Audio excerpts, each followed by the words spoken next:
Yes, hello, karibuni. Karibuni katika show yetu siku ya leo. Yeah, I hope you are doing well. Mumeshinda vizuri. Yeah, leo nataka tuingilie mambo mingi sana. Mimi nafikiria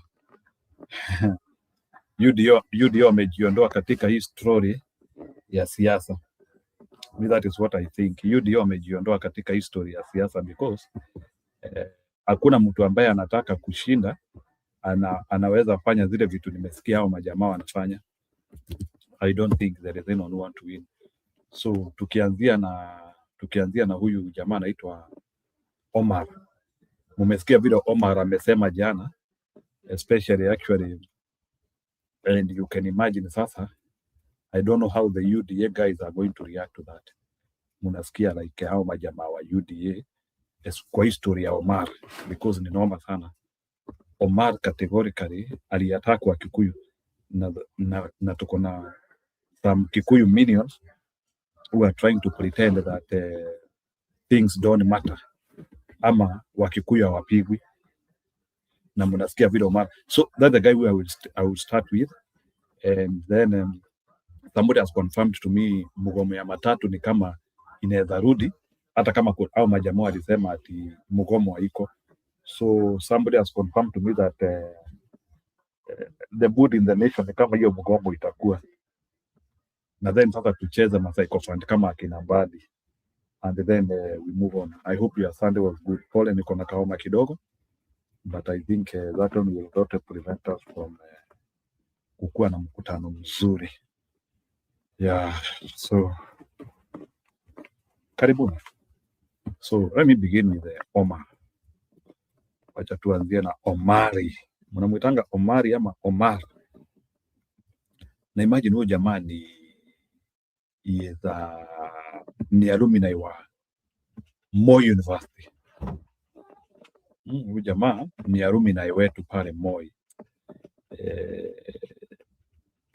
Shule imekuwa na hadhi kubwa sana, lakini ni kama hiyo shule yetu imefika level ni kama imekonjolewa, sababu hata some of our graduates wana behave vibaya sana. So I don't know, I couldn't imagine that is how Mohammed could behave. Yeah, so let me begin with Mohammed. So why is Muhammad? Anaitwa Muhammada. Yeah, because that one is your story ya Muhammad. Anaitwa Omar Mohammed. No, this one is huge, especially for people. Then pia nitawekea huyu Karinda wetu musikie ile mambo anasema. Okay, I think we will put it on Andy anajifanya ku apologize. So nataka niweke protest against Ruto and for attacking. So wana protest na bado wako na yeye. Taendelea tu kujimaliza.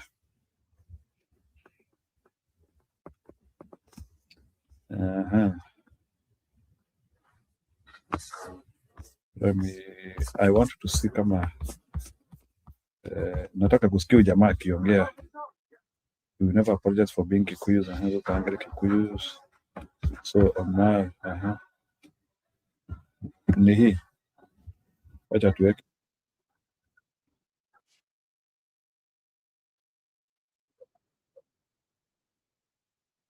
Nikasikia kuna jamaa anasema pia ati wataiba kura Western.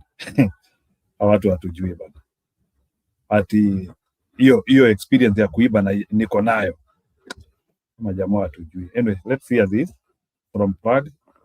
If Prague will not say it, I can look at it elsewhere. Ama mtu anataka kusimama Mkikuyu, anataka urais, mimi nitamnyima kura yangu. By all political calculations, President William Ruto desperately wants Kenyans to give him a second term. Ale hoye! Assalamu alaikum! The problem, however, is that some people around him appear to have been spiritually assigned by the gods to make sure that never happens. This region must also produce a president. It cannot be that 65 years after independence, there are only 2 communities which have produced president of this country. Kikuyus have produced president for 35 years. 15 for first Kenyatta number 1. 10 Kibaki. 10 Kibaki Kenyatta number 2. Kalenjins 34 years. 24 Moi. 10 William Ruto. We must tell them 2032, we don't want to see a Kikuyu, we don't want to see Kalenjin. We must allow other communities. We have 42 communities in this country, and each one of us have the capacity, the competence, the ability to lead this country. Asanteni sana, Mungu awabariki. You see, Ruto spent the entire weekend in the coastal region moving up and down, dishing out promises with the generosity of a man handing out free government condoms at a public health fair. Sasa ndio nimesema mwaka huu tumewapatia 1.8 billion kuunganisha watu 15,000 familia mpya ndani ya mwaka huu wa 2026 tunawawekea stima. However, while Ruto was trying to charm the coast, his party Secretary General Hassan Omar decided to play ethnic arsonist with a microphone in Mombasa.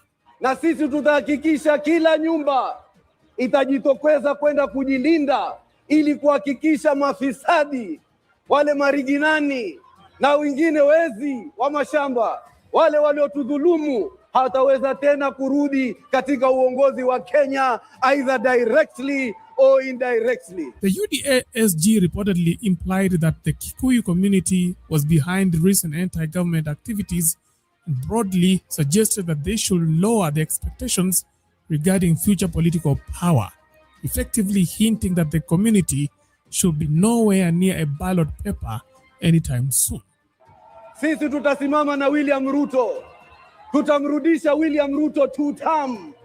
Na baada ya kumaliza 2 term ya William Ruto, tutajipanga tutaenda mbele namna gani. Lakini wale vikaragosi wa mahayati waliopita na watoto wao waliotudhulumu, kwa Waislamu waliopotea na watoto waliouliwa kiholela, nyinyi si wa kwenda State House. Wewe na wengine waliokuwa na wewe ni wa kwenda kule Shimo la Tewa kwa zile dhulma walizofanya. Kwa hivyo nataka kushukuru sana watu wa Pwani. Mimi nataka kuongelea hili kama jambo la mwisho.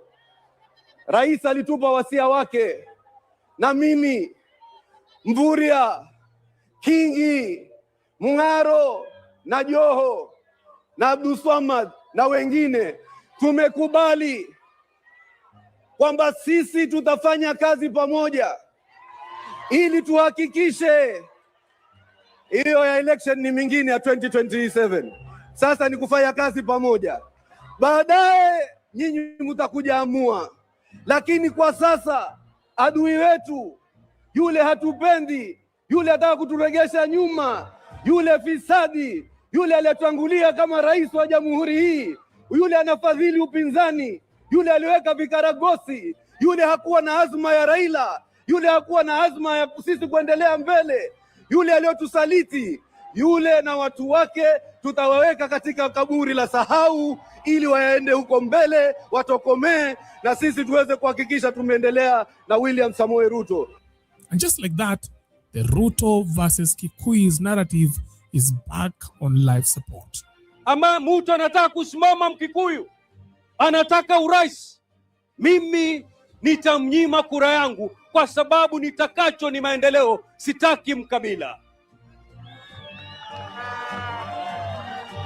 Ikiwa anasimama urais ni Mbajuni, na najua Mbajuni yule hana uwezo wa kuletea maendeleo, na mimi ni Mbajuni, kura yangu ya Mbajuni huyu haitaenda kwa yule Mbajuni, kwa sababu najua nikimpigia kwa sababu ni kabila langu, dakika ya mwisho atakayepata shida ni nani? Ni mimi Mbajuni, kabila lake. But the remarks have already unsettled a section of Ruto's loyalists, especially those from Kikuyu community who helped build the Kenya Kwanza government in 2022.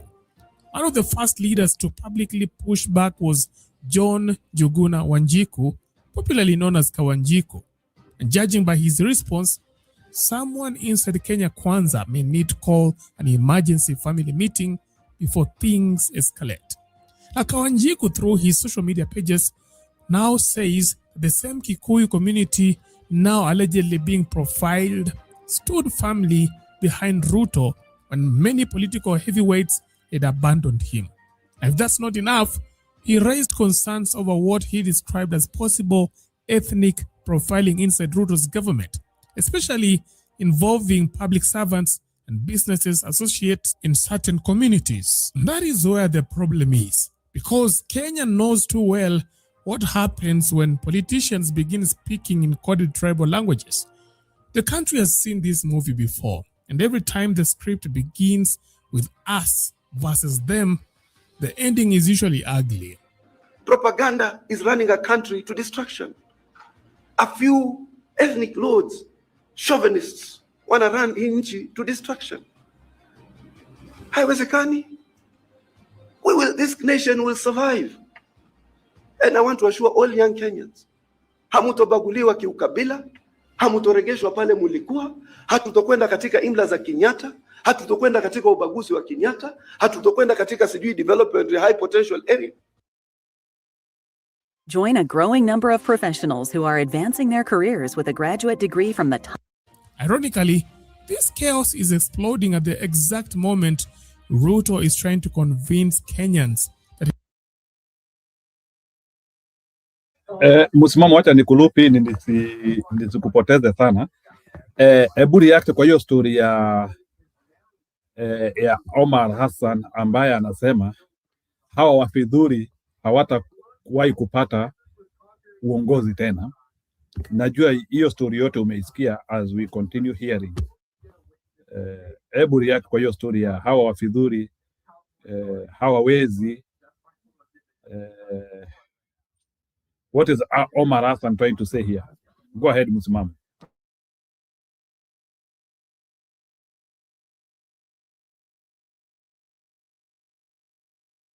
Msimamo huko? Oh. Ni sawa. Wacha video iendelee, ni kama Msimamo hayuko. He is building a broad-based inclusive government. Mimi nimeamua ya kwamba hatutaki taifa ambayo imegawanywa kwa misingi ya ukabila na chuki na mambo ya kupiganisha wananchi. Taifa la Kenya ni taifa moja. We have enough to share amongst the people of Kenya. We do not have enough for anybody's greed, but we have enough to satisfy every Kenyan. Na ndio nimesema ya kwamba vile tulikubaliana na Mheshimiwa Raila Odinga, tukasema tunatengeneza serikali ya broad-based, serikali ya kuunganisha Wakenya wote, serikali ya kuondoa ubaguzi, serikali ya kuondoa ukabila, serikali ya kuondoa chuki, serikali ya kuunganisha Wakenya wote na kuhakikisha hakuna sehemu ya Kenya, hakuna jamii ya Kenya itawachwa nyuma katika mipango ya maendeleo ya taifa letu la Kenya. Leo nasimama hapa kusema broad-based imetufanya tukawa na maafikiano na tukawa na suluhu ya mambo ya mashamba na suluhu ya matatizo mengine ya taifa letu la Kenya. And I proudly say we are committed to making sure that broad-based government delivers to the people of Kenya. That is the spirit of unity, the spirit of working together, ndio itatusaidia twende mbele kwa pamoja. Which leaves Kenyans asking one uncomfortable question. Can President Ruto truly unite the country for 2027 when some of the loudest voices in his own camp keep reopening old tribal wounds? What are your thoughts? Leave your thoughts in the comment section. That is it for now. Thanks for watching. Let's meet next time. Bye-bye.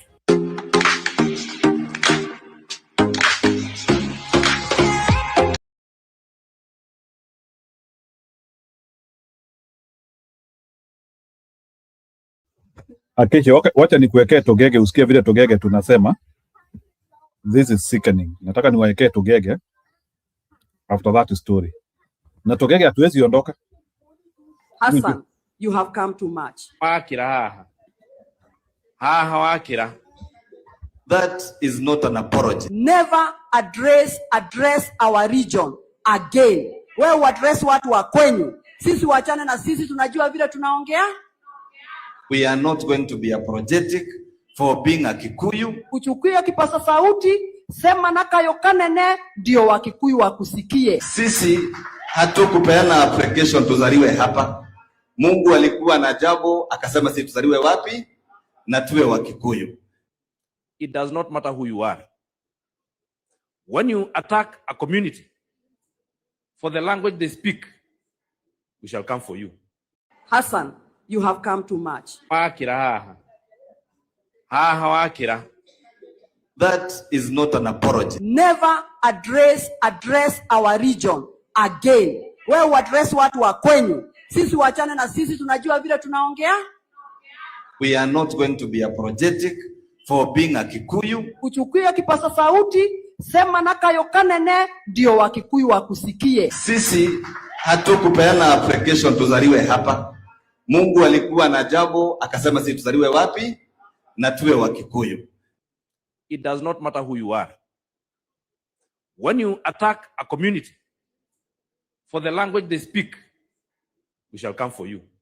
Hassan, you have come too much. Wakira. That is not an apology. Never address our region again. Wewe address watu wa kwenyu. Sisi wachane na sisi, tunajua vile tunaongea. We are not going to be apologetic for being a Kikuyu. Uchukue kipasa sauti, sema nakayo kanene, ndio Wakikuyu wakusikie. Sisi hatukupeana application tuzaliwe hapa. Mungu alikuwa na jambo akasema sisi tuzaliwe wapi na tuwe Wakikuyu. It does not matter who you are. When you attack a community for the language they speak, we shall come for you. Hassan, you have come too much. Wakira. That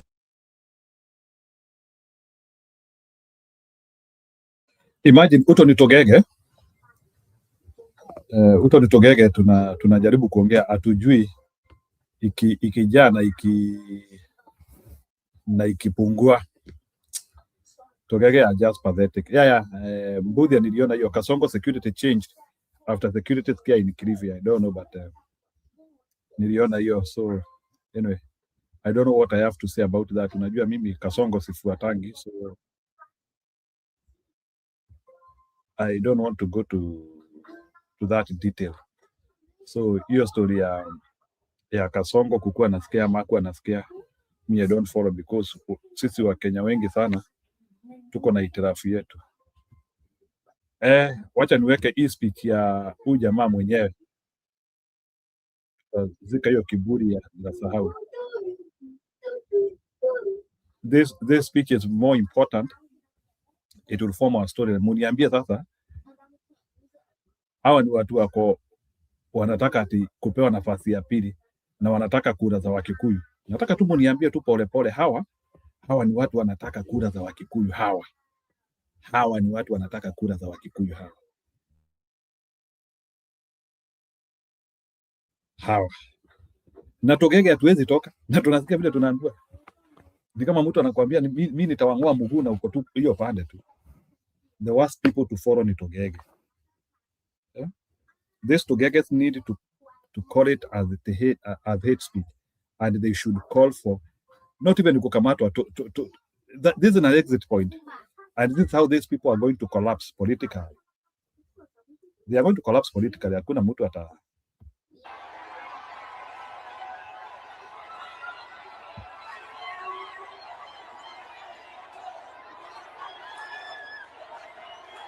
Asante sana watu na wakubwa, nataka musikilize hii speech. Hii speech ilikuwa imetayarishwa vizuri sana. This is not an afterthought. Hii si kitu ilimpeleka hapo kwa mic saa hiyo. This is not an aftershot. Thought, sorry. Akisha, can you listen, uniambie hiyo ama hiyo ni kitu atile kitu mtu anasemanga tu hii kitu nilifikiria hapo kwa mic hiyo siku. This is not an afterthought. Go ahead. wa Mombasa, assalamu alaikum. Watu wa Mombasa, assalamu alaikum. Bwana Yesu asifiwe. Yangu leo tukiwa wafuasi kutoka vyama vyote, chama cha UDA na chama cha ODM, na sisi tukiwa wazee ndani ya mji wa Mombasa na Pwani, tunataka kumwambia Rais William Samoei Ruto, wale walitangulia kabla yako wakiongozwa na wale walioanzisha hili taifa la Kenya, badala ya kutuita sisi wavuvi wakatuita wavivu, wakasema sisi ni watu wa kuongojea nazi kuanguka. Wakaja hapa wakatunyakulia nazi zetu.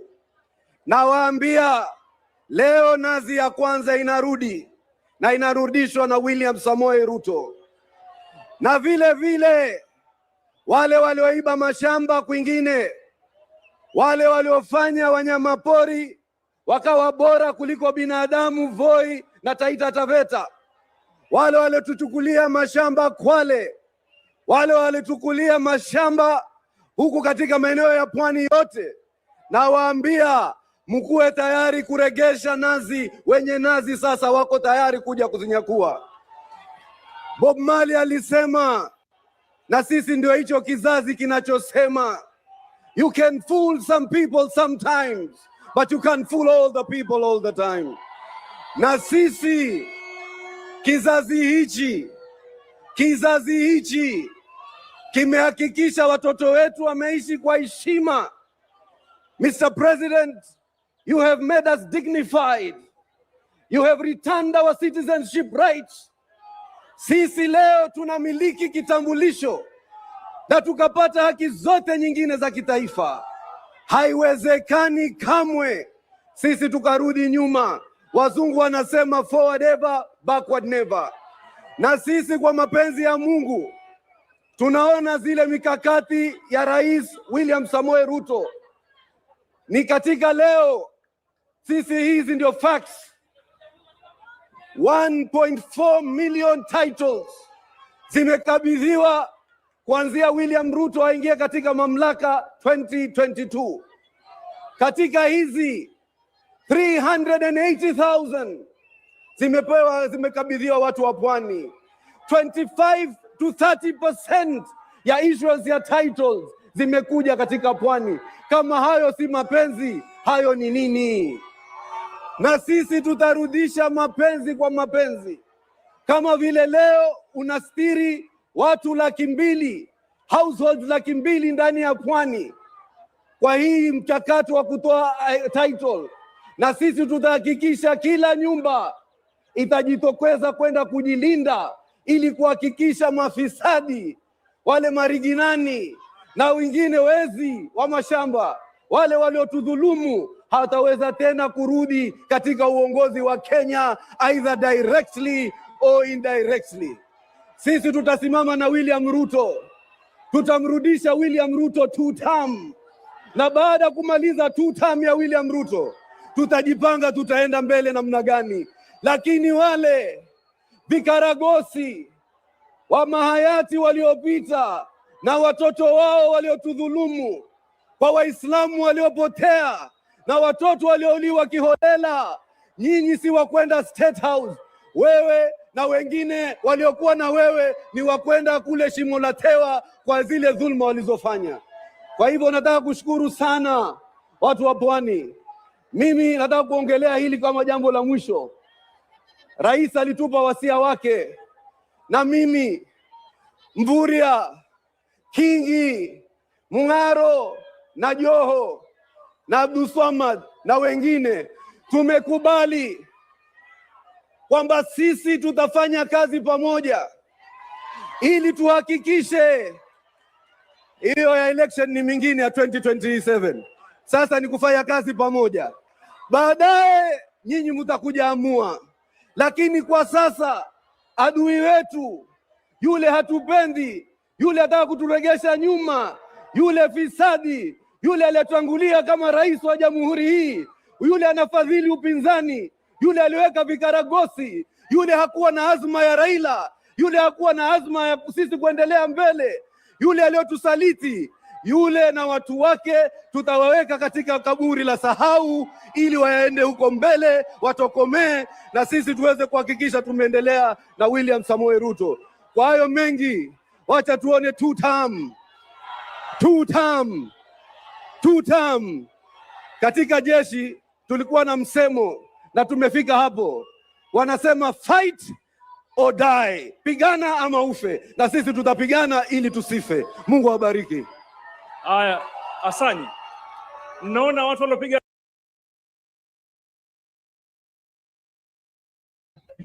story ndio hiyo sasa.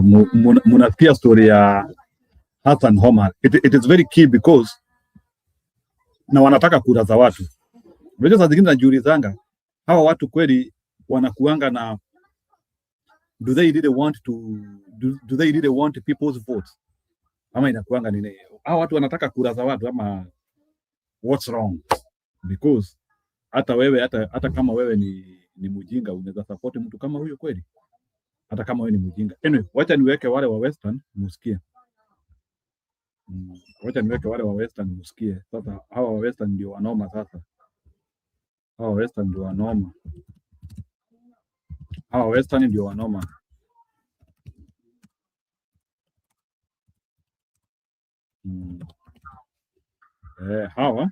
Hawa Western ndio wanoma.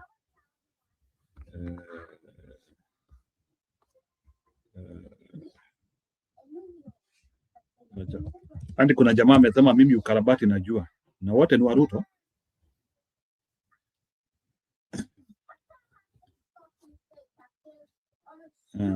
Natafuta kidogo, munipe tu nafasi.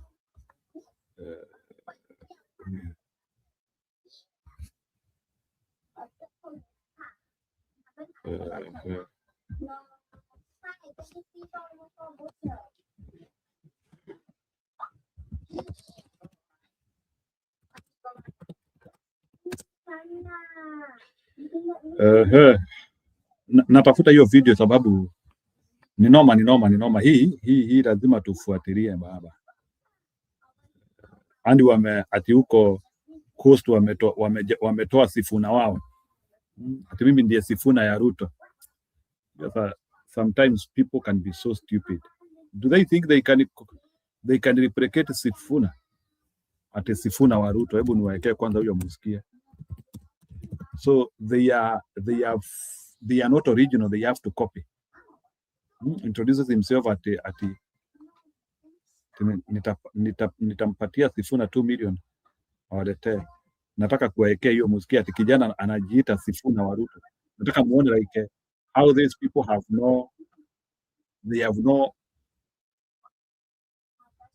hawana strategy. Mtu anajiita Sifuna ati Sifuna wa Ruto. Nataka muone watu inabidi lazima waprangerize. Andi jamaa tumie jina ya Sifuna. Wewe umeonekana kiongozi sawa kabisa, na nyinyi vijana wa Pwani University. Kwanza si wewe Sifuna, kwa sababu wewe umeonekana kiongozi sawa kabisa, na nyinyi vijana wa Pwani University. Kwanza mimi na waenzi sana. You guys mko mbele sana. Unajua nilituma PS wangu anaitwa Fikirini Jacobs. Akakuja pale na shilingi 2,000,000, lakini akanirudishia habari ambayo sikuamini. Waliniambia wale vijana wa university walisema hii pesa hatugawanyi. Hii pesa tunaweka kwa hazina ya kulipia wenzetu ambao hawana uwezo walipie scholarship. You guys, sawa? Si ndio? I have never seen university students like those of Pwani University. You are the best. Tunaelewana? Lakini sasa Sifuna amesema leo atawapanga. Sifuna lazima uwapange hawa watu leo. Si ndio? Kwa hivyo niweke mawe. Haya wewe boss. Tafuta 2,000,000 patia huyu Sifuna. Weka mawe. Bwana. Si ndio? Si tubadilishe diet.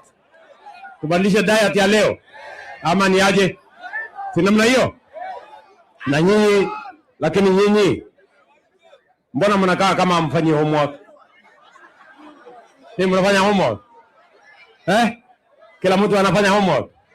Na kati mmekalia vizuri. Haya basi, kama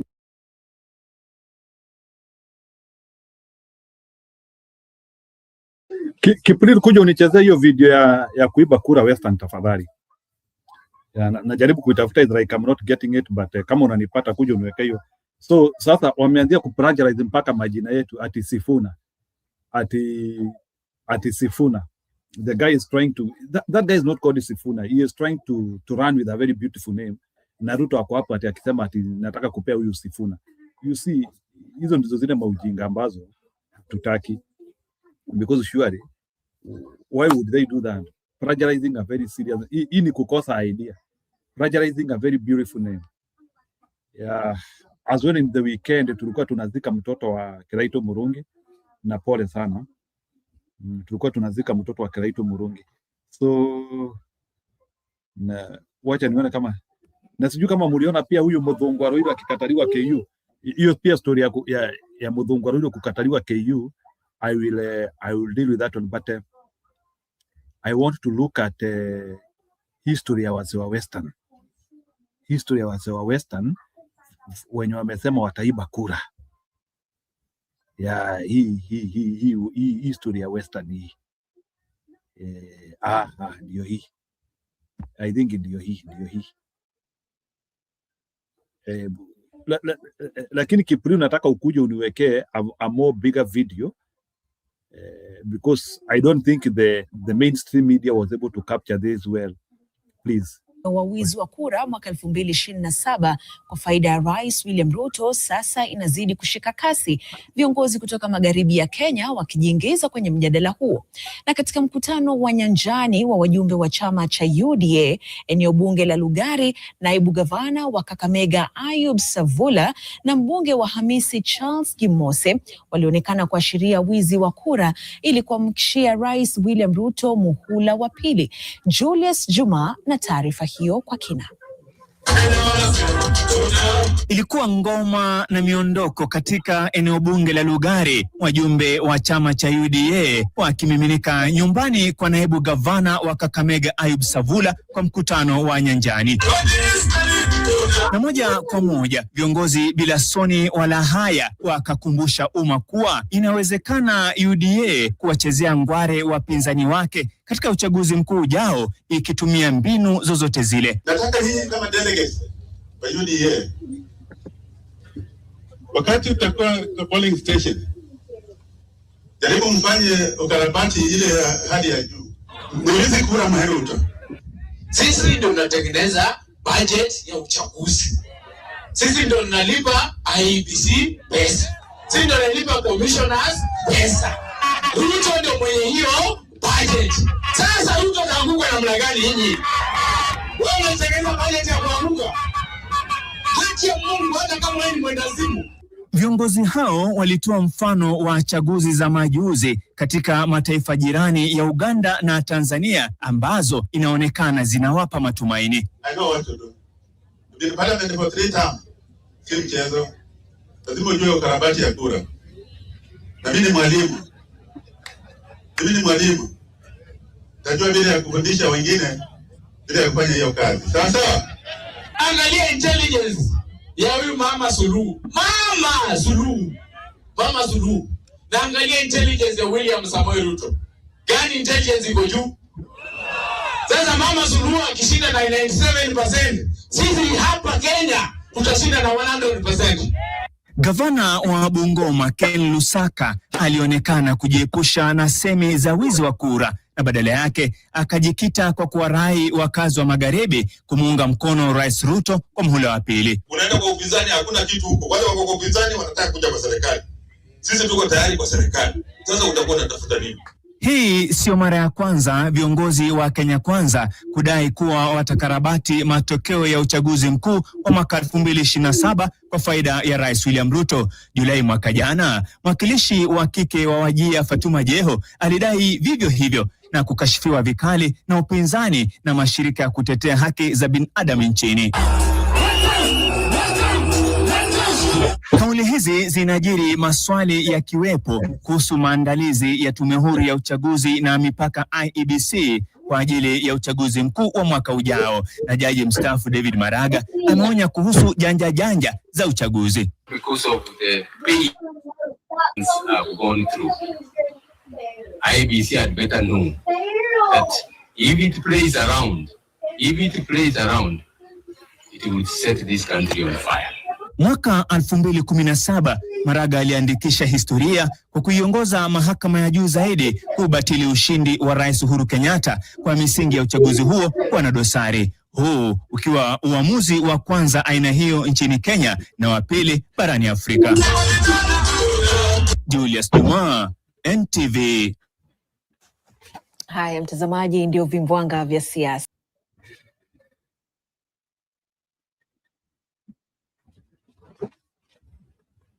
Kipril, can you react to that? Hata kabla sijacheza video zako. In brief, hebu react. You know me.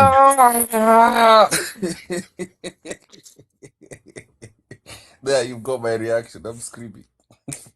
We know these things, bro. Who trusts the IEBC? Ati Suruhu anashinda na 97. Sisi tutashinda na ngapi? I don't care about that. I don't care about that stuff. We already know they're planning to steal. So amechoka. You can see they've already given up on the Kikuyu votes. Sijui mmemfanya nini bana. It looks like somehow he's keeping off. And now, what Moses Kuria is talking about, tyranny of small numbers, is coming. Moses Kuria, I keep mentioning his name. No, I've been mentioning his name frequently. You understand why? Him and Itumbi are the cleaners. Have you watched Better Call Saul? Have you watched Breaking Bad? Okay, so in every brief us. Okay, in every mob there's someone who's called a fixer. A fixer anakuja anapata vitu chafu anakuja kusafisha. So let's say I'm a rich politician, I've partied too hard. Nimechukua madawa ya kulevya alafu nimeua mtoto wenyewe accidentally. That man is called. He comes. He's the one who's going to take the body, clean up the apartment, and nothing happened. They come and fix problems like that. They're called fixers. Fixers are the people who, when you're in trouble, they'll either go break somebody's hand and make sure there's no evidence of that happening. So the current fixers of this regime now, because Farouk wants to run for office, are Itumbi and Moses Kuria. Moses Kuria Kofield. Every day tunamwona tu. Every day we see him allegedly buying IDs. There was a politician who was kidnapped in Central. He finally revealed who did all that thing to him. Mula alikatwa nyele. Nakumbuka, what was his name? Councillor Johi. Yeah, alisema kwamba hapo tu nyumbani tu alipigiwa simu na Moses Kuria because he realized that these guys have been looking for him for about 2 days. Pigiwa simu ilikuwa about 12 o'clock. He's getting a call from Moses Kuria. These people know each other. So yeah, akasema hapana, mimi na enjoy hapa nyumbani. I'm with my people, I'm having my drinks here. 3 of them are kidnapped, his driver and bodyguard. I'm having drinks with my friends here. Tunakula nyama. Siwezi kuja kwako. You come to me. Kama unataka kuongea story, wewe kuja tu hapa tuchape story. It's fine. Even though we're on different political whatever, we can meet and, socialize as friends. Moses Kuria can insist, bana, hey boss, bana, kuja. Then the guy's like, Z. No. Come. So this guy realized kumbe alikuwa ametafutwa. The next day, hapo ndio alishikwa because the Subaru guys, they can see, they have CCTV evidence. The Subaru guys wakatoka hapo, wakaona hapa iwezekani. So they decided to pull it for the next day. Wakamfuata, wakamshika. Guess who else was involved in that? Kuja kujua mtu ni mwanaume, huyu ni ndovu. It is Betty Maina. Allegedly Betty Maina came. She was the one who was threatening him. The angel alikuwa anamshika huko mahali ya Nyeti, doing all those disgusting things to people. You know how this government is very uncouth. So he, with the events that have happened like that, he definitely fingered Moses and Betty Maina, who allegedly kidnapped him. If you see, Farouk has stepped aside. Ameacha kuwa mtu wa mkono, which is a fixer, allegedly a fixer of Ruto. Now it's Itumbi. Unakumbuka ile siku that video where you see it's Itumbi who's discussing and negotiating the things that stories za matatu hapo kwa matatu, si hiyo meeting ya matatu. And you've been seeing him is the one who's like the biggest, you know. So you watu wa Central, you need to teach these two a lesson. The three of them. Betty Maina. Neno mama mzee, I don't understand. I don't get it. Nifikiria Betty Maina ni mtu wa heshima.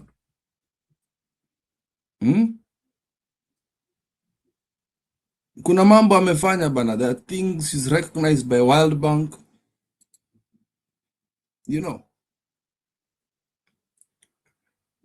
So as for the election stuff, mimi bado nakwambia to the truth. You can see them, they are blatantly talking about stealing. There's nothing we're doing. IEBC, what is IEBC doing? What has IEBC done? Nothing. You remember what the judge said? The judge says they have the authority to arrest these people. But why have they not been arrested? Why haven't these people not been arrested?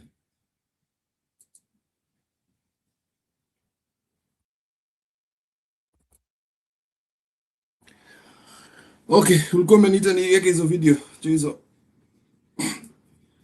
Sawa, na pia kunao nimekutumia ya chopa hapo, uniwekee pia. Sawa. So wacha tucheze video, alafu pia ya one term KU ukipata unaweza tuwekea pia. So tukicheza hizo video zote sasa tutapata mchuzi ya kudiscuss hii. Tonight, where the conversations around alleged plans to rig the 2027 general election in favor of President William Ruto are growing louder, with leaders from Western Kenya now joining that debate. During a UDA grassroots delegates forum in Lugari, Kakamega Deputy Governor Ayub Savula, as well as Hamisi MP Charles Gimose, appeared to hint at possible electoral manipulation to secure President William Ruto a second term.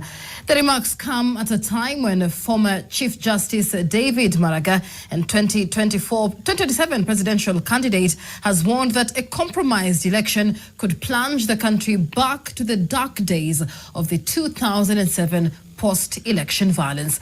And TV's Julius Jumas starts us off tonight.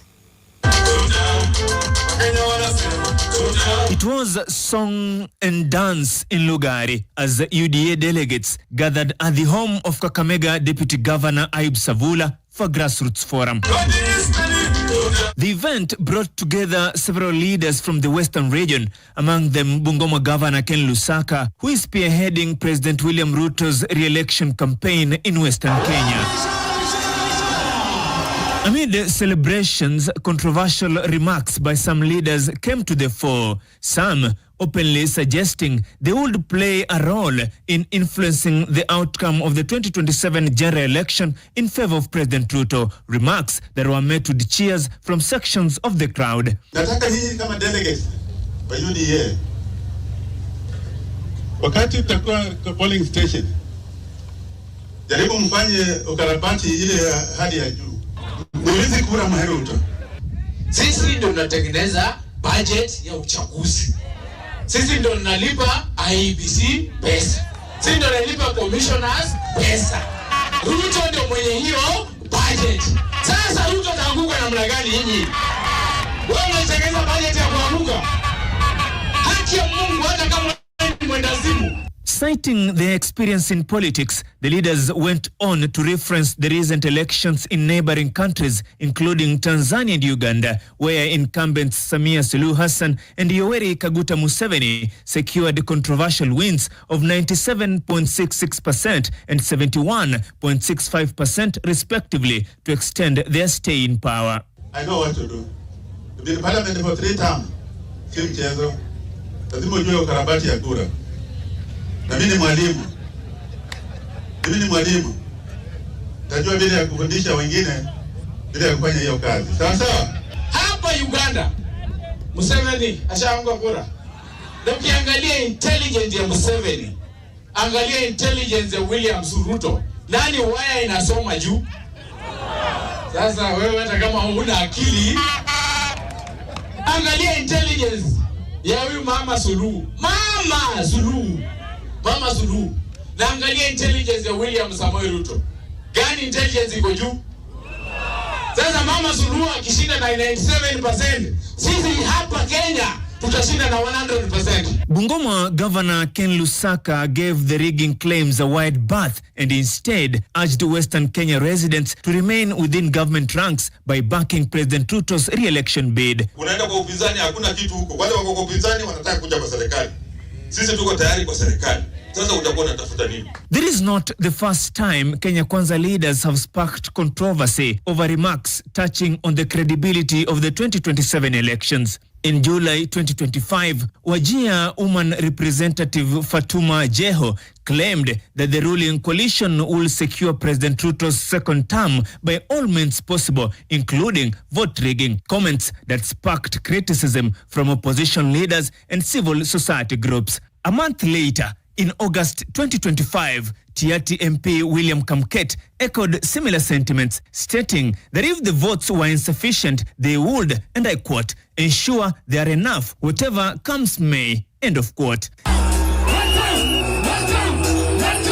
The fresh reiteration in Lugari now comes against the backdrop of growing concern over the preparedness and independence of the Independent Electoral and Boundaries Commission IEBC ahead of the 2027 polls. Former Chief Justice David Maraga has already warned that any attempt to interfere with the integrity of the election could trigger unrest similar to the 2007 post-election crisis. Because of the pain that the Kenyans have gone through, IEBC had better know that if it plays around, it will set this country on fire. Maraga made history in 2017 when, as Chief Justice, he led the Supreme Court in annulling President Uhuru Kenyatta's election victory over what the court termed as irregularities and illegalities in the electoral process, the first such ruling in Kenya and only the second in Africa. Julius Juma, NTV. Mheshimiwa Ruto, wakati huu wote nataka kuambia nyinyi watu wetu, let us not abuse anybody. Tusitukane mtu. Tuongee na hao watu tuone kama tutakuwa pamoja. Hiyo ndio muhimu sana. Nataka nyinyi kama delegates wa UDA, wakati tutakuwa kwa polling station, jaribu mfanye ukarabati ile ya hali ya juu. Ukarabati ya hali ya juu. Mwivizi kura Ruto. Niweza mkuiba si mwivaza sikura no.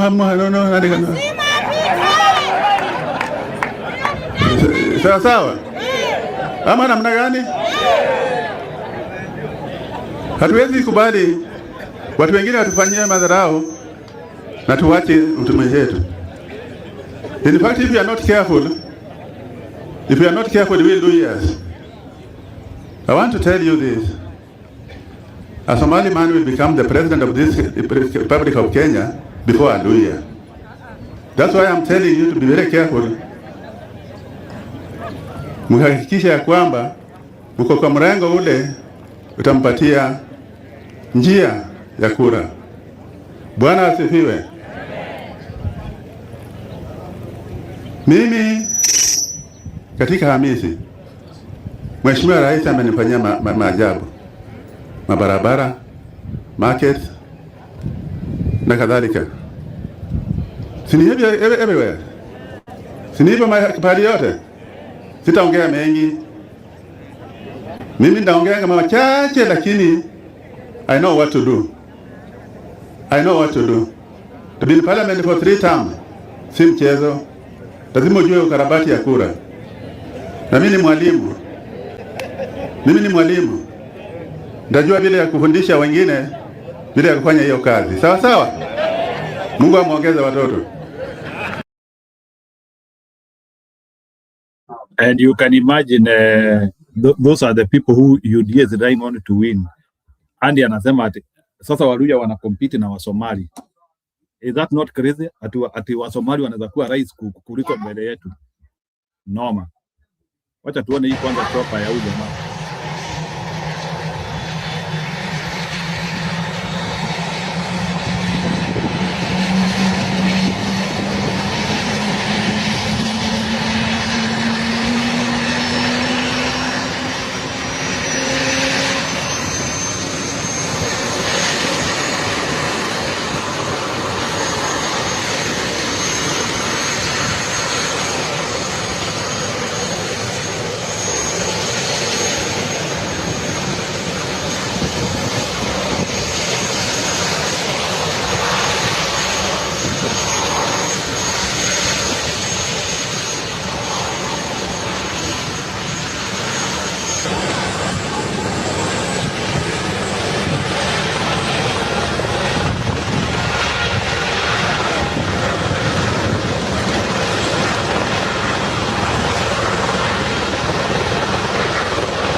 That is new traveling style ya Murkomen.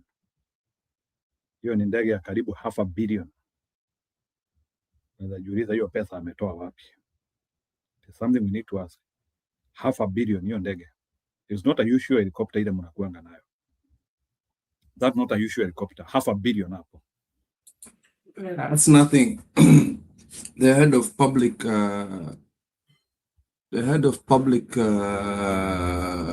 public service commission travels from Nandi to Nairobi every day. With a Eurocopter? Yes. Head of public ni Henry Kosgei. Naitwa nani? At the head of what? Yeah, anyway. Noma, wameiba ya kutosha anyway. Sawa. Let's have this one.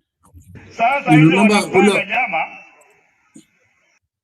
Felix Kosgei, you're right, it's Felix. Yeah, anaitwa Felix Kosgei. Ako na chope ya kumurusha all the day, eh? Every day. Aenda nyumbani. Huh? Yeah, he flies to Nandi every day.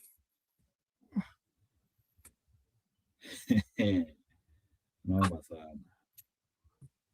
Anyway, wacha msimamo react, tutacheza hizo video zingine baadaye, nisimweke sana juu naona anakuja kienda. But Kipriru siende, is that okay? Yeah, nilikuwa na mkutano leo Sunday also. Yeah, that's okay, but ni dakika 10 tu. Msimamo ana react 10 minutes alafu tunamaliza video. So 20 minutes maximum. Is that okay? Yeah. Haya, msimamo. Yeah. Asante Njiri. Mimi hata naona ni dakika nyingi nitakapa. Kwanza pokea zangu alafu ndugu yangu Kip. Ulikuwa umeniuliza swali kuhusiana na Hassan Omar. Nafikiri kama unakumbuka katika kauli zangu awali kwamba huyu anajisahau kwamba yeye ni kasa tu, kwa anategemea Kobe hakuweza kufanikisha hili, lakini hata wao wana mengi ambao wanatufanya sasa, wanatufanyia si ambao ni Kobe, ambao unamaanisha Mijikenda dhidi haswa ya hawa Waarabu. Kwa hivyo asijipizime data ategemee kwamba anachozungumza ni cha wapwani wote, ili hali kila kitu wao ndo wamedominate. So Hassan Omar kwa kutuchanganya hivi kwamba anabagua Wakikuyu kwa kiasi hicho, nadhani hili ndio walikuwa wamelipanga tangia awali, na sidhani kama litakuwa na mashiko kabisa. Unaona, kwa sababu tumemsikia spika licha ya katiba na kumwelekeza vilivyo, lakini ameamua kuzungumza mazima, kura yangu asimame Mkikuyu simtungo. So kama umezungumza hivyo, unategemea haswa wale wananchi kufanya nini? So kwa kweli ni aibu, na viongozi wetu kama nilivyotangulia kuambia katika show zetu ambazo tulikuwa nazo kwamba hawa wote wanamwabudu haswa kiongozi wa UDA, na ndivyo hii sasa imekuja kukamilika kwamba wako katika missions, wanaongozwa na tamaa zao. Kwa hiyo yale wanazungumza ni visingizio tu, lakini kwa kweli shida ya Mpwani ni kubwa mno. Licha ya hayo mashamba wanadai kwamba yalinyang'anywa haswa na waanzilishi wa taifa hili, shida ya ardhi hapa Pwani kwa kweli haswa kama ni kunyang'anywa, basi si haswa Mijikenda. Wao sidhani kama wana mashamba makubwa ambayo inaweza kuchukuliwa haswa kiasi kwamba anaweza zungumza kile. Pili, analeta Uislamu hapo kwamba vijana wetu wa Waislamu walifanywa hivi na hivi, tena anaregesha yale ya zamani tena upya, kuonekana kwamba labda pengine kuna jamii ya Waislamu wanalengwa ama kuleta vita hivi vya kidini, ambayo si kwa kweli si kauli nzuri kabisa. Kauli ya kugonganisha kabila hii, kauli ya kugonganisha kabila hii kwa kweli si kauli nzuri kabisa. But huo ndio mpango wa UDA. Maana ukiangalia hata siasa ya leo Nyanza pia waliambiwa hii kwamba nyie mlikuwa kwa maandamano for long, ni wakati wenu sasa, na tuache maandamano kwa wale ambao waliweza kuweka swa uongozi hapo ulipo. Kwa hiyo Wajaluo wakawa sasa viongozi wale wa broad based government, wanawapeleka swa wanaishi katika hiyo anga kwamba kuwe na hiyo beef between Wakikuyu na hiyo, kwa sababu ya kwamba wame kaa haswa kwa wamekataliweni, wamesababisha serikali hii kuingia katika mamlaka. Kwa hiyo wameupanda wenyewe na wao waende kwa maandamano. So kusikiza hata kauli ya Mbadi kwamba sijui hawa walirule the 4 years, hawa wakafanya nini, kwa nini wasifanye sasa hivi? Kile kinawazuia mpaka 2032 ni nini kama si kutubeba haswa kutubeba visivyo? So kwa kweli mimi hilo ndio nataka kulichangia zaidi, kaka yangu Jeff na ndugu yangu Kiko, kwamba Hassan Omar yeye ni kasa tu, amalizane kwanza yeye na Kobe kwanza, waelewane kisawasawa, kwa sababu mambo mengi kasa amemzidi Kobe, na licha kwamba Kobe ndio ambaye ana dominate, ndio mwenye original haswa. Na pili, kama ni hii jamii ya Wakikuyu kuitenga itakuwa ngumu, kwa sababu bado still ni watu wetu na sisi pia ni Bantu sasa na wale wengine. This thing it will not work. Mimi nitaachia hapa, asante.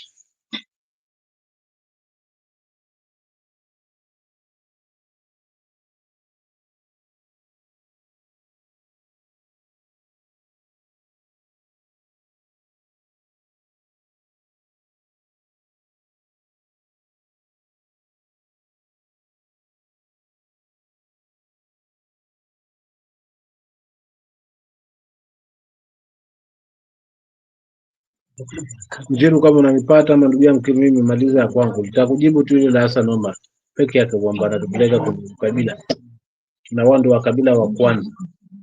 Uhujumu yale yaliyotafanyika wakati huo ni mengi, lakini mwisho wa siku huwezi ongoza mahali kwa kupewa lawama, kupewa nafasi fanya kazi wa nchi.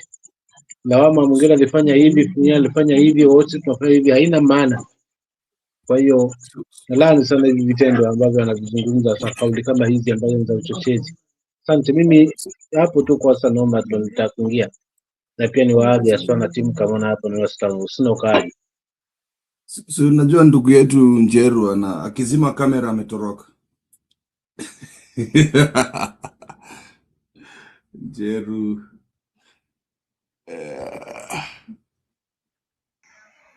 wanapanga njama, na mimi nataka Oparanya ndugu yangu asikie, maana ako ndani ya njama. Wanataka kukorogana kule kidogo, ifanye kwamba ati wamemfukuza, atamefutwa, atafute sympathy, si ndio?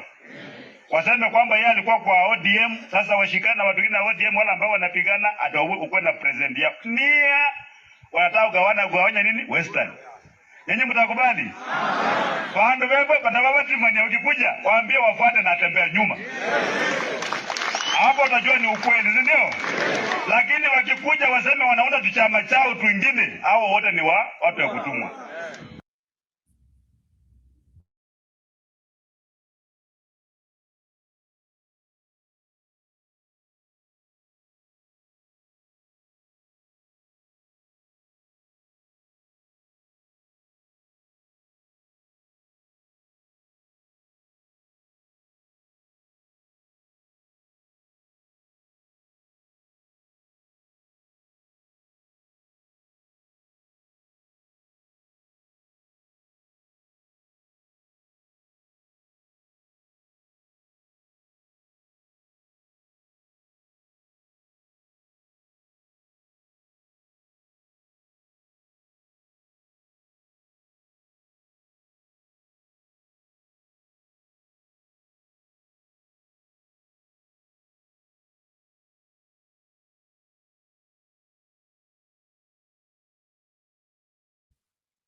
Yeah, my brother sijui anaendanga wapi bana. I don't know. Acacia 10 Kumi Mbadi appears drugged up. No, he's a desperate man. Mbadi, the politics of Nyanza is very complicated.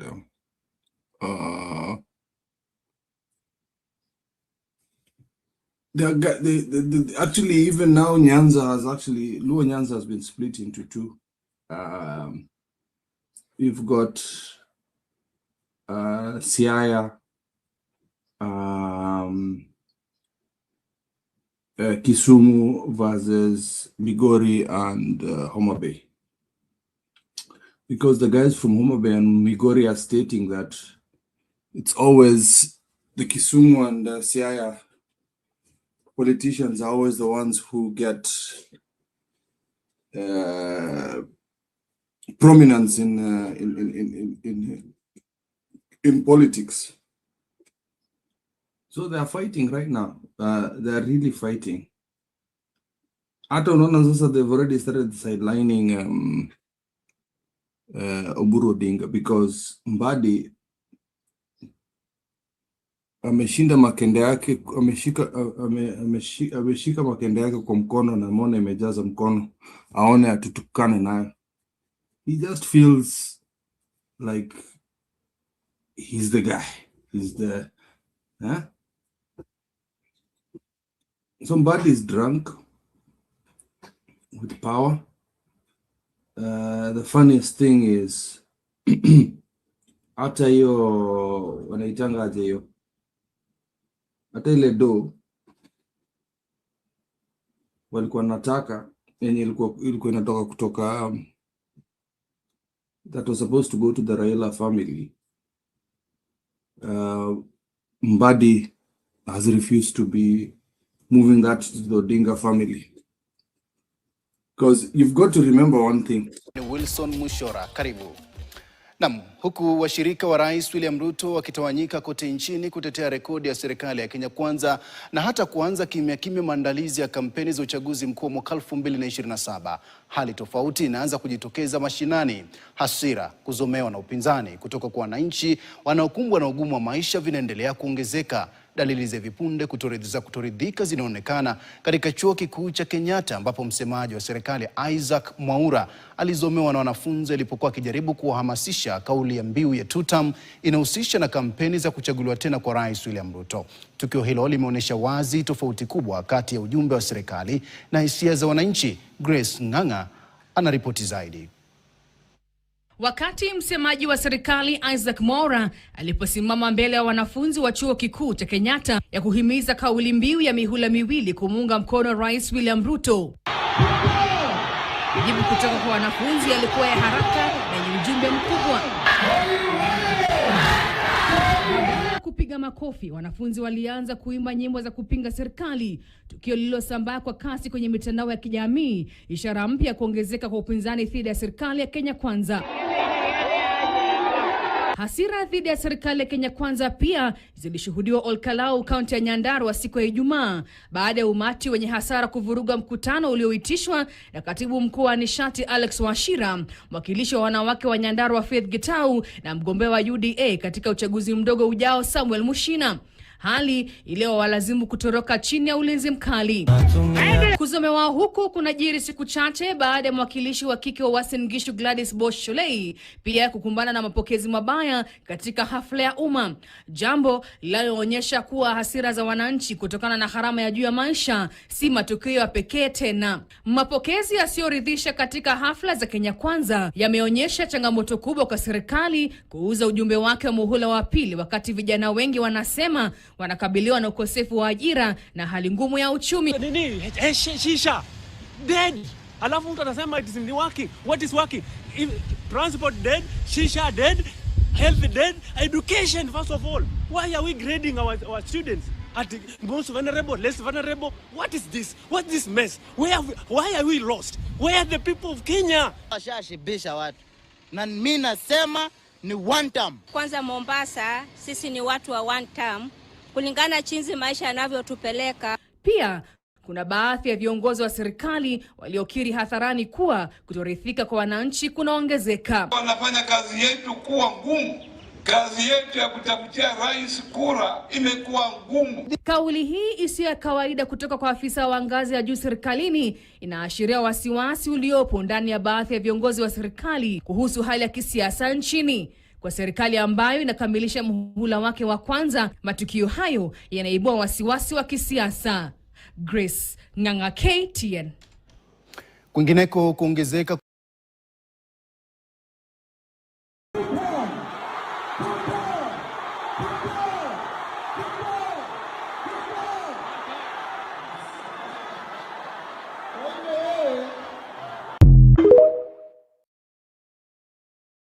sasa hizi wanapanga njama, na mimi nataka Oparanya ndugu yangu asikie, maana ako ndani ya njama. Wanataka kukorogana kule kidogo, ifanye kwamba ati wamemfukuza, atamefutwa kaje, atafute sympathy, si ndio? Waseme kwamba yeye alikuwa kwa ODM, sasa washikana watu wengine wa ODM wala ambao wanapigana atakuwa na president yao. Nia wanataka kugawanya nini? Western. Yenye mtakubali? Fahamu wewe badala timani ukikuja waambie wafuate na tembea nyuma. Hapo utajua ni ukweli, ndio? Lakini wakikuja waseme wanaunda tuchama chao twingine, hao wote ni watu wa kutumwa.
Mambo ni wanda, wasitusikize. Mambo ni wanda.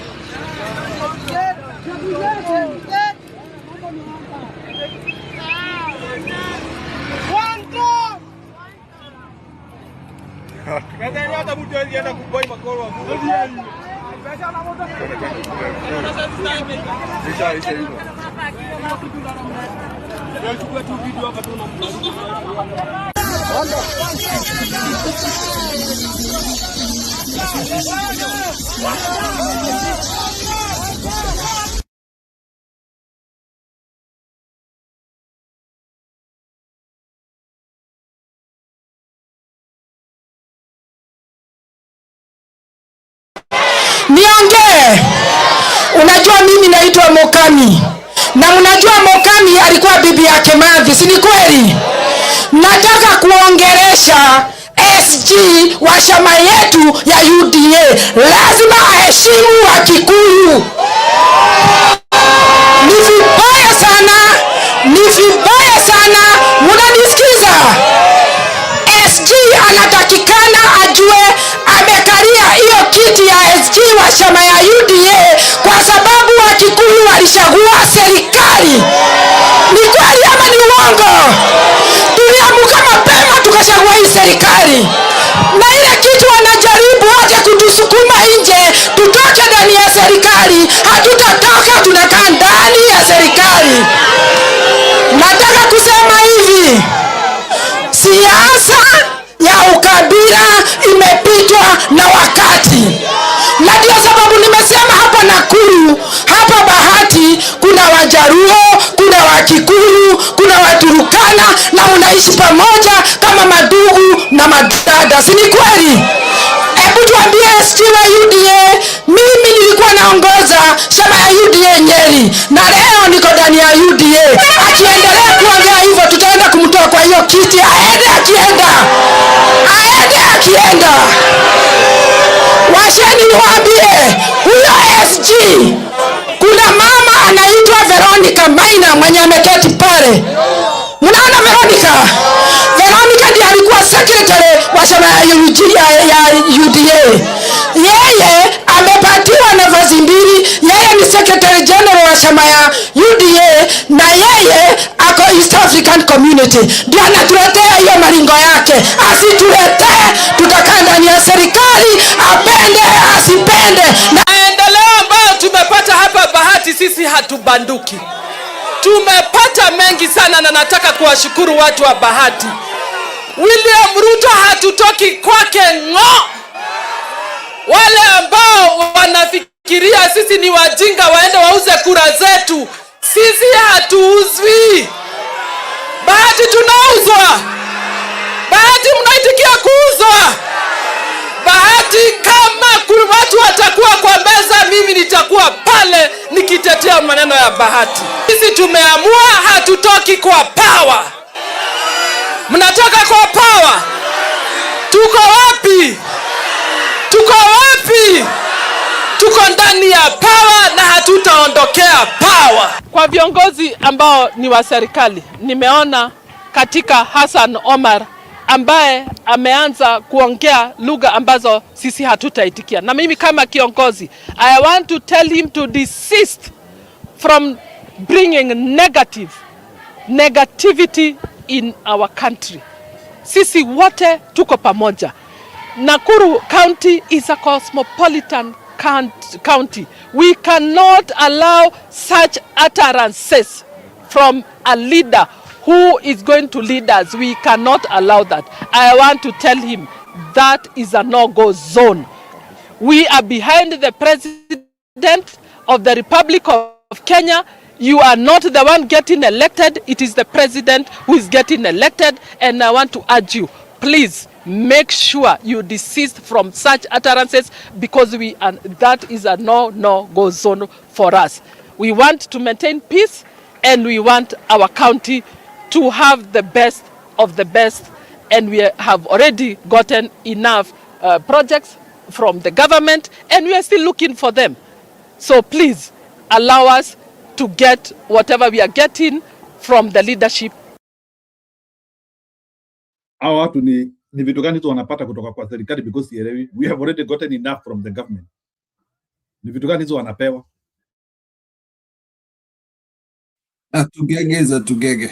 Hassan Omar would like to clear himself he will do anything for Ruto because it's Ruto.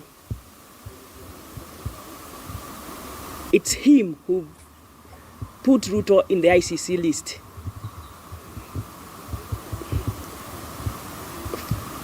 Fortunately or unfortunately, what he said about Ruto is true. I'm saying that because he tried to implicate me in the post-election violence. You need to know this, that when Kikuyus go to Mombasa or to the coast region, they are going to their brothers and sisters, the Digos, the Mijikendas, the Pokomos, all those are Kikuyus brothers. You are not a brother of the people from the coast, those who originate, the owners of the coast. You remember Zanzibar was taken back by Kenyatta, part of that belt. So you cannot tell us, you know history, that Kibaki is the one who brought tribalism. He has been said to be the best president Kenya has always had. This is what now Ruto is fighting with. He doesn't want anybody to mention Kibaki. So the Johos and Hassan Omar, please give us a break. Give us a break. You are not descendants of the coast. You came, or your forefathers came for ivory, spices, and slaves.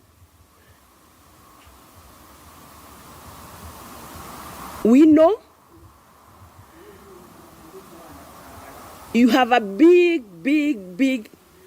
thing to play, or you played dirty during post-election violence. And this is what you are trying to clean. And I'm surprised I can see Kikuyus sitting with Hassan Omar and laughing there when he is calling us tribalists. Card, Ruto, we will not sell. Come out, please. Don't send your agents. You go on the car, you call us tribalists. Ruto, we elected you when we were tribalists. Nobody can buy this. You are trying a game that you cannot win. I heard Kuria the other day say that Kikuyus have destroyed the Kikuyus. I heard Kuria the other day say that Kikuyus have destroyed the Kikuyus property. Well, we know this was sponsored violence in the recent demonstrations on fuel. So please, let Kibaki lie in peace with his God. He worked for this country, and every Kenyan is a witness. We're going to Uhuru. Because you have taken everything, you want to tell us that Uhuru has land here, How much land have you taken? Ruto, you know. One day you asked, how much is enough about Uhuru? I want to ask you today, how much is enough for you? Because you have taken everything in this country. You don't care anymore about the people who elected you. The Hazaras who elected you. And now you want to keep on calling us tribalists. For heaven's sake, give us a break. Hassan Omar, we know you. Now being the SG of the UDA party, you have a voice, you have a platform. But unfortunately, for heaven's sake, don't take us where we were in 2007 by profiling the Kikuyu. It's Naivasha. Every head of state is a challenging. For heaven's sake, give us a break. Please, let us breathe and do our work. We elected you. You are not Wangi. You are not minor. And now you want to preach from the rooftop, calling Kikuyus Kalenjins, calling Kikuyus tribalists. He is playing the tribal card because he is angry with the Kikuyus, because now they have left him. There's nothing else. Why want to be tribal when you are electing him? It's just that. It's nothing else.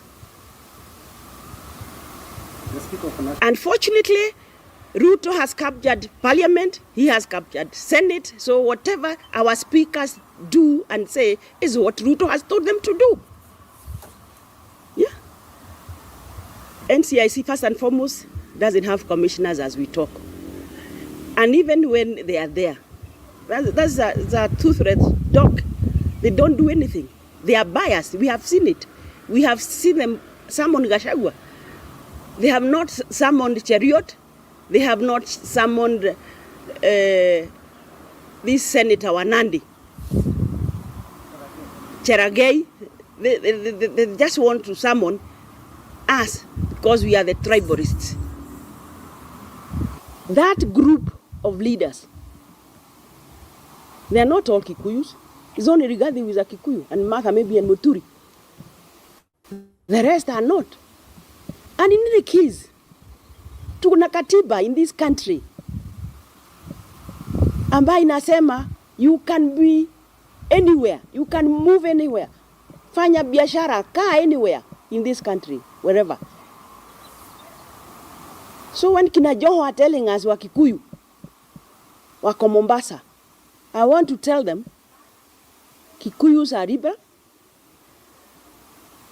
misikiti imejengwa Maragwa, Murang'a, Naivasha, kila mahali, everywhere. The other day I had a leader complaining that their church is being built in Lamu. What is this? Please, what are we showing our children?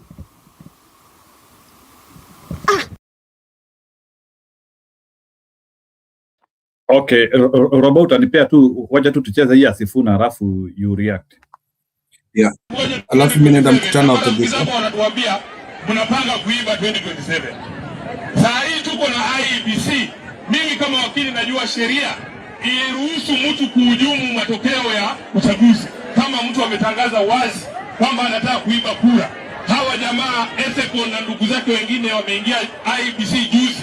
Waite hawa wabunge ambao wanasema wataiba kura kwa ajili ya William Ruto waweze kujibu haya maneno, kwa sababu sisi tunangojea ile siku ambayo tutapewa kura. Haki ya Mungu, haki ya Mungu, by saa 2 Ruto atakuwa ameenda nyumbani. Tuambia tungoje 2027 na marafiki zako wanatuambia mnapanga kuiba 2027. Saa hii tuko na IEBC. Mimi kama wakili najua sheria iruhusu mtu kuhujumu matokeo ya uchaguzi kama mtu ametangaza wazi kwamba anataka kuiba kura. Hawa jamaa Ethical na ndugu zake wengine wameingia IEBC juzi. Waite hawa wabunge ambao wanasema wataiba kura kwa ajili ya William Ruto waweze kujibu haya maneno, kwa sababu sisi tunangojea ile siku ambayo tutapewa kura. Haki ya Mungu, haki ya Mungu, by saa 2 Ruto atakuwa ameenda nyumbani. Wewe unatuambia tungoje 2027 na marafiki zako wanatuambia mnapanga kuiba 2027. Saa hii tuko na IEBC. Mimi kama wakili najua sheria iruhusu mtu kuhujumu matokeo ya uchaguzi kama mtu ametangaza wazi. Njero, niko na mkutano guys. Okay, you can leave. I think that was enough. So thank you for your. Okay, ameniana na kimbia, wacha enda wewe. Wewe Robo acha na mimi. Enda wewe hapo. Robo wewe. Robo. No, hata Mbudi nimemuona alikuwa hapa na ameenda tena. Atarudi. I just need about half an hour.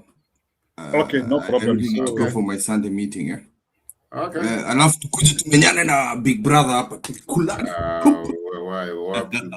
Nalia ni kure itaibiwa when ataiba kure. Somebody who's on to steal election will never tell you he's on to steal. Wamefika kwa mo. Hebu yake kwa hiyo story.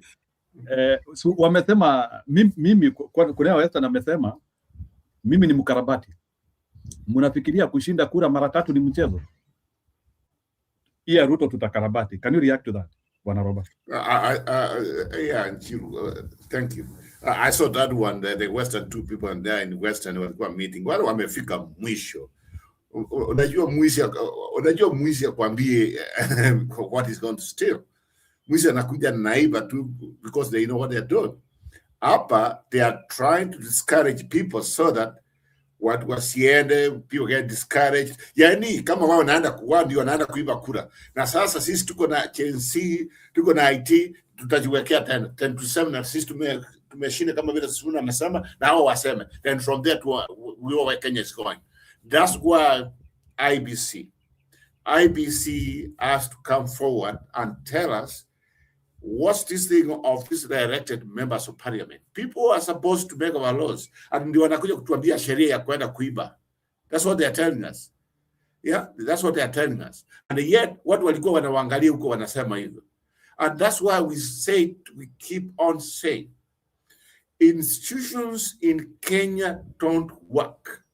In any country, regardless of who you are, regardless what you do, regardless your status, when you come forward and tell somebody that you have the intention of want to do what they want to do, I mean, that's a crime.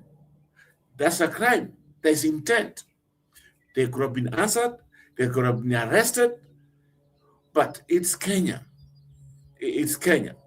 And that is a big, big problem. For me, what I believe is this. Our jamaa wamefikia mwisho. They don't know what to do. So, for them to come here and say, hey, we want to steal the election. How? Mwisha kuambia anakuja kuiba. So, I'm not scared of them.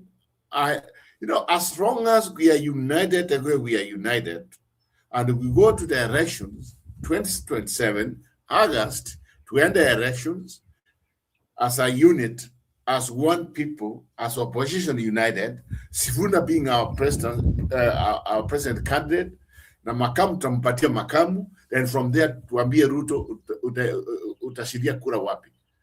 Utashidia kura wapi. There's nothing there. If they want us to go back to 2007, that's fine. But this time, hakuna nusu mkate, and there's nothing there. Ruto has to go home. We don't have an option. So, let us go to the court of law. Okay, let's assume what they are saying is true. Already we have gathered evidence. Unajua video or YouTube is going to be there. So our wametuambia mapema, and we have evidence already, and they are going to steal election. So the more they say, the more they are creating an environment where they will be defeated. Kwa sababu wametuambia mapema. And because of that, let's see how united opposition how they want to react. I think Sifuna sees it very clearly. What tutapiga kura at 8 o'clock or whatever it is, tumejitangaza, and we see what they do as there. But we have to be united. We have to be united if we have to win this thing. And we cannot go a situation where, already, by the way, UDA, sahi wamesambarazisha. Sahi, they are killing themselves. Sahi, they are, the retro people left in Mount Kenya for dictator Samoei Ruto. I think you see this week, Amanda. When you come and you are a secretary of a party like UDA, which is a conmanship party anyway, then they tell us about our brothers and sisters of Kikuyu that, hey, Wakikuyu ni wasaridi, wamefanya hivi na hivi, wamefanya, it is over for Kasongo. It's over. The mountain is there. As long as we guys go united, we have Sifuna, we have Karonzo, Matiang'i, and other people there, we are good. We are good. We touch mambo yao. If they want to steal, tuangalie where they want to steal us. wakiiba na sisi tutaiba, if that's the case. But we don't want to go for democracy. We don't want to go what they want. But here's what I've been saying all wrong and during our discussion about our elections in Kenya. And something has to come up with a formula of 2027, how we can avoid this nonsense of them saying they will steal election. So we have to come up with a way of preventing. It's good. It's good they have come up forward. And now we tell IBC, oh, they are saying that it's okay. Waje wakuje. Wameweka evidence. But this time, sisi hatuendi koti. This time, tunajitangaza. This time, tunachapisha. This time, we are on the State House. So we are on to fight who are the majority people want. IBC, if they come as, in fact, I want to tell IBC, either we have a country 2027 in after August election, or you lose the country. It's simple because you have to. It's simple. That's it. We have given them the authority. They have taken the order of office to come and defend the constitution of Kenya. But when wanakuja wanatuambia to defend another conman, a dictator, a killer, just because maybe he has money which he has stolen from the people, it's not going to be normal. It's not going to be normal. So at this point, so Robert, as you react yes. to that, do you think Kenyans are taking that information serious? And what do you think is the effect of such utterances from Western? Because they had been said some time again last year by some people from Northeastern. Do you think Kenyans are taking those utterances serious? And are they setting us at a stage of not accepting the election? Is that the stage which is being set? Yeah. Injiro. Wanataka kidogo wanataka tuende Supreme Court ili wapewe na Supreme Court. Is that what they want? Because Injiro, what you have to realize, there's a clip which, I mean, I don't know whether you saw that clip, which was I think from Standard, that's KTN. The country is united against the current government of Sakayo. Okay? It's united and everybody's against him. And that one is the will of the people. The will of the people. If we call ourselves a democracy, I'm telling you, even the people you see in our Kenya, we are beyond what you see in Uganda or Tanzania. Because we know our enforcement, especially even the police you see in Kenya. Otherwise, they are in one term, except the Mavian, some tribe ambao wanatumiwa. And by the way, when you come here and say about maybe, we talk about other people, let's not come here and say that the whole people, the whole community, no. So tukisema kama kuna Wakalenjin wamewekwa fulani, post fulani, it's a few. But the rest of the Kalenjins, they can vote they can vote for Ruto, or they can vote for him. We don't care at this point. It's you, it's the democracy. But we know where the majority of our people, the majority of the country, the mood of the country come to interest. Nothing is going to change. Nothing's going to change between now and 2027. The bottom line is we have come here for all these years and we have said, as long as William Samoei Kiprotich Ruto dictator, you cannot build an economy of a country. There's no way you can win an election. And now, Kenya, before we used to call Mamba Ukabila, even though it's still there, but at this point, the country is united. It's a part economy. It's a part, okay, the economy is really bad.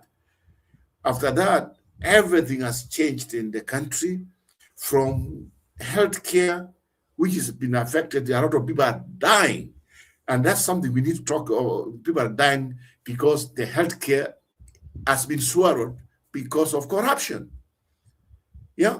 Now, because of that corruption, this man called Ruto, he has decided that he owns the Central Bank of Kenya. And he has some few individuals whom he is using. Somebody like Mbati, and I think you guys, you just your clip, this conman, you just your clip when he started. Can you imagine? He was just chosen before Baba died a couple years ago, and one of the technicians, whatever they call themselves, Sasa amekuwa na kifua, now he can tell people, he can supply maeneo ya share na nini, can give them 30 million Kenya shillings. Wafanyie what they want. Where are these people getting all this money from? It's something we need to ask ourselves as a country. I think that's why we are not saying enough. If these people, their money, where they get their money is being limited, and people will go in and just say, enough is enough, we need to be accountable. We need to know what the resources they are getting. These people always kupiga vifua vile wanapiga. They cannot say this nonsense of say wataenda kuiba kura, wanaenda kuiba. All they are saying is, wao wanasema hivyo wapatie pesa from Ruto, and from there watakuja waende. They are not, I mean, if they want to steal, I don't know. But the uniting factor of our country is against William Samoei Ruto right now. And the one thing we keep on saying, in fact, I've been just bringing this thing and nobody's listening. Nobody's listening. Where is it in the kwa katiba yetu, in our own constitution? Where does it say that everything comes from this conman? After the tissue and kwa juu itoke kwake. So that's what's left, and that's what's happening, and that's what he wanted. So when William Samoei Ruto, he was given that presidency and he was handed over the power, the one thing he decided to do, and many people, even those ones on the comment section, can agree with me, he wanted to change everything to be him alone, so that he can go take us back to what Moi used to do. Everything comes from Moi. You want a district, you want nini, hata masiwa ilikuwa inatoka kwake, district, whatever, kila kitu. So William Ruto has turned our constitution upside and down. And you know what? The people who led him to do it? It's the people we chose to go to parliament. And the majority of them are the people who decided to surrender their power we gave them as the members of parliament, as members of the Senate, instead of them standing and doing what they're supposed to do, oversight. And they are supposed to be there. Another job they are doing, they are the people who decide how the money is being used, allocate of funds. Sasa kwa nini imefika every morning nimewapatia 30 million, nimewapatia 30 million, nimewapatia 3 million this and that, from west, east, what, north, the same language of this money. Just, you know what? He's trying to buy an election, and the IBC is letting this conman to buy an election. I think the best thing we have to do as a country is to say, between now and 2027, we don't want someone to come and talking about projects anymore. We don't want someone to come and say he has given money, this and that, dishing us money, this and that. Where's he getting that money? We don't know. And that's where the problem. So we have the DCI, the EAC. What's their job? Their job ni kuja na kulikalika nini ya Ruto. They're supposed to be independent. Yeah. So we have all these people saying all these things here, like in Chiru, wamesema, somebody are saying intentionally they want to steal elections. What have they done? What's the local police have they done? Where's the prosecutor? That's why I said in Chiru, I don't know whether you were there at that show. There was a show I was here. I said, guys, we have to change the way we do our election in Kenya. And I am one person who believes that for us to have a good election, it should go local. Local, I mean on the county level. We should have, if we have a senator, we have members of parliament, we have MCAs, women representatives, we must have the watchdog. The watchdog, we must have a prosecutor, one or two, also part of it, so that every county we have somebody watching all these people, watching the governor, watching what is like now in Kakamega County, when these people came and said they want to take election. So the prosecutor there could have gone now, filed charges against these people, and just say, I want clarification from them. They get prosecuted. Guess if we go that way, where we know there's a watchdog on the county level, then from there now being assisted by the national government, we will have a strong election. We will have a strong democracy. The problem is we are threat. Everything's being controlled from Nairobi. And if something's controlled from Nairobi, you can't just let one person just decide for us. Let the local people there decide, you know what, to find an election, either to tutachagua our prosecutor, and from there, prosecutor but the party power for 5 years, you'll be assisted by the national government. Then because of that, then we have more people coming in. So it becomes a crime. It becomes a crime. Things like someone to come up and just say, oh, they want to steal an election. That's something somebody could have, by now, these guys could have been charged. Maybe they can be released, then they can come back for a court hearing later on. Now, the problem is people come from Nairobi, they go to the local level, wanafikiri wao wametoka Nairobi, sasa ndio wasomi, wao ndio wanajua inaendelea everything. When they say what they spoke at kwa matanga, even on these meetings. But if we at county level, we have strong prosecution team. It doesn't matter. It should be somebody who doesn't have a party, somebody who's neutral. Yeah, and that one, my friends, in other countries, it has happened, and it has done very, very, very well. And in Chiru, to answer your question at this point, Kenya, we don't know what we are doing. William Ruto ametufikisha Mombasa, took almost approaching Mombasa, headed to Indian Ocean. Unaona? So tuko na conductor ambaye ni soprano, hata jui, he does know pengine amepatiwa madawa ya kulevya. So Wakenya tuko ndani ya hii basi, tunaelekea Indian Ocean. Should we go wait until we get to Indian Ocean, or should we fight back right now so that we can at least salvage something out of this conman's presidency? The country is just, just look what's happening in the country, bwana. The crime has gone up. Watu njaa, watu hawana pesa. Education is, it's as if now tumefika mahali, we don't know what is going on. Yeah, everything is just really bad. Everything's really bad. And yet, these people, kwa sababu wako na hii pesa, they think that nobody can touch them. The problem we don't have. Simeona tachopea Murkomen vile iko na mwingine tumeambiwa ana fly to Nandi every day from Nairobi to and fro. You work from home. They fly with the choppers here and there. Yeah, so we were told he was spending 5 million by hour when he went this country. When he went outside the country, the recent trip he did. But I hope the Kenyan media later on, and I expect them, and I think something will come up to show us before a couple of weeks what happened, they do inside investigation. Yeah, you are right. If these people are using I don't know where they are getting this money. When people are suffering, they can't even afford. They don't care. They have money, budget wamejiwekea. Yet wanatumia the money of the people, which is supposed to go back to the system, to assist other people to bring life, to save life, maybe to get some good medical care, money to spread, to create jobs for everybody. They are using that money to benefit themselves na watu wao na wakisao makasi na kila kitu, and yet we are watching. But like I said before, the best thing to ever happen to our country right now is the unification.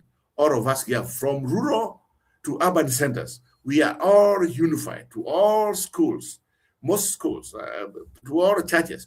We are unified that the current government we have right now, they have to go. They should not even wait. They have to go.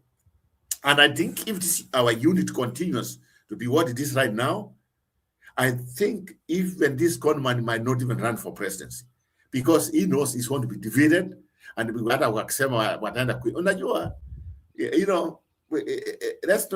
us be for real. Nobody wants to go back to 2007. But I can see some people who are by when we forget. People like this Hassan, I don't know how you call him, Hassan whatever. I call him Hassan whatever. Yeah, this Secretary General of UDA ambaye anakuja. I mean, I'm telling you, like some of us, people we just feel that our country, should not be mambo ya ukabila, ati huyu ni Mkalenjin, huyu ni Mkikuyu, Mkisii, Mjaluo, Muluya, regardless of what. But when you see the people who have been given the authority, na hiyo pesa wanakula, pesa ambayo wanapata mapato yao, inatoka to the same people ambao they are trying to abuse. And I'm telling you guys, I think the best person now being abused at this point, and it's going to come later on, is Uhuru Kenyatta. When Uhuru Kenyatta atakuja ambie what the direction of the country is going to chaotic, very good. For me, it's going to be a very good because people are going to listen to Uhuru Kenyatta this time, maybe the whole country is going to listen. And if we go as a unit, like I said before, without Imam, if the united opposition go with Sifuna, and probably they get somebody else, Kalonzo just sit back, man. Atieng or somebody else, whatever to be the running mate, that's fine. But if we go united, guys, we cannot lose this election. There's no way. There's no way. Otherwise, they have started narratives. They have started things like to change it. Lakini hakuna kitu ambayo they have realized people have one stand. It's one term only. And because of that, now they are trying to go back to 2007 that it's us against them. I mean, everybody's against the Kikuyu. Here, Wanga tried that one. We remember when we came, we said, I'm also a Kikuyu, I'm also whatever. I mean, why is this time, what one buy, the same people who fought for you, not even 3 years ago, now must go away our Kabila. Do you know, I mean, it makes no sense. It makes no sense at all. And it's too late, too little, too late for this conman to come in, maybe try to apologize. Yeah, atakuja takes try to take it narrative, but it's done. It's already maji yakimwagika ayasoreki at this point. At this point. So, Robert, you think he apology Omar haisaidii? It's too late, too little, too late. The reason why I'm saying it's too little, too late, I mean, I'm telling you, all Karao is going to give us a very good feedback from the Kikuyu community. Mutaona. It's going to be like third candidate. This time, it's going to give us, in fact, it's going to give us the benchmarks we have to follow one forward. So I want to, the thing is, the man came forward, said what he believes in. And now, a few weeks later, or a few days later, anakuja nasema apology. Apology for what? That's what I call fake apology. That's fake. It's fake because they know politically now they have been caught red-handed.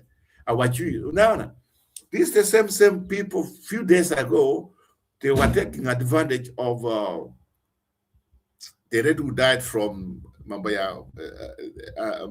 The red was just was burned down with petrol. They was just saying Skachawa, and they try to come up with this narrative. Oh, it's this name. Even now, when you get this conman who was the mic as being the leader of a country right now, even before me, I don't recognize him, and Akuja Nayana to Ambi, Onana, it's like coordinated. There's something like they coordinated. Only what when I get come a WhatsApp group when I say sasa tutaenda hivi na hivi, ndio Mbati came in, akina Wanga wanaanza kuongea mambo ya the people from the mountain, and ndio wasaridi sasa. Unaona, at now their presidency and wamekuwa they just woke up wakati walikuwa wanapigia the same people like Mbati. We know that the two tribes have been ruling in Kenya. We know that. We even talked to our show here. But the way we talk it has nothing to do with the people of Mount Kenya. It has nothing to do with the current community. Lakini wao wanataka kutuletea Wakikuyu, hawa kina Uhuru Kenyatta, hawa kina na najua wasatiti wengine ni watu kama this guy, what's his name? This guy who was just wanakuja hapa wanaanza kutuambia oh it's Kachawa ambaye anafanya hivyo. You know, this is very, very bad. It's very, very bad for a country where something which just happened a couple of years ago, and now we are bringing the same issue, trying to blame the people of the mountain when they have their right to vote who they want. The same people ambao walikuweka ofisi sasa kwa sababu na wataki kuunga mkono na wanakuja wanakuwa wa kabila. How below can you go? How below can you go below that belt? This UDA. And anybody from Mount Kenya who can vote for this conmanship. Ambao wanakuja kuambia watu somebody for people like us who like democracy. I fought for you. Nikupigia kura. Nikikuja kukufanyia assessment, you are a failure. Na nikikwambia you are a failure now, I have to do something else to change the conditions of our people. Unaniambia sasa mimi, sisi ndio watu ambao vile tumekuwa presidents for a long time. Vile people tumechukua mashamba ya watu. Vile umechukua nini? I swear. The courage people, I hope most of them will come up and say, you know what? This is wrong. This nonsense cannot continue happening. They just shut up. Kwa sababu wao ni makabila wako viongozi wa Clergy. I expected a senator from Nandi. I expected a senator from Kericho. I expected a senator from wherever. They come up and just say, you know what? These people, you cannot call the community who voted for our own a couple years ago at watu wa kabila, watu wa naiba, and yet they supported us. You know, that is wrong. This is wrong. This is wrong in Jiru. So, moving forward, this is the way I say it. In fact, from bad to say what he said, that's even more worse. To say, oh, William Ruto, 10 years. William Ruto is not only 10 years. William Ruto, okay, if you can count, it's 15 years, 5 years here at Akwisha. Now, either 10 years alikuwa makamu wa rais. We can count for that one. But if from 2027 at Biden, oh, it's going to be there. No, my friend. My friend, William Ruto is going to go out 2027 to rule the people of the mountain.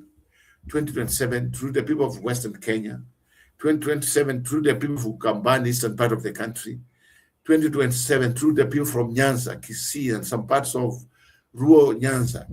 They will come up and say, for the first time since independence, we are going to have somebody from the Murembe nation to be our president. And maybe this one will unite the country. And maybe this one is going to tell us how far we have come. You cannot come and start on slaughtering the people who fought the independence of the country just kwa sababu Mzee Kenyatta alikuwa the first president of the country. Now you are telling you are holding them like kwa nini? Now, why was Katana Ngara angekuwa that time? Why couldn't he fight to be there? Or the people from Ruo Nyanza, you cannot just say, oh, because of outcomes, wao ndio wamekuwa kama Mbati. Jaramogi alipatiwa presidency. He could be the first president of Kenya.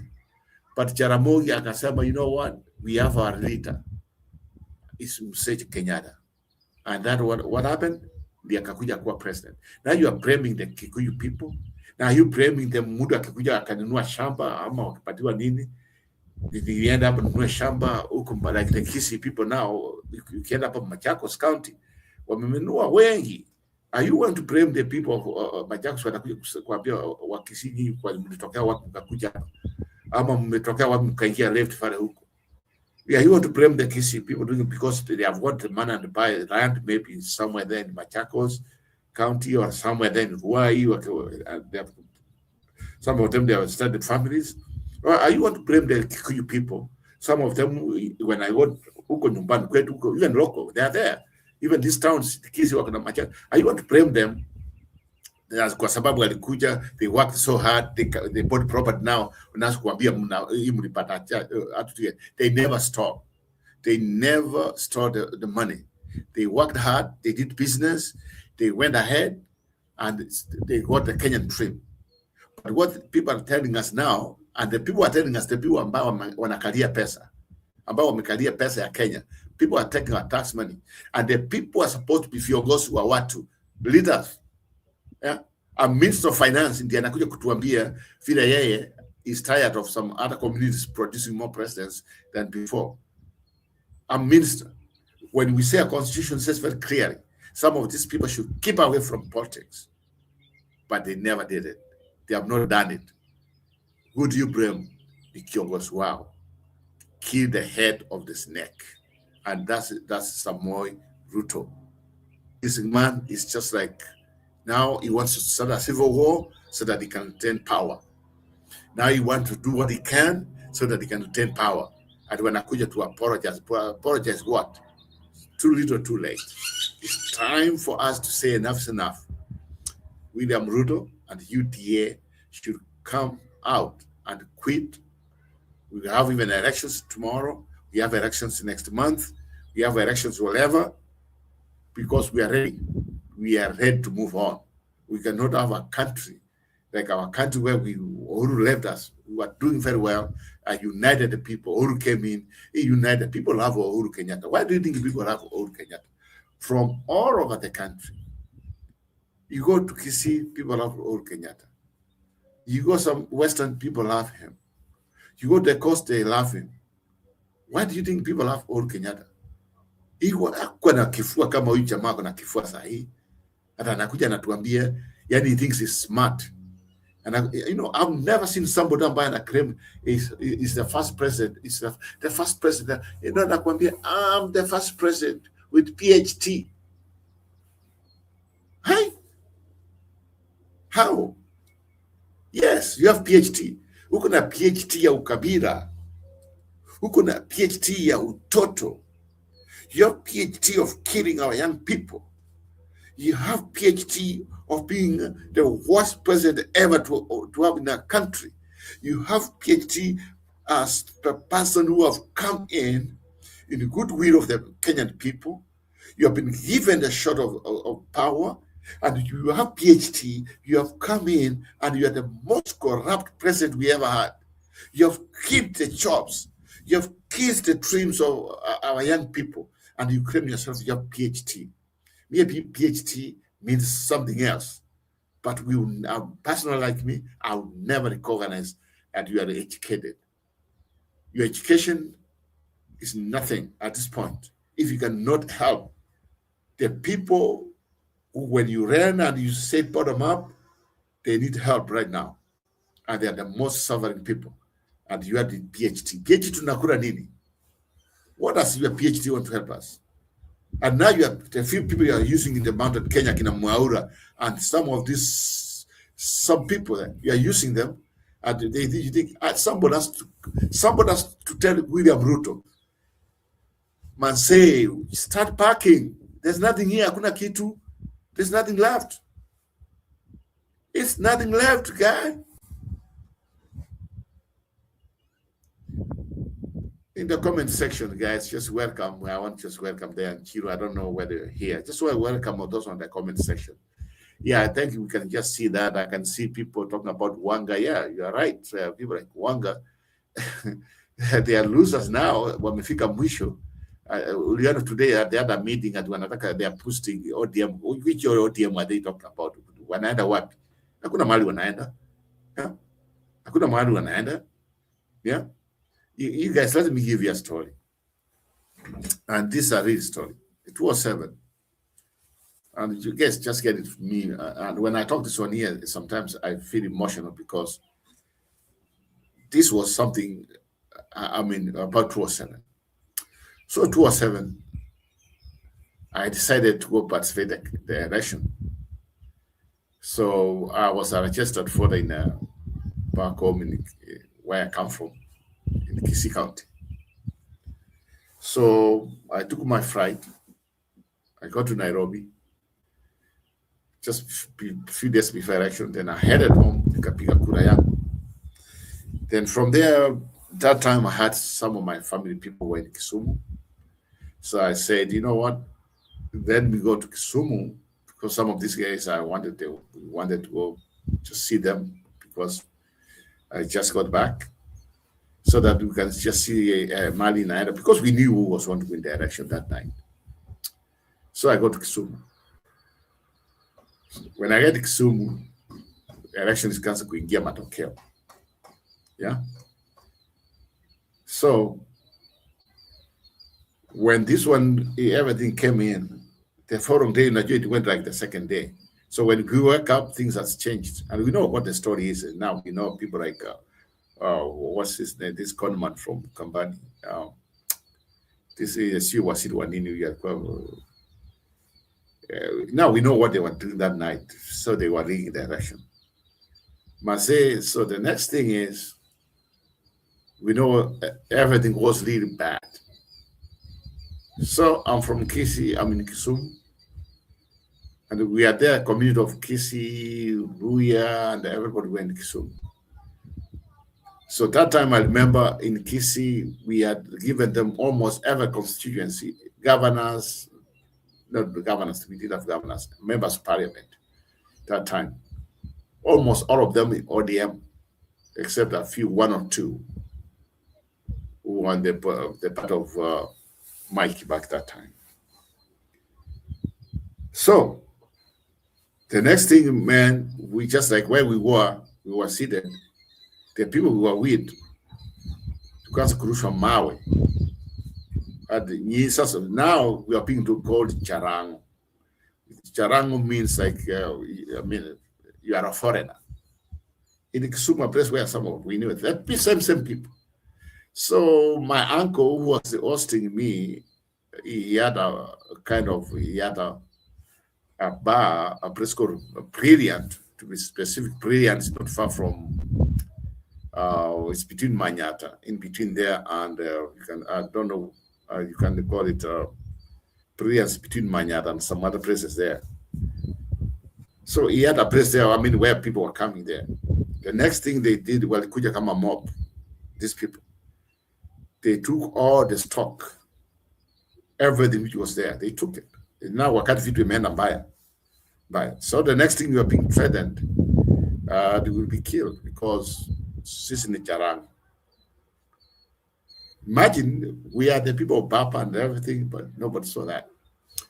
So Mimi, I had to call my friends to Kwanao, and I knew some people in the enforcement. So some of my friends went in the army. Some people maybe went to school with. Some of them, I gave them a call. The next few minutes, they came to Brilliant where we were. So then when wamekuja hapa, the next thing nimeona watu wameanza kutoka. Ruya wa Kisii, wanakimbia. Wanaanza kuingia, tukaingia kwa hiyo gari. So we ended up going to Kondera police station hapo sasa. That was staging area. We were there for 2 days. And we can't even get out. So we are being lazy. So the worst thing happened was we are even getting more and more threats. They want to kill us because I don't know how we were connected with the election. To cut the story short was, I was able to organize, and that by that time I had like a Kuba EV, so it was somewhere outside Kisumu, a little bit Kisumu also in Meweka Port Station. So I organized with the police. They came here, they got a big truck, ikakuja Kisumu, fuel. In fact, good luck. In fact, I was a member, I had an account with the housing and finance. The ATM was working out of the banks there. I had ATM card, nikatoa pesa, nikaweka hapo. Then from there, we took from Kisumu, being escorted by the police, like almost more than 20 cars. What we the new guy just what everything. So immediately we went beyond from boundary of Kisii now, Ruo Nyanza. Things were different. Everything life was normal. So when I got to Kisii town, where we went to, life was there normal because Huko, and that's where now my story comes, where it kind of touched me. I found that people from Migori, or the people from, I'm talking about the Kikuyu community, they have been moved from Migori area, from Kuria area. Some of them, their staging area was in Kisii. So I asked myself, Why is it that even in Kisii town where I've got there, I'm seeing the same people have been threatening us to kill us for the last 2 days. They are just coming in, wengine wanachukua pesa zao, go banks in Kisii, lives normal, wanachukua, then from there, ukifika mahali uko wrong, then wanafunga, wamefungia, you can't go beyond that. Now, then I said myself, democracy can sometimes be ugly. You cannot blame everything on everybody. Unaona, if people in Kisii wangekuwa watu wabaya, and these people, that is communities, the Kikuyu community, were brought from neighboring areas. They were brought from Kericho, Sotiga, and other places were already Kisii. From Narok, the other side of Migori, neighboring Homa Bay, were already Kisii. And that's when I just realized, you know what? When you are a good people, you try to be accommodating when you accommodate. With some of us, we never went to revenge. Tuanze kusema, oh, we have been threatened. Uko mahali ya Kisumu. Sasa hao wenye wanakuja hapo, wengine wako hapo Kisii town, what? Let's organize this and this happen. Nothing. When you go to Kisii, people are saying, I don't care what you do for me. I don't care who you are, as long as you give me the service. The reason why, because most of the restaurants there, okay, Wakisi own the buildings, but most of them, they are rented by the people from Mount Kenya. So they are very comfortable there. Do you know why? Because the local people are telling them, I don't care who give me the service, as long as I get the service. But who gives me that service, I don't care kabila yako. I don't care ni gari gani mimi nimepanda. So the problem with our people and the problem with our country, we take things personal. So in Kisii town, we were there for a couple of days. Then I went back to, after days, we need to cool down before I came back. I went to Kisumu. So I went to find out my friends' houses, Amna Kitu. Everything was burned down. In the business, my uncle was on, he owned then brilliant. Everything was gone, burned down. And in fact, to tell you the truth, I can remember also some of the people of the Woodwell in Kisumu, some of the people from outside Kisumu, the city, ambao walileta some people, they were skilled, yani wanakuja, mtu wanakuja, wanawaweka kama they are rules, wanaweka mpaka wanawafikisha huko police station. The Woodwell, the people, the rural people. Unaona? But unajua, among us, they are evil. Among us. And that's why when we come here, we say, the Karen or William Ruto, we don't mean that all the candidates are bad people. No. Or when we come here, we just say maybe a certain individuals like Moses Cooley and other people. That one does not reflect the people of the mountain. Or when you come here and say about Osoro and others, and that's not reflect the people of Kisii or Nyamira. Or you come here, you talk of Mombasa, some of them like Joe, ambao wamechukua Mombasa for all this time, and this were rap and everything. We don't mean the other people among themselves, they are not good people there. And that's why our country will go wrong. We keep on discriminating. We cannot differentiate between bad people and good people. Among us, there are good people who can change our country. Among us, there are very bad people who want to see that the little power they have, that circle, ambao wamefikia ile pesa, ambao hawataka sasa wanasikia mkia, they don't want to live it. We have them. And it's time for the Kenyan people to say, you know what, enough is enough. We want an equal opportunity for everybody. Na hiyo equal opportunity, it doesn't matter kabila yako, ukikufa, unakufa kama Mkenya. Unaona? When the gas strikes, fuel prices in a strike, it strikes to everybody. It doesn't matter when Mjaluo, when Mkikuyu, whatever, we are the same shit. What we want to unite against is politicians who will give power. Tukiwapatia power, too for us, good for the country. But instead, you know what they do? They just go. They just go against the will of the people. And even this nonsense, people are telling us, oh, we'll come just to the kuja to ibe kura. Imagine If that happens, Ruto loses the election 2027. Like they said, Wakuja Waide. How? How? With all we have gone through, well, since this conman came in, he came in mdomo. Remember when he said mambo ya kazi itakuwa like 1,000 elfu moja si ya Kenya? You remember that? When he had that women forum, I was watching that women forum. Remember when this guy came in, he said it's going to build the economy of the country. The young people, mutakwapu, when you go to your college, university, man will be available for you. Do you know when this man came and said, if you are somebody ambayo you are a small business owner, we will go the next level because of him. Remember when he said he will come and he's going to create jobs for everybody, regardless of your age, regardless of where you come from, everybody. And you know what?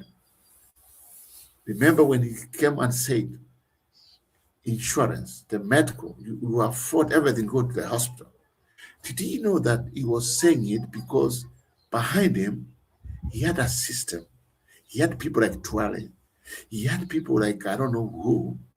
They wanted to come up with a scheme so that they can take money from the people. Huyu jamaa, yeah, he was jealous of Uhuru Kenyatta and Gideon Moi.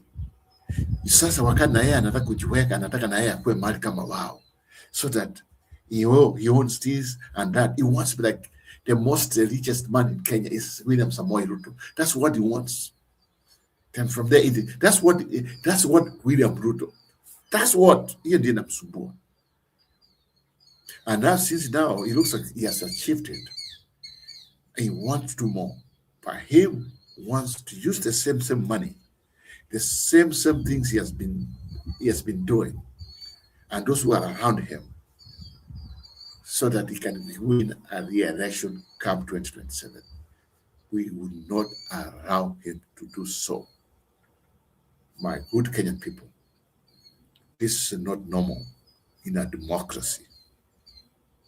My Kenyan people, this is not normal in a place where we say the will of the people prevails.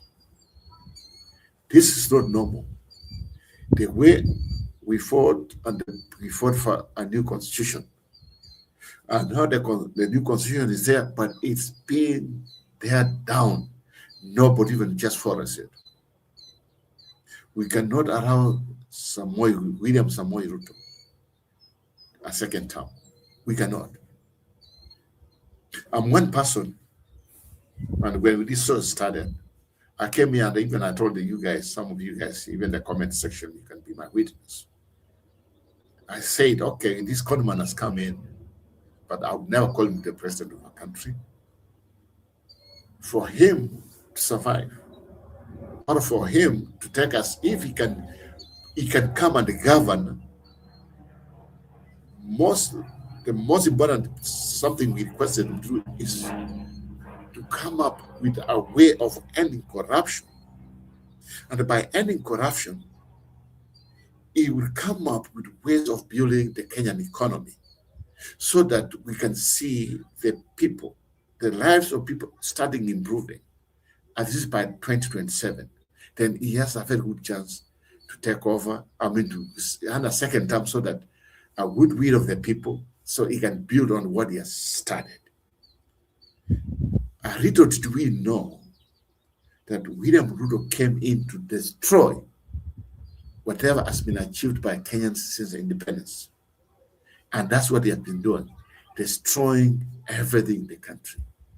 This is a man who comes in and says, I've never taxed anybody, even though the member of housing, the people who are working very hard, even to support their kids in school, their parents, or support whatever they love, they are being taxed. And we came here and we said, too much taxes in our country is not good for the economy. We said it. He tells you, oh, we're Kenya, I know what I'm doing. Also, we have to be, you know what they say? I remember they were exact words. Be what? Your brother's keeper. So William Ruto meant be your brother's keeper. They went in, the money they are getting in terms of taxing people.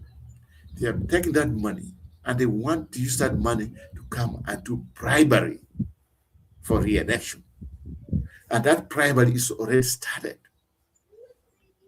Why do you think the World Bank, they can't negotiate with him? Why? Why? So somebody, those ones who are going for William Ruto, if you are somewhere, if I ask you a question, what has he done? What has he done since he came in? Show me, William Samuel Ruto, show me what you have done since you came to power in our country. Wapi ile kitu ambayo hata wewe unakuja unasema unapigia kifua nilifanya hivi na hii na hii. Tell me. Every week, every time, kufungua maendeleo. Every time start projects ambazo have never been completed since you were the second man in the country. You came in and said Uhuru Kenyatta was destroying the country. If Uhuru Kenyatta was destroying the country, if Uhuru Kenyatta was destroying the country, then what are you doing? What are you doing? I mean, can you just say enough's enough with this man? I mean, what has he done? Tell me. My friends, those ones who have said second term, well, 2 fingers. What has this conman done other than destroying our country? Wastage. The money we could have put into the economy. Guys, let me tell you something. If in the next few months, if this kind of money continues to come in, this kind of money they're using, our economy is going to collapse. Our economy. What do you think that right now, the shilling is not stable? It's not. It goes, it's just like in a yumba, up and down, up and down, up and down. Yani, sisi hatuna mwelekeo sahi. We don't have sense of direction. Because the man who was given the powers to lead our country and opportunity, which is given a few on us, ana kichwa, ana nyuma, I mean, he doesn't know what he's doing. But the problem here, kwa kichwa yake, he feels as he has done very good, is the country is headed. I mean, seriously. On those ones in the comment section, if we want to discuss, can you tell me what William Ruto has done near you? Point. Sema William Ruto amefanya hivi tupatie. Or yeah, tell me at least. Don't be biased. Don't be biased. Just say at least William Ruto amefanya hii na hii. Wow, it looks like I'm here by myself now.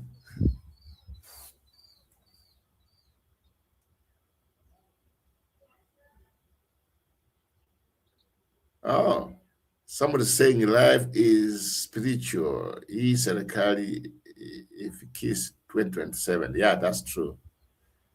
I also feel the same. I feel the same way. This serikali ifiki 2027.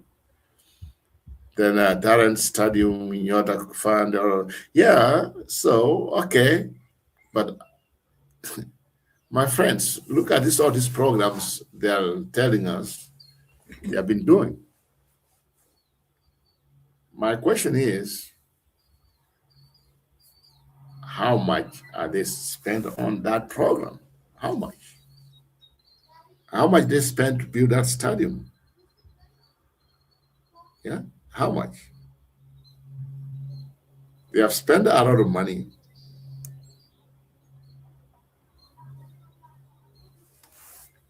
Doing nothing. Seriously.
Oh, Paul, my internet just went off. It's okay.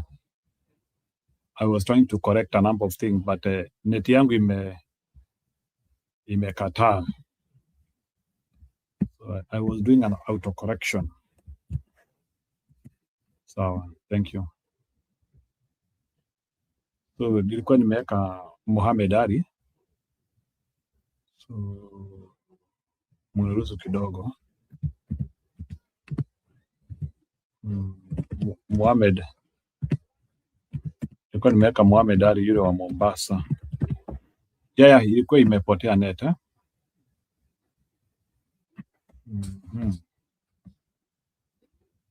Nimeona ni kama sasa Mohamed Ali yeye ameanzia yeye ndiye anajifanya ni kama mtetezi, anajiita jicho pevu. Let me do jicho pevu.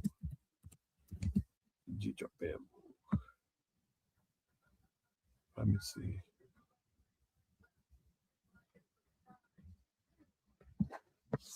Yeah, ndio hii. Yeah, sorry for that. I had lost my internet. That is what happened. So baba unaweza rudi kama unataka. It begins as your moment and grows from there. Excellency. Harambe. Harambe.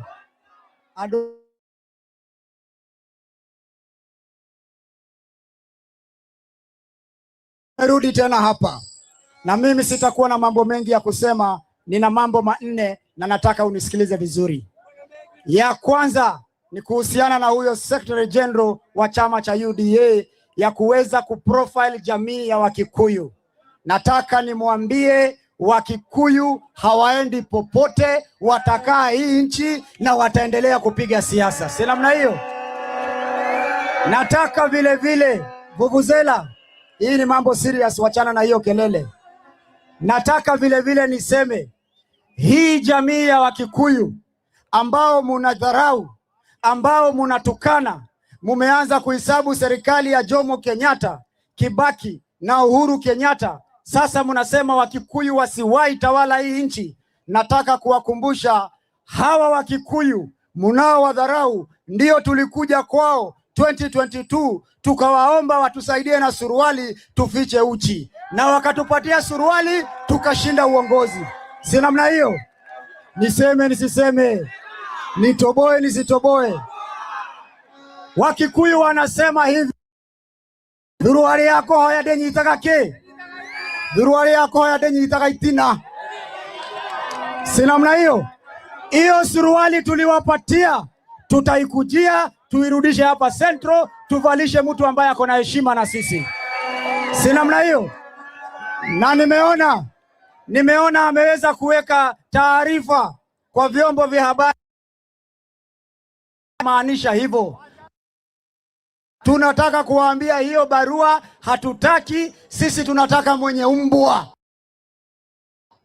Na safari hii tutapiga umbwa, mwenye umbwa, sahani anatumia na chakula. Serious. Hii ni mambo serious. Ya pili, nimesikia hata siku hizi wanatukana Uhuru Kenyatta. Hawataki Uhuru Kenyatta azungumze. Si ni Mkenya? Daniel Toroitich Arap Moi alipiga siasa baada ya kutoka. Alipinga katiba mpya. Hakuna mtu alimwambia kitu. Uhuru Kenyatta sio rais wa hii nchi, alikuwa rais. Uhuru Kenyatta ni elder wa hii nchi, ni mzee wa hii taifa. Mzee akiona watoto hawafanyi vizuri, atachukua kiboko waambie hiyo ni makosa.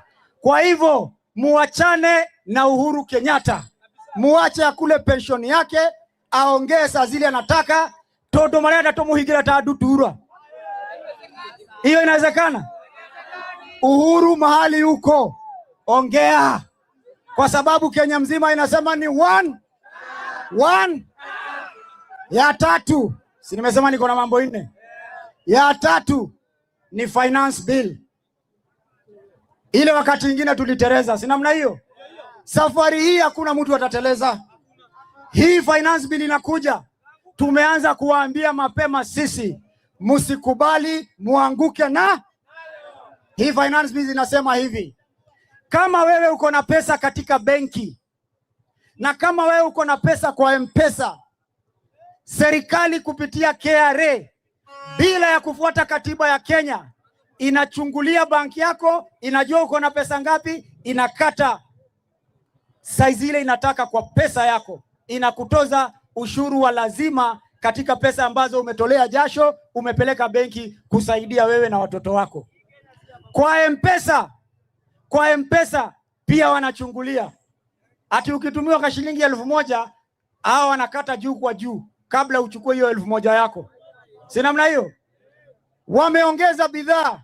Sasa vitu zitaanza kupanda bei. Wakulima hawawezi uza tena kwa sababu wameingilia mpaka biashara ya chakula. Tayari wanatumaliza na mambo ya petroli na dizeli. Hii finance bill nataka nyinyi mtuhakikishie ya kwamba mtachunga boma na sisi tuchunge bunge. Si namna hiyo? Hii finance bill tunasema tunai-reject kwa sababu ni finance bill ya ukora. Na mimi ya mwisho sasa, namba 4. Ninaona rais ako Mombasa bado ana mangamanga. Nimeona jana Joho akiweza kumtukana kiongozi wetu Stephen Kalonzo Musyoka. Anasema Kalonzo hawezi kuwa rais, hawezi kuwa wadhifa yoyote, hata wadhifa wa mzee wa mtaa hawezi. Sasa nimujibu nisimujibu? Nimjibu nisimjibu? Nitoboe nisitoboe? Niseme nisiseme? Sasa wewe Joho, wewe Katerina, wewe tunakujua vizuri sana. Stephen Kalonzo Musyoka hakutajwa katika bunge la taifa na marehemu George Saitoti kama mlanguzi wa dawa za kulevya. Kwa hivyo wewe na yeye hamuwezi kaa meza moja, na nyinyi sio rika moja. Ya pili, Stephen Kalonzo Musyoka hajafanya ufisadi. Wewe umekuwa katika kaunti ya Mombasa, umefanya ufisadi wa hali ya juu. Umepora mali yote ya watu wa Mombasa.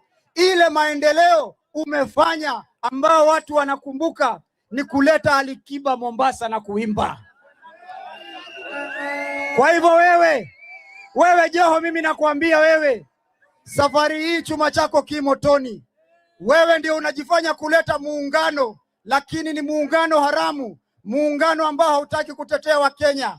Eti kwa sababu umeahidiwa mambo fulani fulani, sasa unataka kuanza kubadilisha dhiki ambazo wananchi wanapata, kuziongeza kuwa mingi sana. Mimi nakwambia wachana na Kalonzo, sio rika yako. Wewe kuja hapa kwangu ni kupiga chobo, kanzu ni kuweke chini. Si namna hiyo? Halo. Ate Jokere.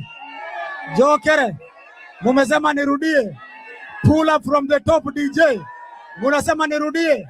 Nataka kumwambia Kalonzo sio rika yako. Wewe kuja ucheze na mimi, ni kuonyeshe vile maendeleo inafanywa, ni kuonyeshe heshima, na bado tutakuuliza vile Saitoti alisema katika bunge la taifa kwamba wewe ni mlanguzi wa dawa za kulevya. Kwanza weende usafishe jina, ndio ukuje upambane na watu wako na jina safi. Si namna hiyo? Na hawa viongozi wetu hawa, tuko na principal wangapi? 6, si ndio? Tuko na JB Muturi, tuko na Kalonzo Musyoka, tuko na Rigiji, Eugene, Martha Karua na Matiang'i. Si namna hiyo? Hawa watu tuwaambie vizuri tukiwa hapa.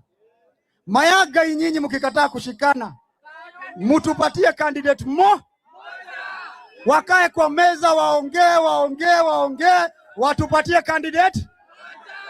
Wakisema ni Kalonzo, si tunaenda na yeye. Wakisema ni Kalonzo, tunaenda na yeye. Wakisema ni Rigathi, tunaenda na yeye. Wakisema ni JB Muturi, tunaenda na yeye. Wakisema ni Eugene, tunaenda na yeye. Wakisema ni Matiang'i na Martha, tunaenda nao, si ndio? Na hao watu wakikataa kusikizana, mayaga yana toko hora wangawe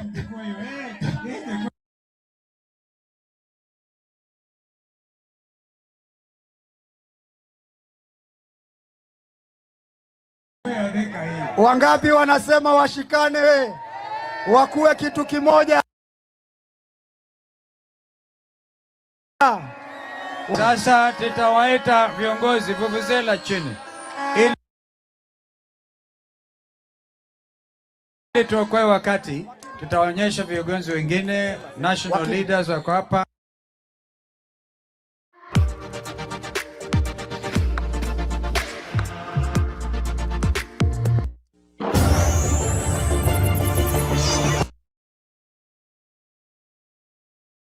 Yeah, the reason why nataka kucheza hii board, kuna kagari kamoshi kamepelekwa na Ruto Electoral.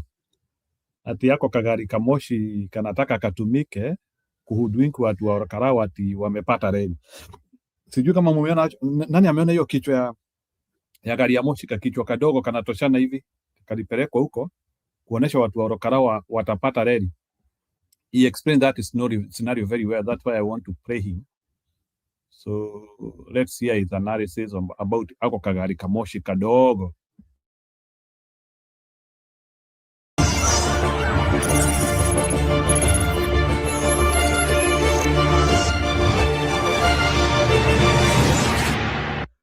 Welcome to the bold analysis, ladies and gentlemen. The anti-gamer campaign that Hassan Omar, the UDA Secretary General, continues to preach in the country seem to be backfiring. And in this podcast, I'm going to show you and demonstrate to you how state officials are being lynched in public, and the hostility in Mount Kenya seem to be charging. In this video, Mwaura was heckled. P.S. Wachira was heckled in Olkalau. And in a very pathetic narrative, the Kenya Kwanza is actually bringing up the Mungiki narrative. And in Nakuru, Mukame, the Nyeri women rep, is already speaking about the disrespect Kindiki is undergoing in the coast. Watch this podcast to the end. Kindly subscribe to our channel, click the notification bell, and like our videos. Yeah, nataka msikilize hizo assorted speeches which board aliweza kuziweka, and you'll understand what is happening. Yeah, they were quite fascinating, the explanation. Especially hiyo story ya Cheruiyot ati kusema ati Gachagua anarikuruti Mungiki in Nyeri. Hey, hao watu hawakosi maneno. And thank you very much for supporting this podcast. We produce the most informative political podcast, and we continue to urge you to subscribe. Subscription is absolutely free. Now, the notification bell up there is that bell thing. If you look at in this screen, when you subscribe, when we publish our videos, you'll be getting notified. And I want to say thank you very much for the subscription that has increased, especially from the UK. Yeah, the number of supporters from the UK has really increased this week, and I continue to appreciate those who are sharing our podcast with their families, friends, and colleagues. Now, government spokesperson Isaac Mwaura was heckled in Kenyatta University when he was trying to spew some government propaganda to the university students. And this was this week on Friday. Yes. He is the spokesperson of the government. He was speaking inside a university, and university has all the tribes. And if you watch that video keenly, you will understand that his speech was overwhelmed by the chants, and he had to cut short his speech and leave the podium.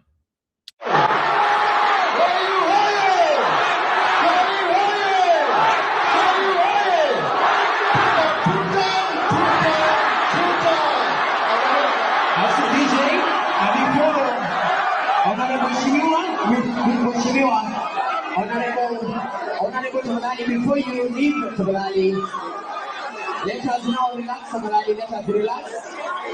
Let us relax. As Tafadhali, DJ Ziki.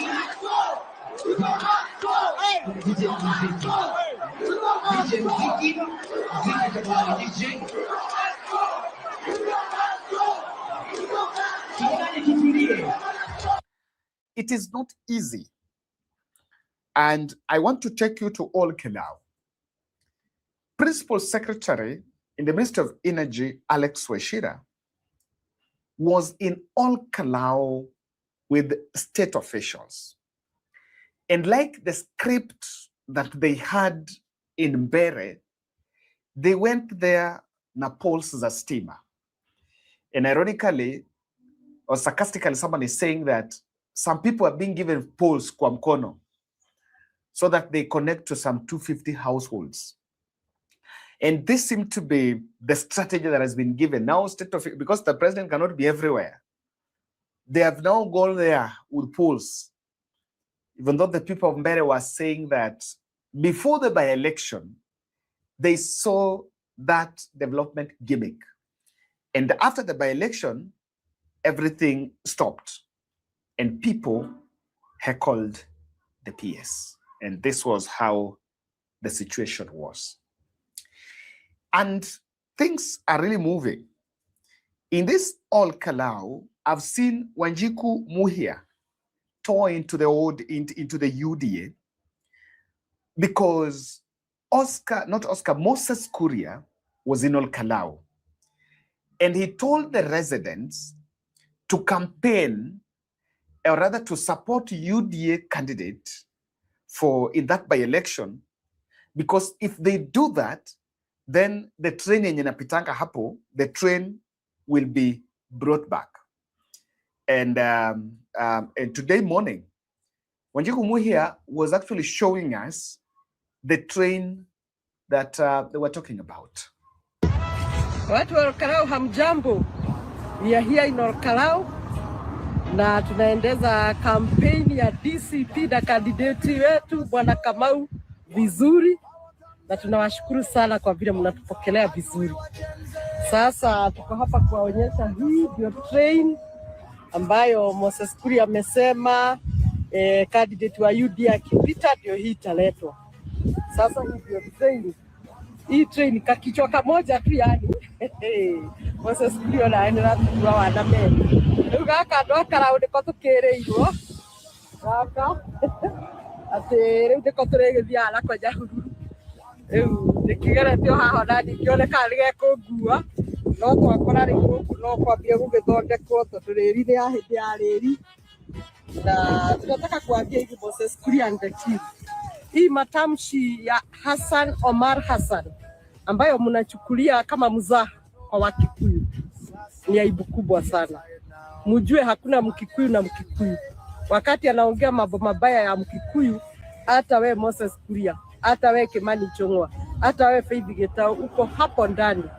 Na tunataka kusema hii hate speech ama profiling the Kikuyu nation will not sell anything to us. Tumezoea kueleza tunafanya inakuwa, sisi ni watu hard working na Wakikuyu tunasema tunaendelea kusimama imara. Ol Kalou ni DCP candidate ni Kamau, na hapa ni DCP na hakuna lingine. Ona Kongo no wongerere kangi Moses Kuria kamwe gagathigirigiri na kamwe gagathie Nyahururu, tukwenda gatukue na gatina tukua. Riu ori enda no kiama ni DCP, candidate ni Kamau. Watu wa Ol Kalou hapa ni one term. People keep asking, how do we actually get an AI agent on our team? Well, it's easy. Watch how I do it in 60 seconds on Monday. First,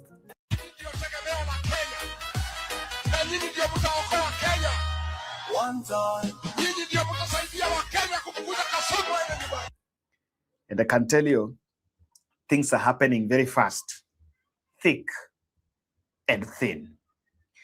I don't know what is the end game with the ethnic card.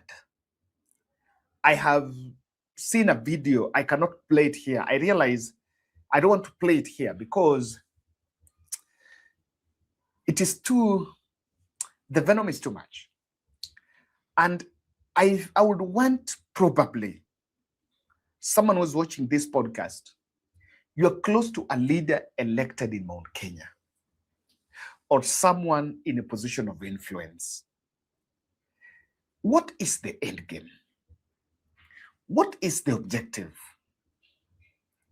Is this strategy going to rescue Mount Kenya vote to the president?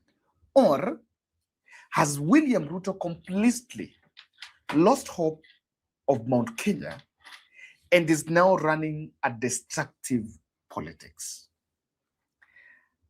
You might accuse Rigathi Gachagua of many things, but I don't think it is responsible enough for the majority leader in the Senate, Aaron Cheriot, to make this statement. Wamunyoro wants to develop the Mungiki culture back into Central Province, and we shall not allow him.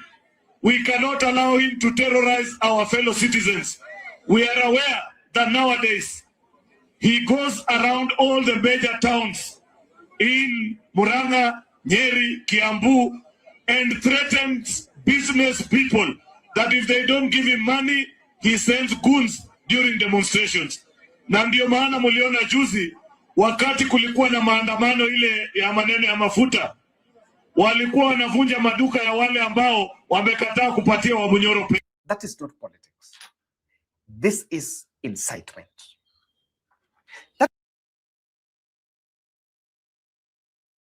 Nimesikia story ya Cheriot, hata mimi nikacheka vibaya sana.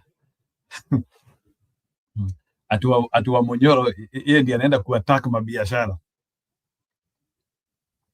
So Stony PK, you can come and react to that, but the Kikuyus have allowed this abuse and demeaning by anybody. It is the only tribe that has allowed all garbage to be heaped on them due to two things. One, greed stroke self, two, religious intoxication.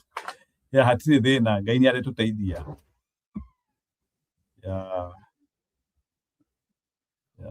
That is why I said yesterday, I said in one of our videos here, that it is important for those who are in a position of decision making to differentiate between what is politics and what is incitement.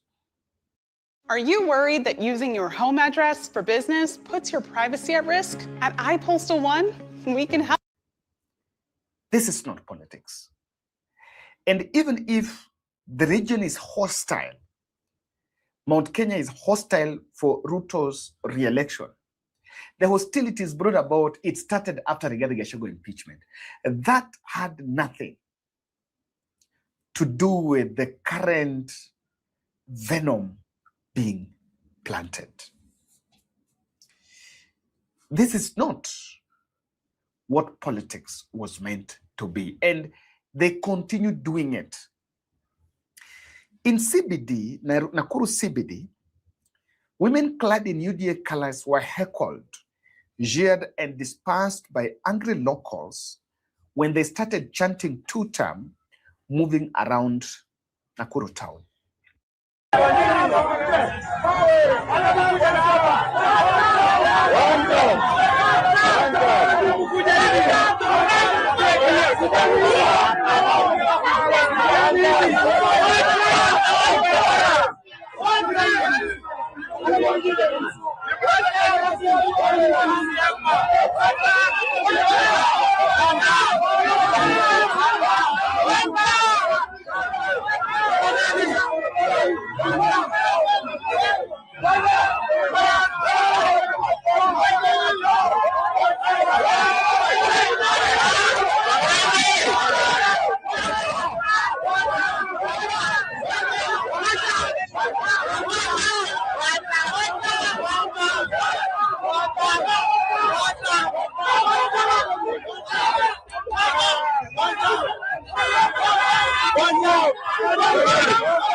Kindiki.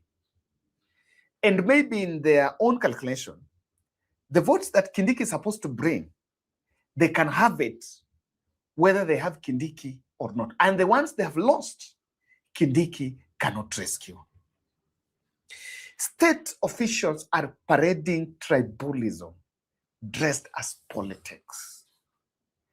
A very annoying phenomenon. Something very backward. And people are watching.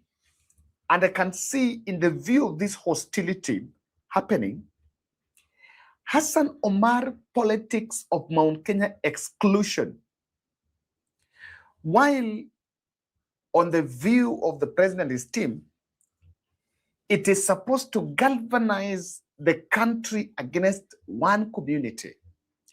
It does not stand a chance. And I saw Kalonzo Musyoka speaking boldly about that politics of exclusion. Tukielekea uchaguzi next year, wanataka kuprofile tena, kuprofile jamii ya wale ambao walipigania uhuru. We will not allow you to do so. We will not allow you, whoever you are, a misguided cabinet minister, uanze kuprofile a community na kutumia the word profiling in a negative sense. Na huku tunajua wakati Uhuru Kenyatta alikuwa president, kabla atoke kwa mamlaka, bei ya mafuta iwahi kufika shilingi 200. Kwa hivyo ya nini kusema ati matatu hakulala wakati huo, hakugoma? You want again to profile the Mount Kenya community, which has been expanding in leaps and bounds. We will not allow you, Mr. William Ruto, to profile any community in this country. Yeah. Indeed, that is not the direction we would want this country to take. And we're not going to make this country better by planting that political venom. The second thing is this. Anti-game agenda, people are seeing it. The country is watching at it. And the region is looking at its leaders. Their silence is betrayal. Their silence is betrayal. And indeed, before they know, history will judge them harshly. History will judge them harshly.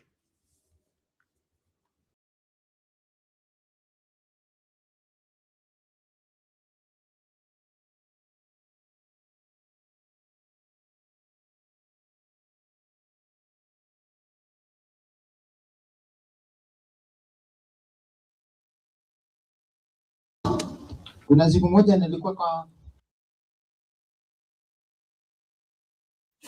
Nataka msikie hapa kwa Anthony Moheri as well. He said something serious. Alafu niweke Wavinya. mkutano na sasa mimi namwambia vile ndugu yangu aliniambia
Yeah, nimerudi, poleni. This is really bad. I don't know, like leo internet yangu ina jambo mbaya sana. Yeah, ni sawa. So anyway, I'm back. Kama kuna mtu anataka kuingia kwa kituo anaweza ingia. Sijui huyu Mohamed ni kama huyo Omar wa Mombasa ni kama hataki to discuss hii maneno. Anyway, nilikuwa nimeweka hiyo video ya Bishop akisema vile anatafutangwa na watu wa State House. Kumbe wanatafutanga watu. So but let's see Wavinya reacting. Let's see Wavinya and Ndeti reacting.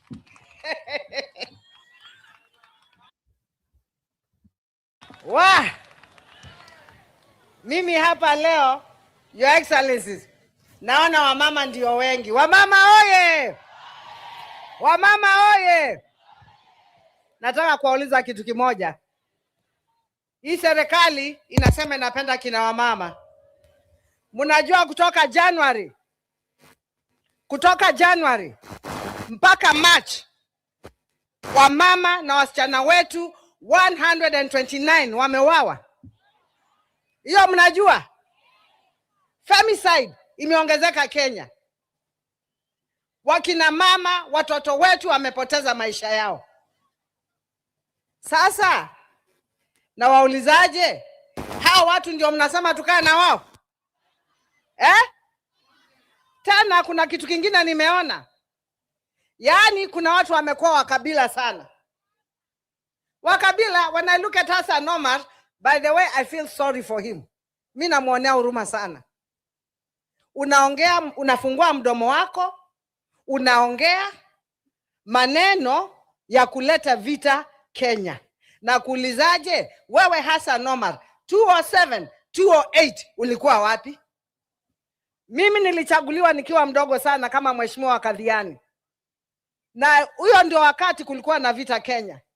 Kila kitu niliona singependa kuona tena. Na kama mnafikiria mtatishia Wakikuyu, Wakamba na wale wengine, sisi hatutakubali kutishiwa na mtu. Wakamba na Wakikuyu mahali mko msimame imara.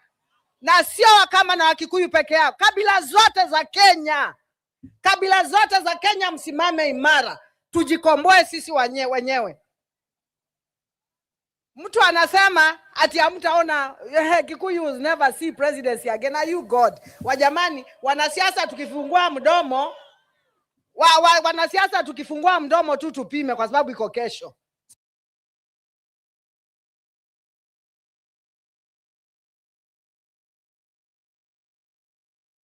Si ndio? Siku moja pengine atakuja afikiria akuje kwenyu, atakuja kwenyu awaambie nini? Can you ever face the Kikuyu community in life? Your Excellency Kalonzo Musyoka ni wewe ulimfanya nani Hassan Omar senator. Hata sijui tulikuwa tunaenda wapi. Hiyo ilikuwa makosa, lakini Mungu atusamee. Huyo ni mkabila. Huyo ni mkabila. Tunaelewana? Watu wanaongea maneno ya ukabila hii Kenya. Na wao kwanza ndio wakabila. Kwani vile mumeambiwa hapa na mheshimiwa wetu yule anakuja governor Mombasa, Wakikuyu wakikutana kuna shida gani? Si Wajaluo wanakutana, Wakamba wanakutana, Wakisii wanakutana. Why are you threatened when the Kikuyus meet? Because number one, you fear the power behind them. By the way, wanawaogopa. Wanafanya nini? Na wajue nyinyi ni adhonua, nyinyi ni kazi zetu. Na vile mliona tulishikana, hatutakubali tena. Hatutakubali tena kabila ya Wakikuyu wadhulumiwe mtu. Mnakumbuka 2007, 2008 tulisimama na nyinyi. Si tulisimama na nyinyi? Hii maneno ya kulete mambo kama hayo watu hawache kabisa. These are our people. These are our cousins. And in Mombasa, let me tell you, wale wako Mombasa, Mijikenda are Bantus. Wao na sisi ni kitu kimoja. Tunaelewana? The Bantus, Mijikenda ni Bantus. Wao na sisi ni kitu kimoja. Kwa hivyo wale wanasema mnaenda kuleta ukabila Mombasa, mnawaambia sijui nini, mmedhulumiwa. Mijikenda na wauliza ndugu zangu, ebu angalieni historia yenu vizuri. na nyinyi mumetawalwa na watu wengine kwa miaka mingi. Hata nyinyi Mijikenda, toeni kiongozi moja Mijikenda akuja afanye kazi na sisi. Tunaelewana? Sasa mtaka tuongee hivyo, tutaongea. Kwa sababu na hao Waarabu wamekalia Mijikenda sana. You want us to go that way? We will tell you. Then allow this time Mijikenda hata yeye aongoze Mombasa. Tunaelewana? Hakuna sio mtu mmoja. So Vanessa, I think it's okay. Ni mimi nimepanga tu kuketi kwa chini. So yeah, I feel more comfortable there. So the other thing is mmesikia hii kitu imeanzia kusoma sote. Hadi sijui msimamo anasemanga Kobe na nani? Kobe na mwewe. Sasa imeanzia ndio hii. Imeanzia things are soma sorting now. To even places sasa. Who would imagine that in Kenya, siasa ya Kenya ingefika pahali tunaongea story ya Waarabu. Hata nao Waarabu wamekalia Wamijikenda sana. Huko ndiko inaelekea. Unaguza hii button nyingine, unajua iko wazi. Can you hear hapo? Na hiyo Wavinya ameiweka moja Mijikenda akuja afanye kazi na sisi. Tunaelewana? Sasa mtaka tuongee hivyo, tutaongea. Kwa sababu na hao Waarabu wamekalia Mijikenda sana. You want us to go that way? We will tell you. Then allow this time Mijikenda hata yeye aongoze Mombasa. Tunaelewana? Hakuna sio mtu mmoja kusema ni yeye kiongozi tu wa Mombasa. Kuna kabila zingine hapo zinaweza kuchukua hiyo kiti. Kwa hivyo nawaambia ndugu zangu, dada zangu, tusiogope. Tukae na Mwenyezi Mungu. Mwenyezi Mungu ako na sisi, na tukae kama kitu kimoja na tupendane. Mimi ni governor wa chama cha Wiper. Can the world's fastest human calculator calculate this in 15 seconds? 2543 multiplied by 8. Huyu kiongozi wangu wa Wiper Kalonzo Musyoka, yeye, I am telling you, hakuna mtu anaogopa Mungu kwa hii dunia kama His Excellency Dr. Kalonzo Musyoka. Yeye ana mambo mingi, hata ukabila hana, amjawahi kumsikia na kitu yote mbaya amefanya. Ndio unaona hata huyu mwingine anamuogopa. Anasema ati mtu hana akili. Hebu niwaulize, mtu amekuwa minister wa education, mtu amekuwa minister wa foreign affairs, mtu amekuwa vice president, mtu amekuwa minister wa education. Unasema huyo mtu hana akili? Kwani angepatiwa hizo kazi kama hana akili? Tuache kujichenga bwana. Tunaelewana? Watu waache kujifanya nini? Kujichenga. We know your excellency uko sawa hapa, and that is why we support you, and the whole Kenya is supporting you na kina Rigiji na wale wengine muweze kukomboa Kenya. Wakina mama tukae strong. Wakina mama tukae strong. Are we going to be strong? Mnajua sisi hatutapiga kelele. Mnajua vile tutafanya? Tufanye hivi na tuwanyongee hapa. Tufanye nini? Si mnajua? Hata kimya nijibu. Tunaelewana? Si ni sawa? Kwa hivyo asanteni sana. Mwenyezi Mungu awabariki. Nimefurahia kuwa na nyinyi hapa leo. Tushikilie tuweze kukomboa hii Kenya. Mafuta, mumeambiwa maneno ya mafuta. Hapa Thika kuna industries. Mimi Machakos, there are a lot of industries in Mavoko. Kampuni zote zile ziko na shida, zina manufacture huko. Ziko na shida sana. Bei za vitu zimeanza kupanda kwa sababu mafuta imepanda. Mimi nawaambia tafadhali wacheni kutuletea story mingi. The bottom line, tunataka mafuta iende wapi? Tunataka mafuta iende wapi? Harambe! Harambe! Harambe! Na mumeambiwa tena His Excellency na wale wengine, lazima mkae pamoja. Mkikataa kukaa pamoja, tutawafunga na kamba. Nyinyi wote mkae pamoja. Asanteni, Mwenyezi Mungu awabariki. Moving on, while ordinary Kenyans braved the streets to protest, demanding relief from suffocating fuel prices, industry leaders turned the turmoil into leverage. It is now alleged that what began as a cry for survival ended up as a boardroom negotiation with the Matatu elite walking away stronger, armed with reforms and parks, while pain at the pump still crushes the Mwananchi. KTN's Vera Mora with details of President William Ruto's Mombasa fuel declarations after meeting with Matatu stakeholders. Listen in. When President William Ruto jetted back from Azerbaijan, a trip that drained over $500 million Kenyan shillings from Mwananchi's pocket, he landed in a country on edge, a country in chaos. Kenyans, suffocated by the pain of the fuel pumps, had poured onto the streets to protest. Instead of addressing the nation directly, Ruto chose to meet with Matatu stakeholders, whose go-slow had already spiraled into bloody protests. They held the meeting under Mombasa's scorching sun and came out in numbers to address the nation. Social media erupted with outrage as allegations surfaced that Matatu leaders had turned the crisis into opportunity, from government-funded air tickets to luxury hotel meetings. There was no brown envelope in Mombasa. And we went to Mombasa as leaders. Going to Mombasa, we paid for our transport. Whoever went to Mombasa, we paid from our pocket. What should have been a forum to ease Kenyan suffering quickly morphed into a checklist of self-interest. The stakeholders are now facing more criticism that they used Kenyans to secure that meeting with the president, and instead their negotiations drifted from fuel relief into other gains, including seeking government appointments for themselves. We are the ones controlling the issue of transport, so we must be in the board of NTSA. Why should EPRA sit alone and decide on us, and then they come and tell us, do 1, 2, 3. We need our representation there. Kenya Roads Boards, because we are talking about accidents on our roads, we must be in each and every board, which is, let's say, the issue of the transport, so that at the end of the day, it's going to help us to understand what is happening there. Sources close to KTN also revealed that in the meeting, they agreed on a number of issues that will benefit the Matatu industry directly, including insurance reforms within 90 days, Auctioneer Act review in 90 days, duty-free import for the first 100,000 electric vehicles, weighbridge exemptions for buses, new registration for 14-seaters in Mombasa, graffiti legalization on Matatus, bank leniency on vehicle loans during this time of fuel hikes, 24-hour Sun-truck transport to maximize sales, among others. In the end, the issue that brought Kenyans out to protest in solidarity with the Matatu industry was not resolved.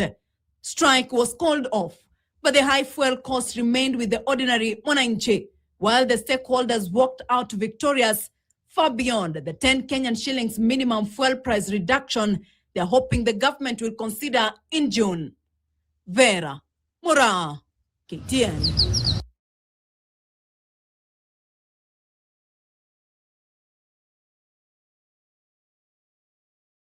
Yeah, story ndio hiyo. History ya mafuta.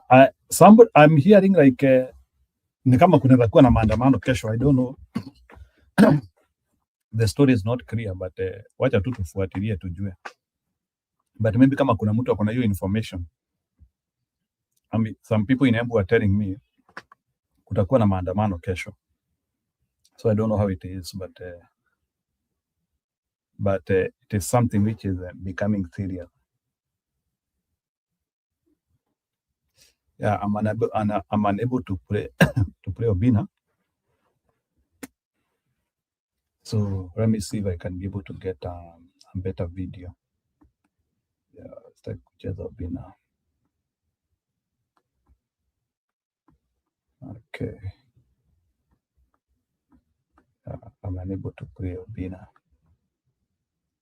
It's unfortunate, but lakini hiyo story ya wizi wa kura. Let's see what Waiguru has said about the same issue. Wanajifanya saa hii. Join a growing number of professionals who are advancing their careers with a graduate degree from the top 5.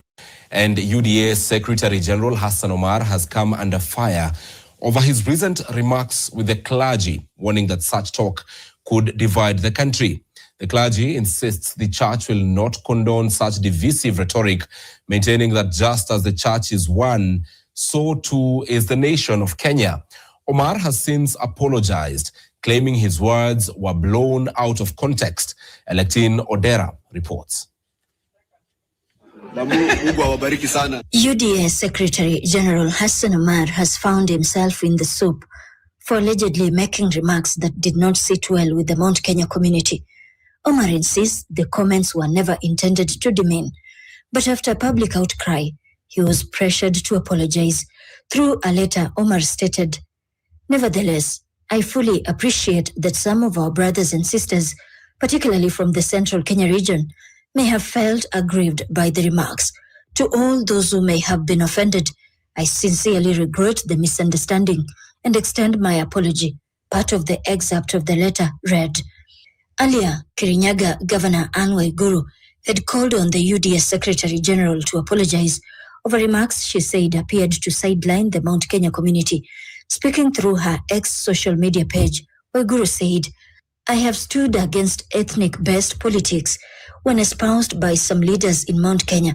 In equal measure, I strongly stand against the Hassan Omar type of ethnic baiting that seeks to isolate the people of Mount Kenya. The Tuta movement, to which we remain fully committed, is a national movement that does not legitimize the spewing of ethnic hatred, however coached. As a nation, we have been there before, and we said never again. That approach may excite crowds, but it is short-sighted, undemocratic, and can ultimately only be severely injurious to the nation.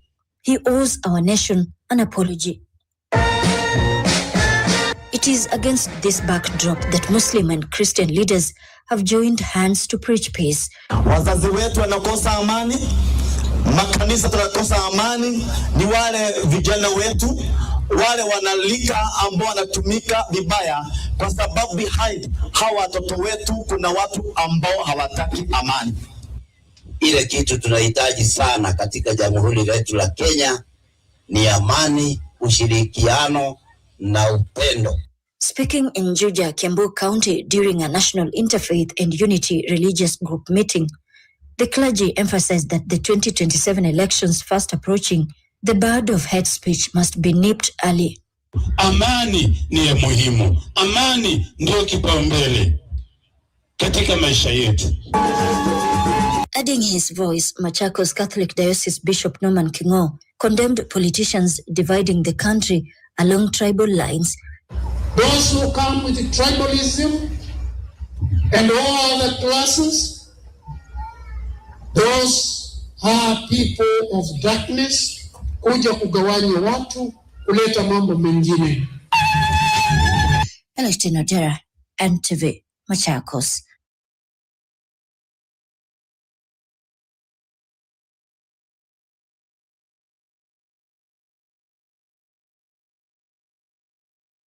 Yeah. So that is what is happening. So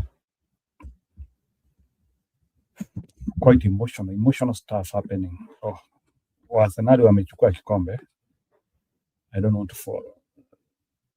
Acha tuone ujinga ingine ilikuwa inatendekea Ruto. Now, the Inspector General of Police, Douglas Kanja, has ordered immediate changes to the security detail protecting President William Ruto and constituted a special investigations team after a Bible-wielding man penetrated every layer of presidential security and reached the president on a public podium in Ganze, Kilifi County today. But this is not the first time. It is not even the second time. NTV's senior reporter Catherine Omwandho now reports on a spate of security breaches, raising concerns about the president's protection and safety. For anyone counting, this is the fifth public security breach since President William Ruto came into power in 2022. This man, who was clearly unauthorized, came dangerously close to the head of state.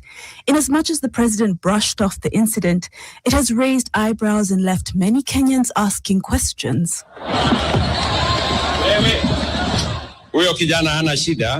So for this one here, it's surprising that somebody had.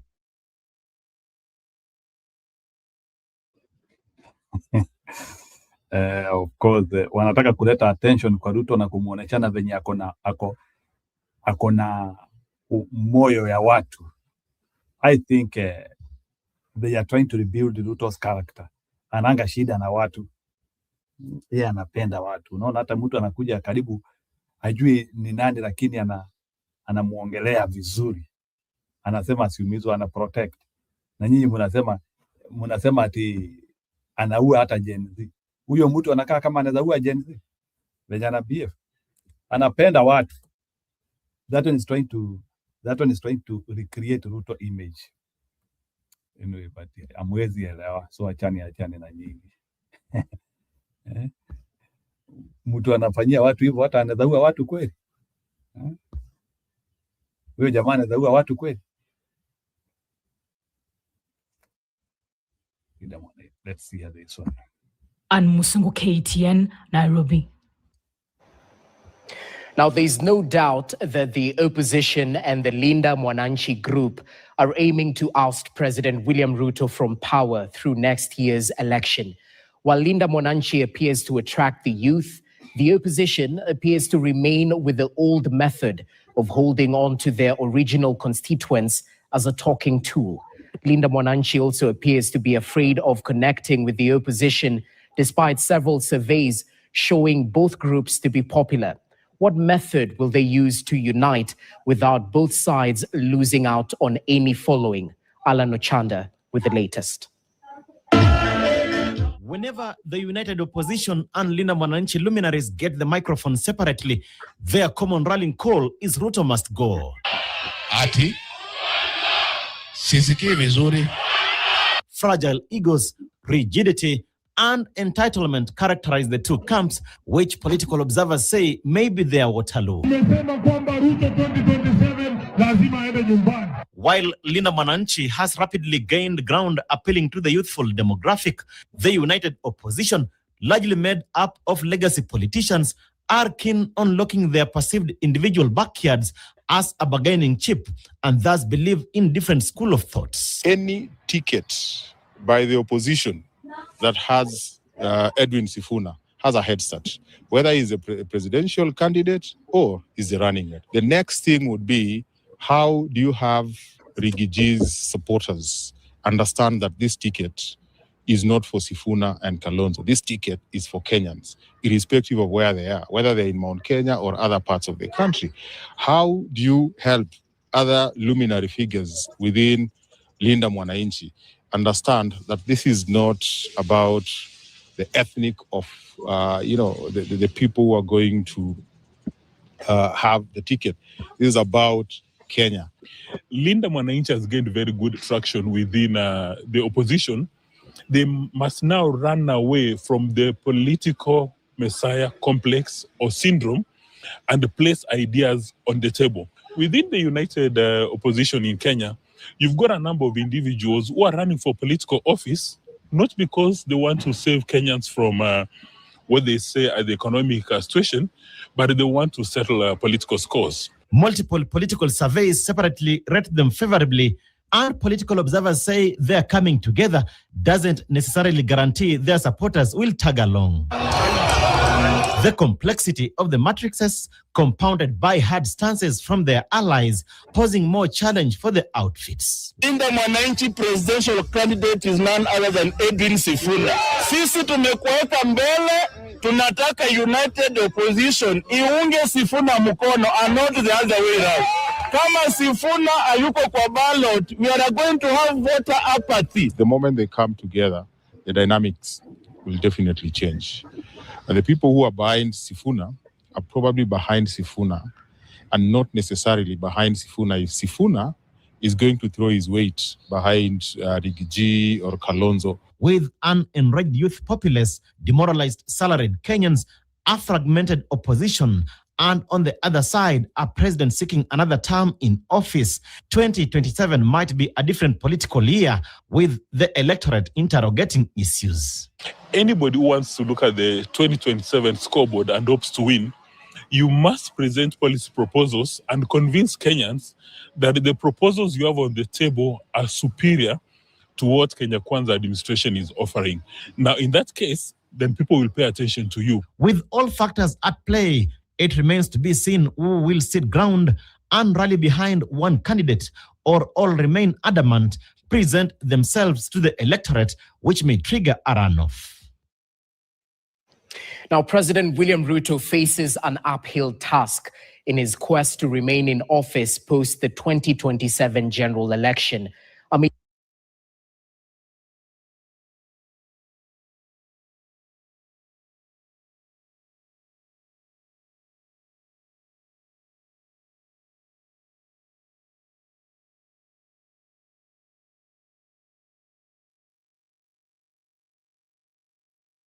Tufanyeni siasa ya amani.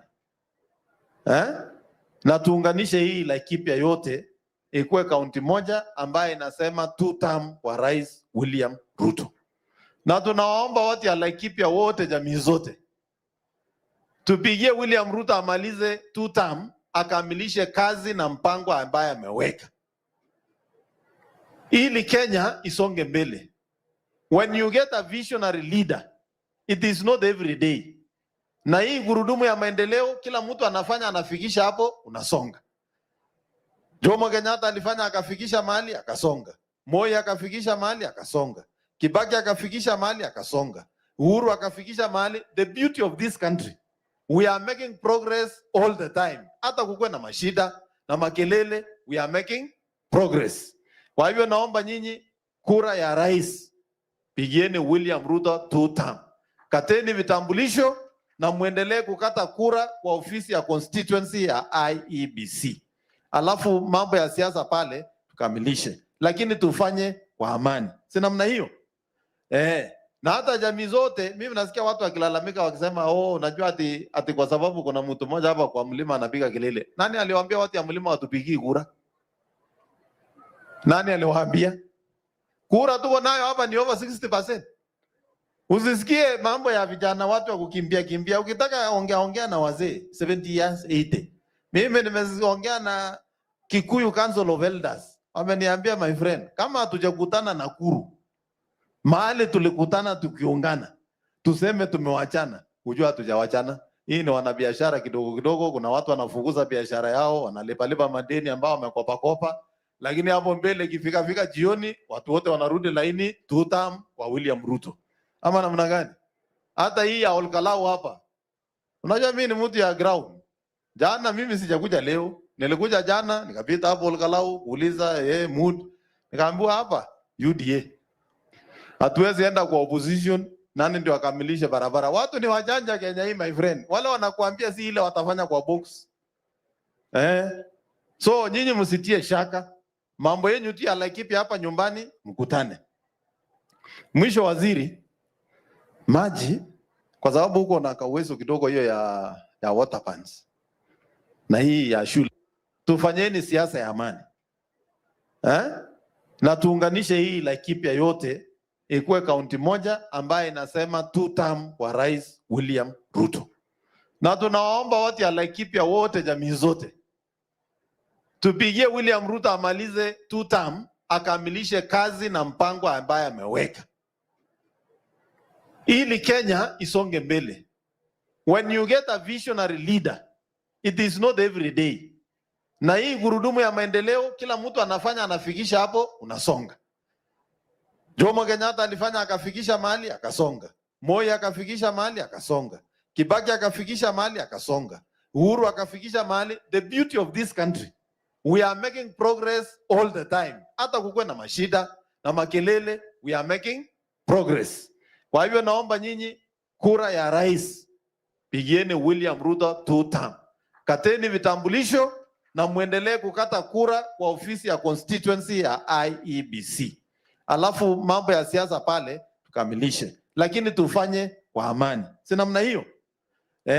Na hata jamii zote, mimi nasikia watu wakilalamika wakisema, unajua ati kwa sababu kuna mtu mmoja hapa kwa mlima anapiga kelele. Nani aliwaambia watu ya mlima watupigii kura? Nani aliwaambia? Kura tuko nayo hapa ni over 60%. Usisikie mambo ya vijana watu wa kukimbia kimbia. Ukitaka ongea na wazee 70 years 80. Mimi nimeongea na Kikuyu Council of Elders. Wameniambia, my friend, kama hatujakutana Nakuru, mahali tulikutana tukiungana, tuseme tumewachana, hujua hatujawachana. Hii ni wanabiashara kidogo kidogo, kuna watu wanafukuza biashara yao, wanalipa madeni ambao wamekopa kopa, lakini hapo mbele ikifika jioni watu wote wanarudi laini 2 term kwa William Ruto. Ama namna gani? Hata hii ya Olkalau hapa. Unajua mimi ni mtu ya ground. Jana mimi sijakuja leo. Nilikuja jana nikapita hapo Olkalau kuuliza mood. Nikaambiwa hapa UDA. Hatuwezi Fanda kila mtu amekuwa ya ground. Kiliza ground. Kila mtu ni wa ground. Kila mtu ni on ground. Hata Mandago ni wa ground. Ati according to Mandago, ati Olkalau ni UDA. Ati amezunguka huko. Amesikia ati Olkalau ni UDA. Okay. Let's wait, you will be validated. Tenda kwa opposition, nani ndio akamilisha barabara? Watu ni wajanja Kenya hii my friend. Wale wanakuambia si ile watafanya kwa box. So nyinyi msitie shaka. Mambo yenu tu like. Imagine being able to build an app with your name on it just by thinking about it. Meet Base 44. Wamanyoro Express. Mr. Dorcas. Wamanyoro. Tunasema ati William alienda na mademu wangapi wakifanyia masaji. Wewe. Wamanyoro. Wewe unajua kama kuna mtu amefanya kazi mwaka yake yote kuanzia achaguliwa 1997. Hajawahi kaa chini. Hajawahi relax. Ako job, microphone, na ku-explain. Tunafaa kutoka hapa kwenda pale. Kuanzia 97. Sasa wao wanasema ati lini alipata nafasi hata siku moja. Hata sisi tunamwambianga apumzike. Aski. Wao wanasema ati alikuwa ameenda kufanyia masaji na kwa ndege na sijui na nani. Najua ile vitu ungefanya, yani ungekuwa na uwezo. Hiyo ndio vitu ungefanya hata nataka sana kuona sana. Wewe Wamanyoro wewe. Halafu nikuuliza wewe. Hatunasema Itumbi alifanya nini? Sasa ukianza kuingilia Itumbi. Mara Faruk, mara Sudi. Unasema mimi ni standard 2. Unasema Faruk ni standard 6 na Itumbi. So unaniambia akili tu Itumbi yako naye wewe yako inafikia kwenda hata kidogo. Wewe juzi ndio ulikuwa na beg sisi na Itumbi, please saidia hapa. Ndio unajua je tulikutoa my friend. Ndio ukafika penye huko. Lakini shida ni kuanzia asubuhi mpaka jioni matope. William Ruto. One time. William hakunanga kitu kama one time kwa dunia wewe sikia. Na ikiingia kwa kitu vizuri. Wewe mkabila. Na uache ukabila saa yote, ukilala unaamuka. Huwa tu Mkenya hata. The reason why nimecheza hiyo video ni ati hakunanga ati kitu kama one time kwa hii dunia. What does it mean? Ati hakuna kitu kama one time in this world. Kwa hii dunia hakuna kitu kama one time. Alisikia wapi? For once. Unasahau wingi unajua unaenda. Sasa nini nimekurudisha tena haraka kutoka hii safari ulikuwa unasema unaenda. Ama wale watu walijua wewe ni conman. Sasa wewe unaona hawawezi ile ulikuwa unaenda kutafuta ukora. Wewe tuaje yote turudi kwa huyu mama alikufa. You are linked wewe na watu wako. Mnaua mama kwa sababu ya tattoo. Sasa wana wenye wamechora sasa watu wengi wamechora. Hii hatukuaji kwa hii hatuacha ukoroga bali nyingine sijui nini. Ongelee hii mambo ya huyu mama kwanza. Huyu mama wetu huyu ulimuua kwa sababu ya tattoo wewe na watu wako. Na unajua mimi napenda kuambia ukweli.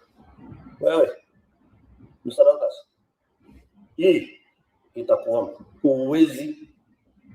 uwezi enda naye hivi. Kuua mama ya watoto kwa sababu ya tattoo. Sasa huko na wafuasi na kuna watu wanakupenda kidogo huko na hiyo ndo azimu yako. Wewe Mamanyoro 2 term iingie vizuri 2 term. Wachana na Itungi, wachana na watu, wachana na wengine. Sisi ni wa Kenya, tuko pale pale, tulikusaidia na Itungi, sasa unatutusi. Kwanza huyu unasema ati standard 2 drop out, lakini hapa iko sawa. Kama niliweza kusukuma wale fakti.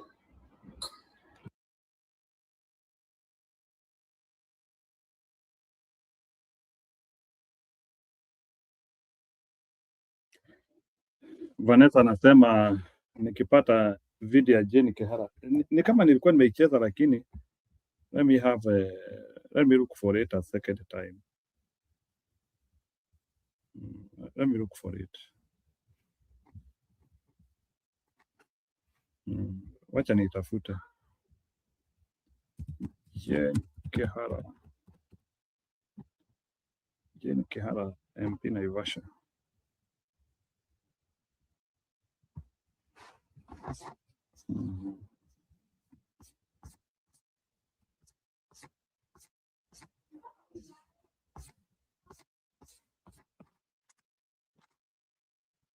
I'm looking for it.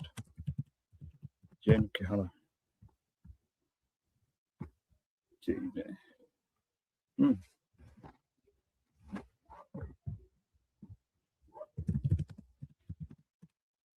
Hii mambo ya Ruto.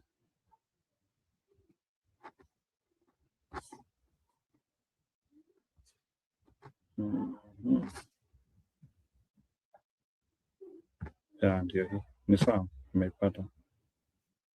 But it is in somebody's channel, which is okay.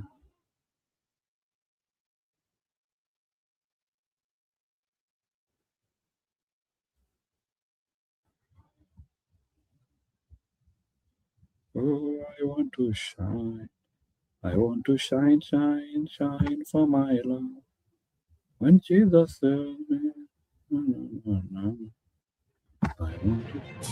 Riu ona inyue President William Ruto na athiriti acio aku ne mwaka muno, na no nyende muthikiririe na tafadhali mukorwo mugithikiriria wega kuona riu cigana ni cigana na nie ndita Jane Kihara gukira kwari. Is that when Kikuyus go to Mombasa or to the coast region, makire na muthiriti wake ogwitwa Hassan Omar goko atari na guoya kana gukigwa agakiambia na gukiuga ati. You need to know this, that when Kikuyus go to Mombasa or to the coast region, they are going to their brothers and sisters.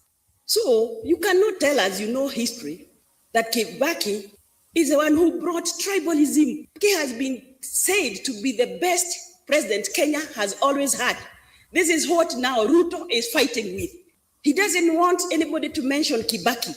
So the Johos and Hassan Omar, please give us a break. Give us a break. You are not descendants of the coast, or your forefathers came for ivory, spices, and slaves. We know you have a big, big, big thing to play. You played dirty during post-election violence. And this is what you are trying to clean. And I'm surprised I can see Kikuyus sitting with Hassan Omar and laughing there when he is calling us tribalists. Come out, please. Don't send your agents. You go on the car, you call us tribalists. Ruto, we elected you when you are tribalists. Nobody can buy this.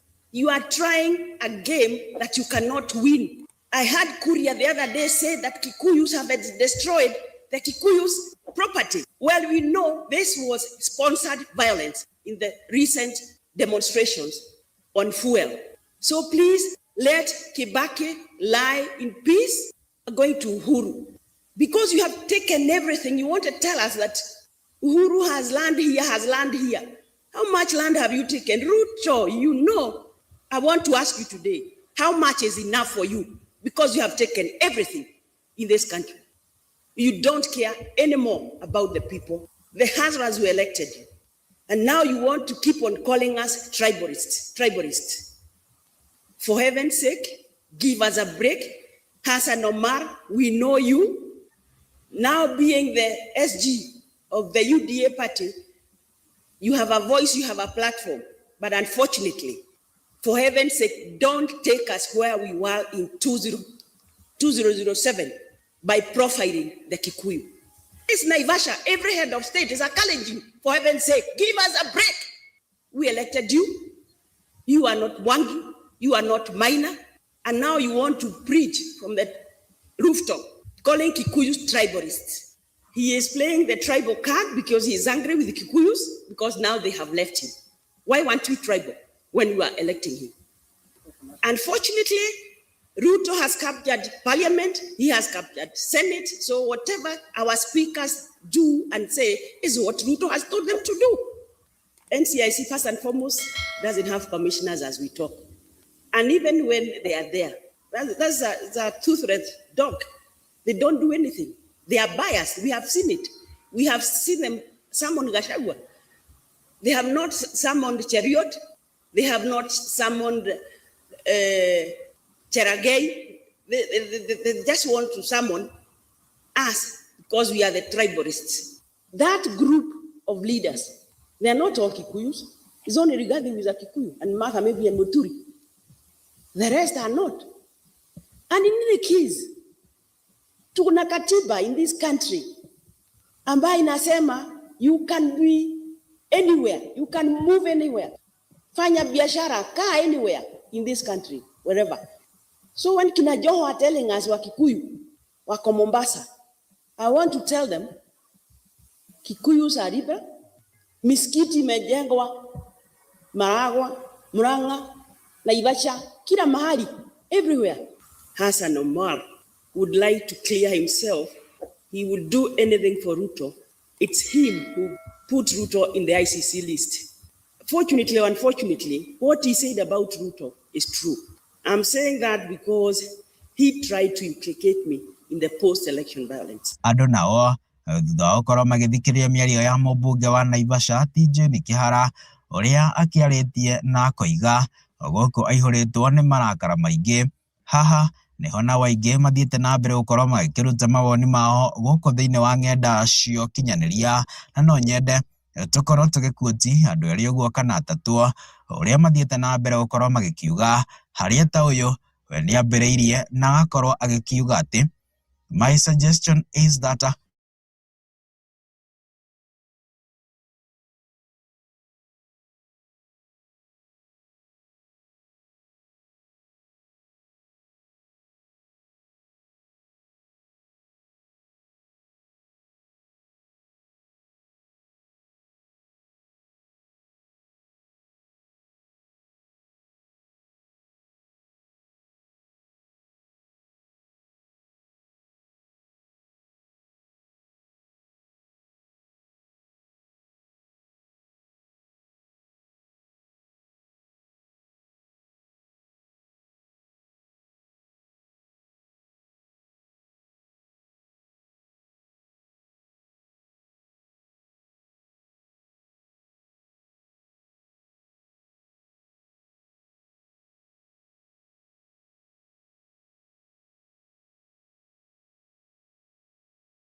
Yeah, so Poleni,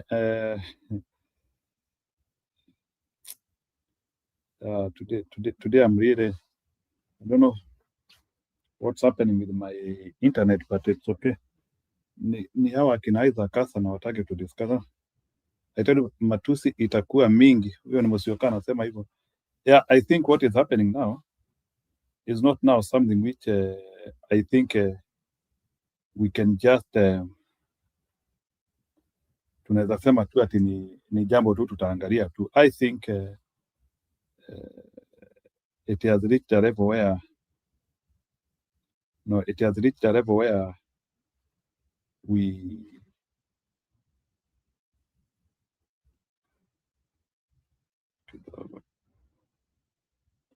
it has reached a level where now it's good for yeah, it's not, things are not well, but I think opposition tutatoboa. Opposition tutatoboa. That's all what I believe. Opposition tuko sawa because sisi hakuna jambo ambalo tumefanya, ni watu wanatupangia.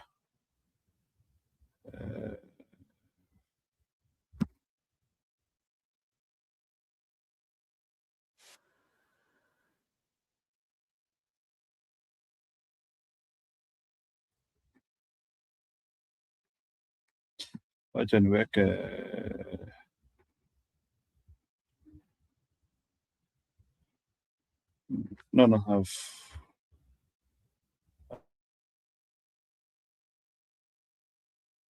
like the former deputy president Rigathi Gachagua or not, it is clear now that is the kingpin of the. There is a in church, and the church uploaded. There was a lot of applause. People were so happy.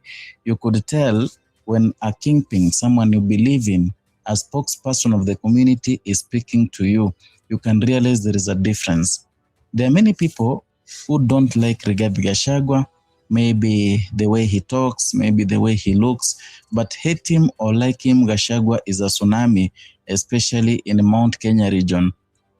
The kind of love that was experienced today when he made that call, it can tell you the kind of man Rigathi Gachagua is, the one that William Ruto impeached, thought that he has done away with him. People said that now Rigathi Gachagua will be forgotten, but now he's here very strong. And such videos, I know when William Ruto sees them, he goes berserk, because the such videos, they tell him that he has lost ground in Kenya. Now, I want us to watch this video where Rigathi Gachagua was speaking to the people through a phone call. Thereafter, we'll do a deeper analysis.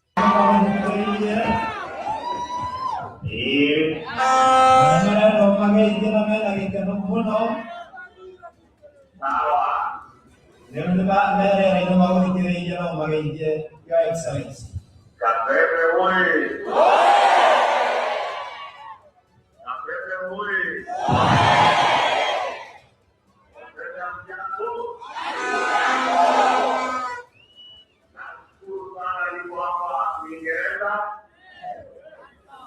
Nimeambiwa huko na sherehe ya kufuzu ya wavulana na wasichana wamefuzu kwa short courses. I want to say congratulations to the graduates, wale ambao wamepata nafasi ya kufuzu leo. Kwa ile mafundisho mmepata itakuwa ya usaidizi kwa maisha yenu. Nataka nimwambie Mheshimiwa John pongezi. Mmefanya vizuri sana.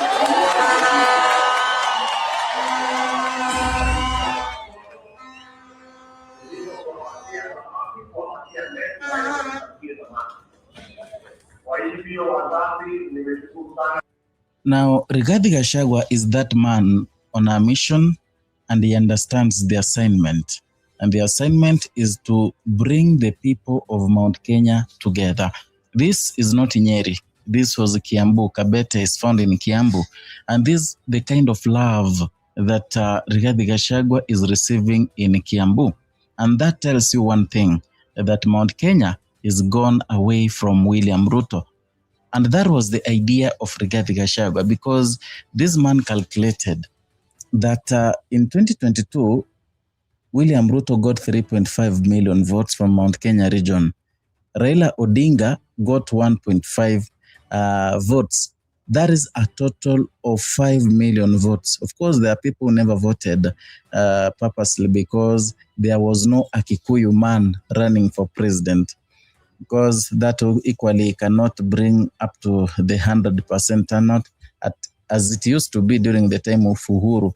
The Luhya community is a community that believes in themselves. They believe in supporting their own. That is why you see even a person starting a foundation, just a simple foundation, but he or she gets some massive support from people who are in diaspora, the Kikuyus who are in diaspora. Those people, in fact, are so cooperative and they love one another.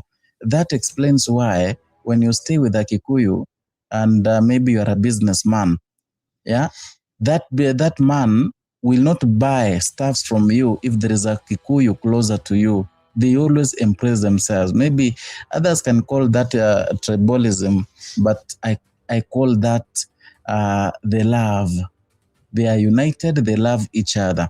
And that is why, while Rigathi Gachagua was in UK, he asked for people to contribute so that he can have another track for the Olkalau election campaigns. The track he got the track within some few minutes because those people, they love one another. So that unity is something that is affecting William Ruto politically, and that is the reason why everything is happening right now. We see many people demonizing Mount Kenya region. They are demonizing the community. Anything that happens, you find out that William Ruto and his bigots, his dogs, they are kind of, taking the narrative, blaming one community, and that is Mount Kenya community.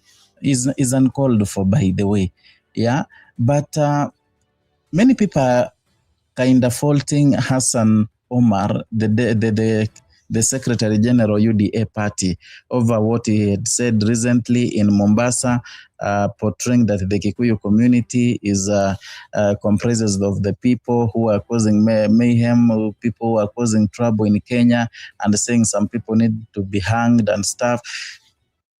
That's the sound of an American oil company hard at work. Want to be a part of it? Listen up. Hello, my name is Adam. Some comments that were weird and careless. It's not about Hassan Omar. It is about William Ruto, because those people, they relay the message that was given by them by William Ruto. That is the kind of messaging that William Ruto wanted people to get. It was not unfortunate. It was not by chance. It is something that was well choreographed by William Ruto himself. And that is the reason why, even after the UDASG made such careless statement, in as much as he made it and everyone was not comfortable with it, when William Ruto stood, he never reprimanded Hassan Omar over the statements, because he believes in it. He wants to make sure that he has weaponized other communities against Mount Kenya region. He wants to counter the idea of Rigathi Gachagua. No, right now, whatever Rigathi Gachagua is doing is weaponizing a strong base against against William Ruto. He is weaponizing Mount Kenya to fight William Ruto, which of course he has managed. Right now, William Ruto is not wanted in Mount Kenya region. And that is the sole reason why you see people are happy with Rigathi Gachagua. They have embraced the DCP party. They have embraced Rigathi Gachagua so much as compared to any other leader. And that is the thing that William Ruto wants to do away with. He knows that if Mount Kenya comes together, then Ruto is done with. Yeah, he knows that. He understands that. And that is the reason why everything is happening the way it is happening. Another thing we learned from this video, William Ruto is desperate. He's so much desperate because the kind of attention he was receiving in Mount Kenya is no more. I remember in 2022, William Ruto could make inroads to Mount Kenya almost 4 times a week. Yeah, other times is in Kisii, other times is in Western, anaenda Western kidogo, anarudi Mount Kenya.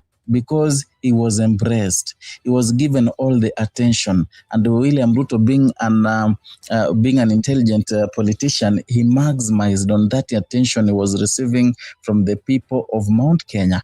But now the biggest problem, the biggest mistake William Ruto made is impeaching Rigathi Gachagua. And that impeachment is something that has affected him so much right now, because people are viewing him as someone who is a betrayer, someone who does not love the Kikuyu community, and that is the reason why recently you saw the Amwe ya bunge athuri kaunti-inĩ ya Kiambu rĩu nĩ mokĩrĩire mĩario ya mwandĩki mũnene wa kĩama kĩa UDA Hassan Omar ta mũndũ ũtarĩ na kĩharĩro. Mũmbunge wa Thika Alice Ng'ang'a akiuga atĩ onokorwo marĩ thirikari-inĩ matikwĩrorera mũndũ ũrokĩrĩra aikari a kĩrĩma nĩ ũndũ wa rũmena rũtarĩ na magũrũ. Sisi ni Wakikuyu leo, kesho na kesho kutwa, and we have no apologies. So next time ukiongea, we have said we have drawn the line. Dare you talk about Kikuyus again, you are going to know our true colors. Makiaria marĩ kanitha-inĩ wa AIPCA wa Mwangi Gatũndũ ya mũhuro, atongoria hamwe na Jiji Kagombe wa Gatũndũ ya mũhuro maugĩte matikwĩrorera mũtugo ũyũ ũgĩtwarithio na mbere. Wanakorwo na andũ aitũ kũrĩa Rift Valley kũrĩa Moro, tũkona morotetwo. Wanakorwo na andũ aitũ kũrĩa Mpeketoni, tũkona morotetwo. Wanakorwo na andũ aitũ gũkũ Naivasha, tũkona morotetwo. Gũtirĩ hĩndĩ Mũgĩkũyũ arĩa arũgama orotwo atĩ aikare thĩ ainame aiganĩre mbahaca. Na hau ithuĩ, that is where we draw the line. It does not matter who you are. Mũmbunge wa Dia George Kariuki kana GK akĩaria rĩ mwena wa ũthaya augĩte nĩ gĩconoko kĩnene kuona Omar ũrĩa ũrĩ thirikari-inĩ agĩtuhuka mĩario ya rũmena. Maneno ya ukabila, maneno ya kukashifu jamii hii, jamii ile, tunataka hiyo maneno tusisikie sana sana kama wewe uko pande ya serikali. Ukiwa pande ya serikali, ukiwa na ofisi kubwa, iwe ni ya chama, iwe ni ya wapi, iwe ni ya kanisa. Ona bunge Rahab Mukami wa kaunti ya Nyeri na Irene Njoki wa Bahati Naikuru ni makumithĩtie Omar. You are not the one getting elected, it is the president who is getting elected, and I want to urge you, please make sure you desist from such utterances, because that is a no-go zone for us. Nataka kuongelesha SG wa chama yetu ya UDA, lazima aheshimu Wakikuyu. Ni vibaya sana, munanisikiza? SG anatakikana ajue amekalia hiyo kiti ya SG wa chama ya UDA kwa sababu Wakikuyu walishagua serikali. Ihinda-inĩ rĩu onake gavana wa Machakos Wavinya Ndeti arĩ igongona-inĩ rĩa mitha nĩ okĩrĩire mĩario ya Omar. Kamba wakikutana hawaulizwi, Wajaluo wakikutana hawaulizwi, wale wengine wakikutana hawaulizwi. Let us also give our Kikuyu brothers, please, let us allow them. Tusikubali ile maneno tuliona 207. Kahora mwalimu newoka muno, slow down Hassan, you have come too much. Tongoria mathiĩte na mbere na kũũrio mĩtheme na mĩario ĩgĩcũgĩra ngũĩ rĩrĩ bũrũri werekeire gĩthurano-inĩ kĩnene kĩa mwaka wa 2027. Ngĩribotera Inooro TV kuma Mwangi Gatũndũ ya mũhuro, niĩ njĩtagwo Werũ wa Mwangi. Tugithie na mbere atongoria ikiro-inĩ itiganĩte.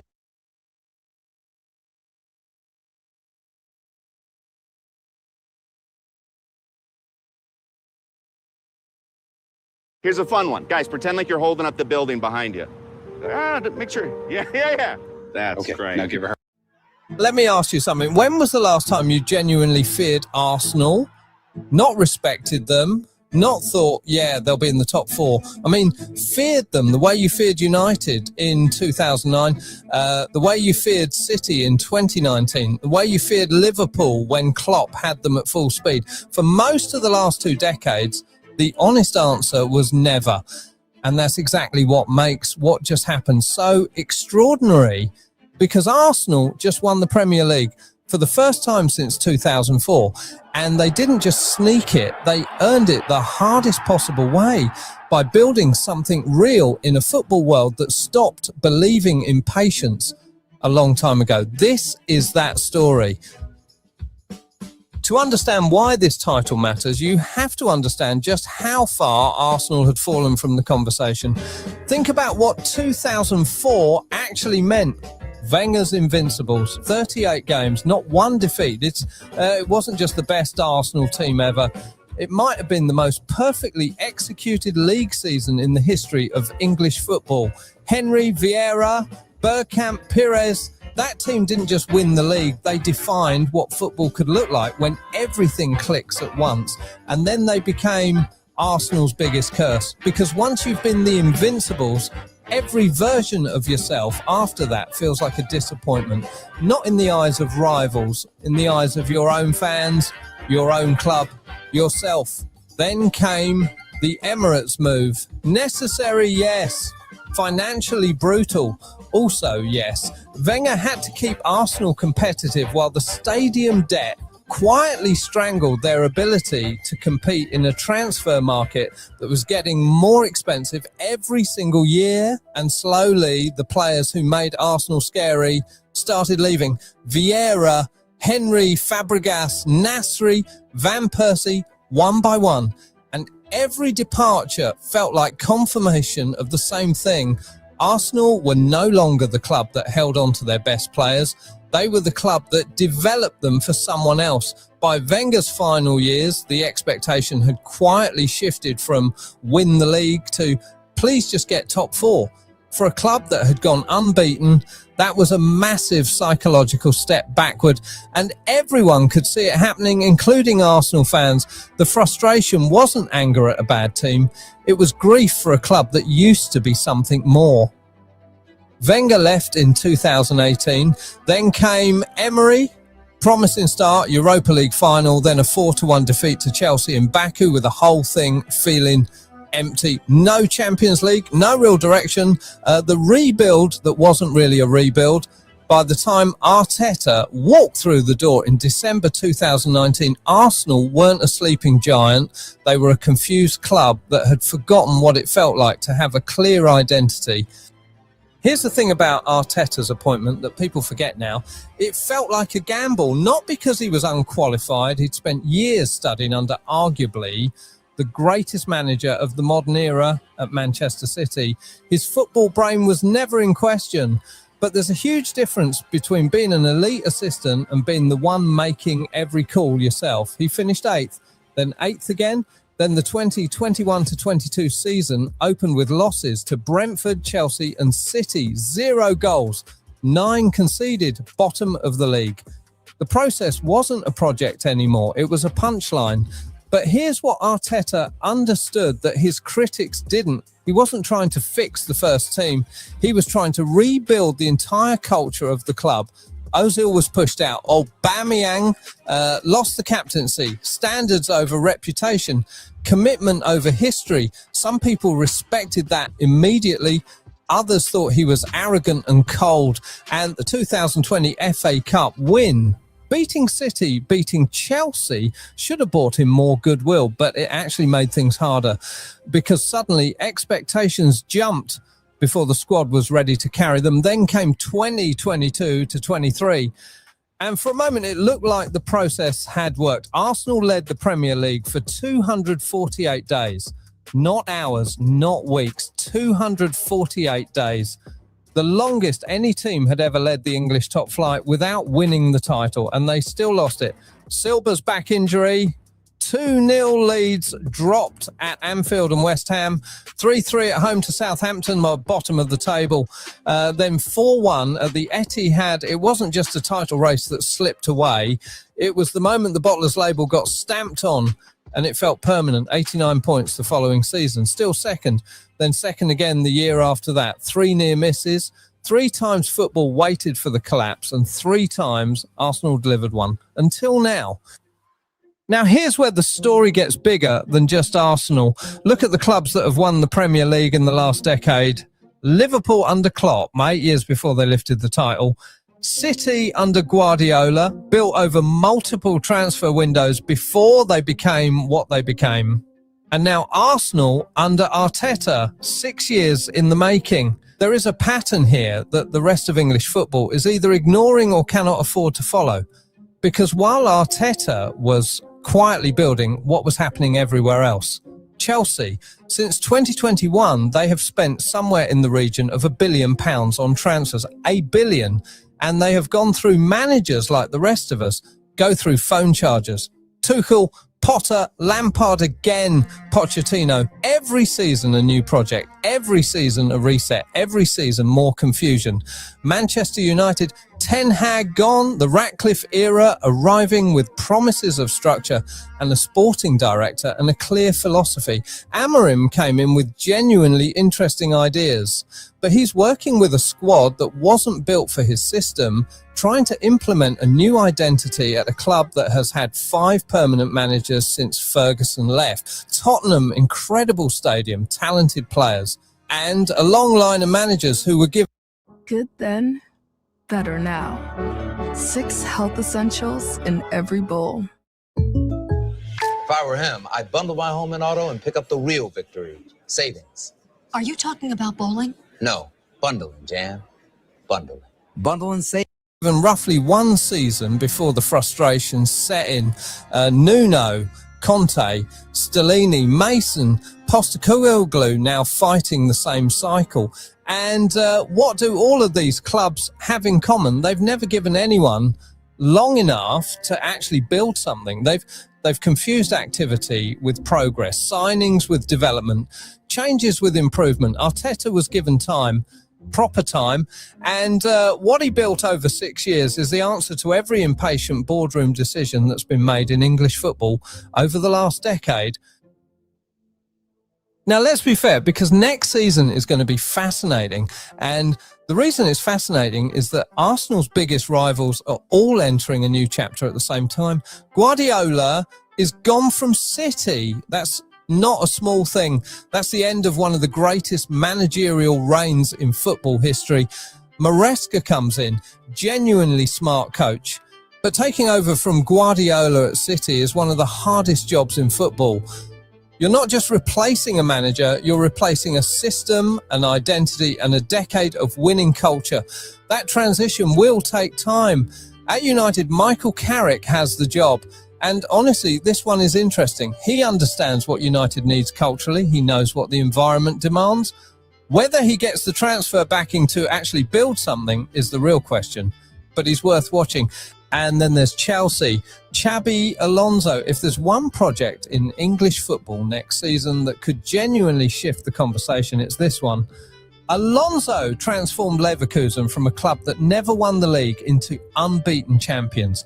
He understands pressing, positional play, and how to build a mentality.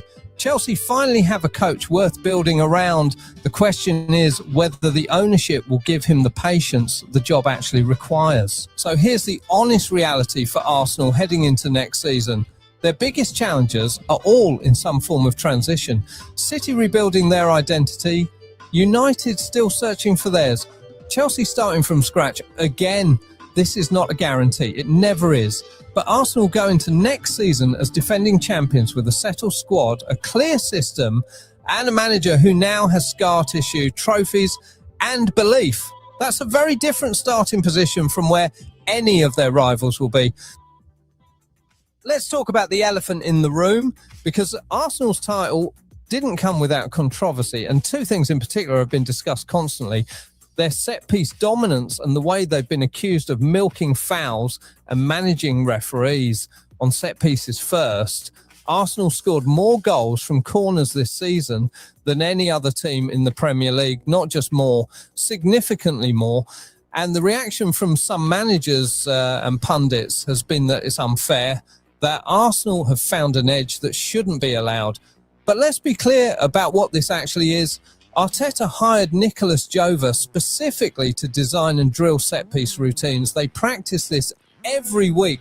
They've turned something every team has access to into a genuine weapon. Is that gamesmanship? Yes. Is it cheating? Absolutely not. If anything, the question should be, why more clubs don't invest in this the same way? The second thing, the way Arsenal manage games, slow down play, win soft free kicks, protect leads. Yes, this is part of their identity. And yes, it frustrates opponents. Brighton's manager had a full press conference about it. Other managers have made similar points. But again, this is not a rules violation. This is game management. The clubs that complain the loudest are usually the ones who haven't figured out how to do it themselves. Should the Premier League look at any of this? Maybe. The time-wasting conversation is a legitimate one. But right now, Arsenal are using the rules as they exist better than anyone else. And winning a title with intelligence as well as talent is not something. क्या आपको लगता है कि आपका बच्चा मैथ्स में बेटर हो सकता है पर उन्हें सही गाइडेंस नहीं मिल रही है? हाय, मैं aspirant wa 2027, majaliwa Mwenyezi Mungu tukifika huko, sababu sisi kama wanadamu hatuwezi panga, Mungu ndio anapanga. So ninaomba majaliwa Mwenyezi Mungu aniweke hai mpaka 2027 mwezi wa 8 tarehe 10, majaliwa tu Mwenyezi Mungu nitakuwa kwa ballot. Na mimi nataka nishukuru watu wangu wa nyumbani kwanza. Hii ni shukurani kwenu kwa kuonyesha upendo ya hali ya juu kwa mtu kama mimi. Kuna watu wametembea na propaganda, mimi sijasoma, sijui sijafanya nini, mimi naulizanga watu wangu several time nikienda kule nyumbani tukikutana. Mnachagua masomo ama mnachagua kiongozi? Kuna vitu mbili tofauti. Kuna kiongozi na kuna masomo. Na mimi mnaponiangalia jinsi nimeanza siasa yangu, jinsi nimesimama na Wakenya na zile vitu nafanya nyumbani, na nyinyi pia umeprove ya kwamba Nuru Okanga tukimpea hii nafasi ni mtu ambaye ataenda kuleta mabadiliko katika Horera Ward. Na ndio mimi nawapenda kwa sababu several nikiwa time mnakuja mnanitembelea pale nyumbani, tunapiga story na mimi ninakaa na nyinyi na nyinyi mnanipenda. So mkuwe na hiyo upendo na mimi sitawaangusha kwa sababu mimi najijua na mimi nimesimama kidete na mimi ni mtu wa one term. Mambo ya watu kuleta mabadiliko, porojo, sijui nimehama, sijui nini. Mimi hata hii dunia iishe ama Mungu atoke kule juu mbinguni aniambie sasa Nuru Okanga mahali imefika, na kupea option mbili. Option ya kwanza ukufe. Option ya pili usupport Ruto. Afadhali nikufe sasa. Kwa sababu Ruto sio mtu wa kusupport. Ruto ni kama Wathoku. Na niliwaambia kazi ya Wathoku ni nini? Wathoku ni ile mnyama inaweza kimbizwa na simba iende kilomita 2 na isahau ilikuwa inakimbizwa tena ianze kurudi nyuma. Kwa nini nasema hivyo? The same William Samuel Ruto ndiye ameahidi wa Kenya vitu mingi na hajaifanya. Barabara moja Ruto anaweza fungua mara 100 na ni barabara moja tu, na milioni 10 Ruto anaweza toa kwa siku. Hiyo milioni 10 tunaziishi. Anapeana tu na atoi. So mimi nataka niambie wa Kenya kwanza, mniangalie kimakini sana. Muangalie kama mimi kweli naweza hama, na kama mnasema mimi naweza hama, kama Raila Odinga mwenyewe hayati marehemu mzee Raila Amolo Odinga ambaye mimi alinipenda for free wakati alijoin hii government. Mimi alinipigia simu akanishawishi sana karibu mara 3. Alinishawishi akaniambia, Nuru Okanga, tunajua umekuwa mstari wa mbele kutetea Wakenya, na pia mimi hiyo kazi nimefanya kwa sababu ya Wakenya. Tumeingiana pamoja, tunaomba usapoti government ili ikifika 2027 tutakuwa na plan nyingine. Mimi niliambia Raila Odinga ahate marehemu, nikamwambia baba, mimi nakupenda sana na mimi sitawahi kukupinga ama nikutusi. Mimi nakupenda sana, lakini ni pia wewe jukumu yako kukubaliana na uamuzi yangu. Uamuzi yangu ni mimi siwezi simama kwa social media ni support Ruto. Na hiyo tukaagree. Na akaniambia ya kwamba jinsi umechukua hiyo msimamo kaa hapo. Na hakuna siku nilipigia Raila Amolo Odinga simu akaanza kunielekcha kuniambia ati lazima usupport serikali. Several time nilipokuwa naongea na baba akimalizia ananiambia msimamo yako itakusaidia siku ingine. So pia wale ambao wako ile mrengo ingine, wale wanaimba mambo ya tutam, hiyo ni haki yenu. Hiyo ni haki yenu. Na nimeona kuna baadhi ya watu viongozi wako kwa hiyo serikali wanaanza kuniambia kwamba wewe sasa chuma yako iko motoni. Ati lazima sasa usupport serikali ama ufanywe abduction. I'm ready. Mkuje mnifanyie abduction. Abduction mimi sitakuwa wa kwanza. Kuna vijana wengi wamefanywa abduction. Kuna wamama wengi tumepata kwa are pale. Wamama wana matiti, wengine hawana ulimi, wengine hawana sehemu nyeti. Na hiyo sisi tumenyamazia na hatujaongea. Mimi naona hii serikali kila mahali wanaenda kusimama, hata mawaziri wanapiga tu siasa. Kazi yao ni kusema Uhuru Kenyatta aliongoza serikali mbaya, Uhuru Kenyatta sijui alikuwa na nini, sijui Matiang'i akafanya nini, sijui nini kafanyika nini. Wanasema ati Matiang'i alikuwa na Yala, watu walikuwa wanatupwa river Yala.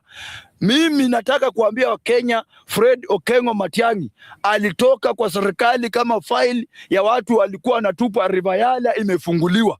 Wakati Ruto alichukua hatamu ya uongozi, hiyo file ilifungwa. Hiyo file ilifungwa. So nyinyi kama mko na evidence ya kwamba Fred Okengo Matiang'i alikuwa na river Yala na huwa watu anapeleka huko wakati alikuwa interior, nyinyi mko na power na mko ndani ya serikali. So mshike Matiang'i mweke ndani na file ianze kazi. Pia at the same time Ruto pia yeye inafaa ajue, na Ruto pia watu wake inafaa wajue ya kwamba kware imepatikana juu yako. Na watu walikuwa hawana matiti, wengine wanaume hawana sehemu nyeti, hawana ulimi. Mtu anakatakatwa vipande, anawekwa kwa gunia, anafungwa, anafanywa dumping. Hii ndio serikali ya Ruto. Tumeona mwanadamu anaweza uliwa na akatokatwa vipande na aweke kwa gunia, ni ifungwe, ni iwekwe kwa lori iende idambiwe kwa takataka. Sisi kama Wakenya ama mimi kama Mkenya ni uchungu sana wakati wakina Gladys Wanga wakisimama juu ya magari wakitusu viongozi wa upinzani. Na sisi hata tukitusiana Subaru inaanza kukuja. Subaru mtakuja mingi sana. Na mimi sina uoga na mambo ya Subaru kwa sababu hiyo ndio taksi yangu. Na lazima mafuta ifanye kazi, ikuje itafute Okanga ndio hiyo taksi ilipwe sawa sawa. Mimi sina uoga.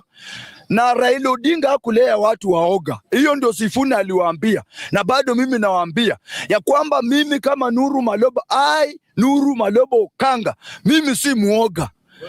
Baba several time alikuwa ananiambia kwa siasa usikue muoga. Ni kama mwanaume anataka kuitwa baba na hataki kuoa. Uwezi itwa baba kama una bibi, lazima uoe, uende kwa kitanda, ufanye mapenzi, ndio mtoto apatikane. Na ndio pia mimi nimetoka nje kusema ya kwamba serikali ya Ruto ni mbovu.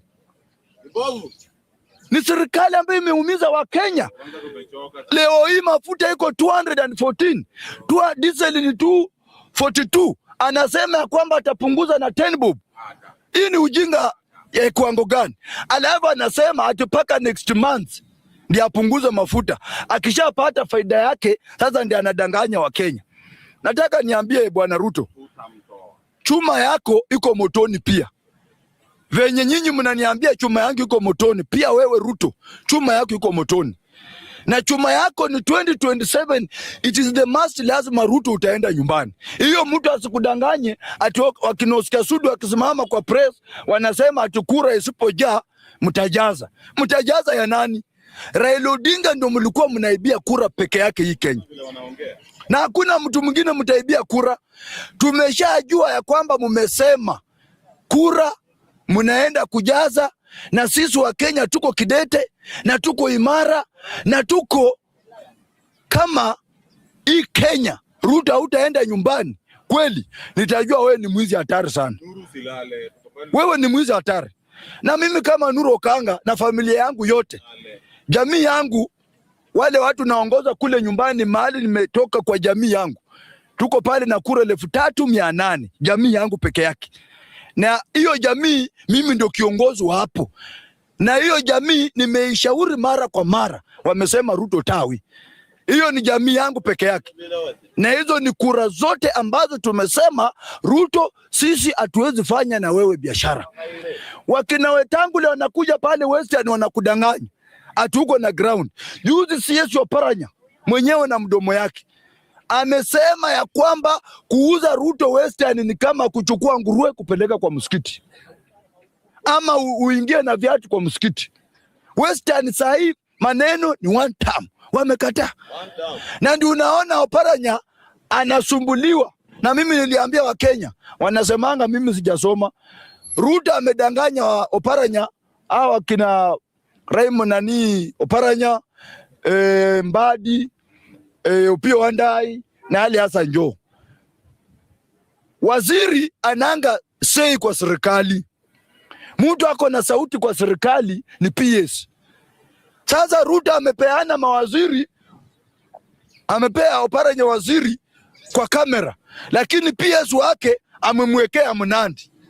Sasa waziri akipiga budget akipelekea PS asign pesa itoke, PS anaangalia, anapigia Ruto, Ruto anamwambia weka kando hiyo budget.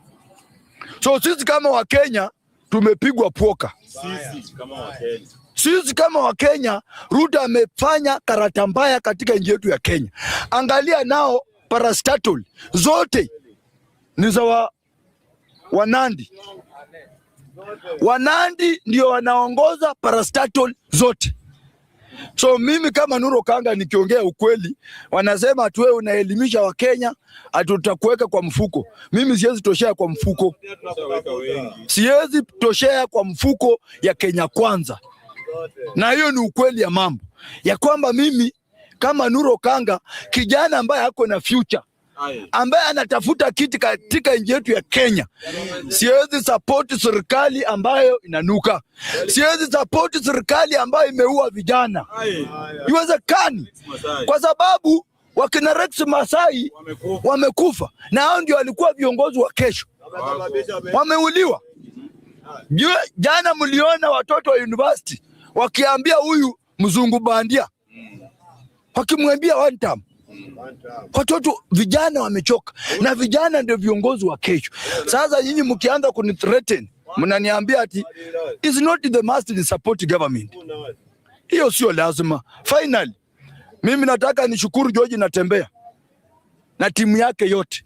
Edwin Sifuna, Caleb Hamisi, hata mimi Nuru Okanga nikiwa hapo, ya kwamba on Saturday tunaenda kufanya endorsement ya Kingpin wa Western. Na si mwingine, nimesikia kwa picha yangu ya umbali George Natembea akisema ya kwamba yeye hana budi ya kuchukua magwanda kupea ndugu yake Edwin Sifuna.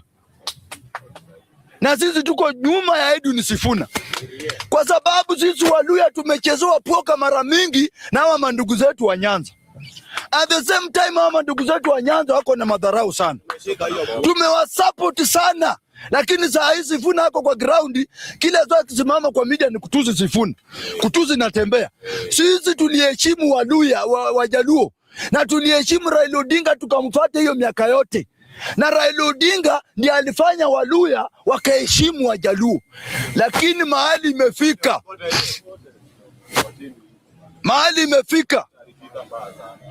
imefika, lazima Muluya apewe heshima yake. Lazima Muluya apewe nafasi yake. Na Muluya ako na numbers. Kitu ya kwanza, Muluya ako na numbers. Mujaluo number 4 kwa population, Muluya number 1. So haiwezekani mtu number 1 afate number 2 ama number 3. Haiwezekani. So George Natembea,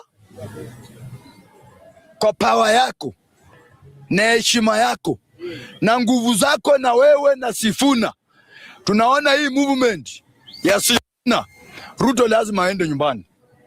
Na mtoto wetu Edwin Sifuna, watu wanakutusi ati wewe utoange pesa. Wewe hauna, ni watu wanakupenda for free. Hata Raila Odinga hakuwa anatoa pesa, lakini Waluo walikuwa wanamfuata for free. Kwani kiongozi, ukiwa kiongozi lazima utembee ukipeana pesa? Hata mimi watu wananipenda na sipeane pesa. Hakuna mtu nanunuanga, wananipenda for free. So sisi kama Waluya, endorsement yetu ya Saturday, mtu yeyote wa jamii ingine asiingilie. Tafadhali, mtu wa jamii ingine, sisi kama Waluya.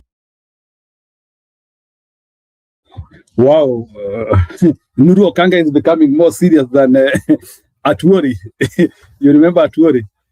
Yeah, I think I will come later. Bye, guys. I will come later. Thank you. Leave the show like that. Asante.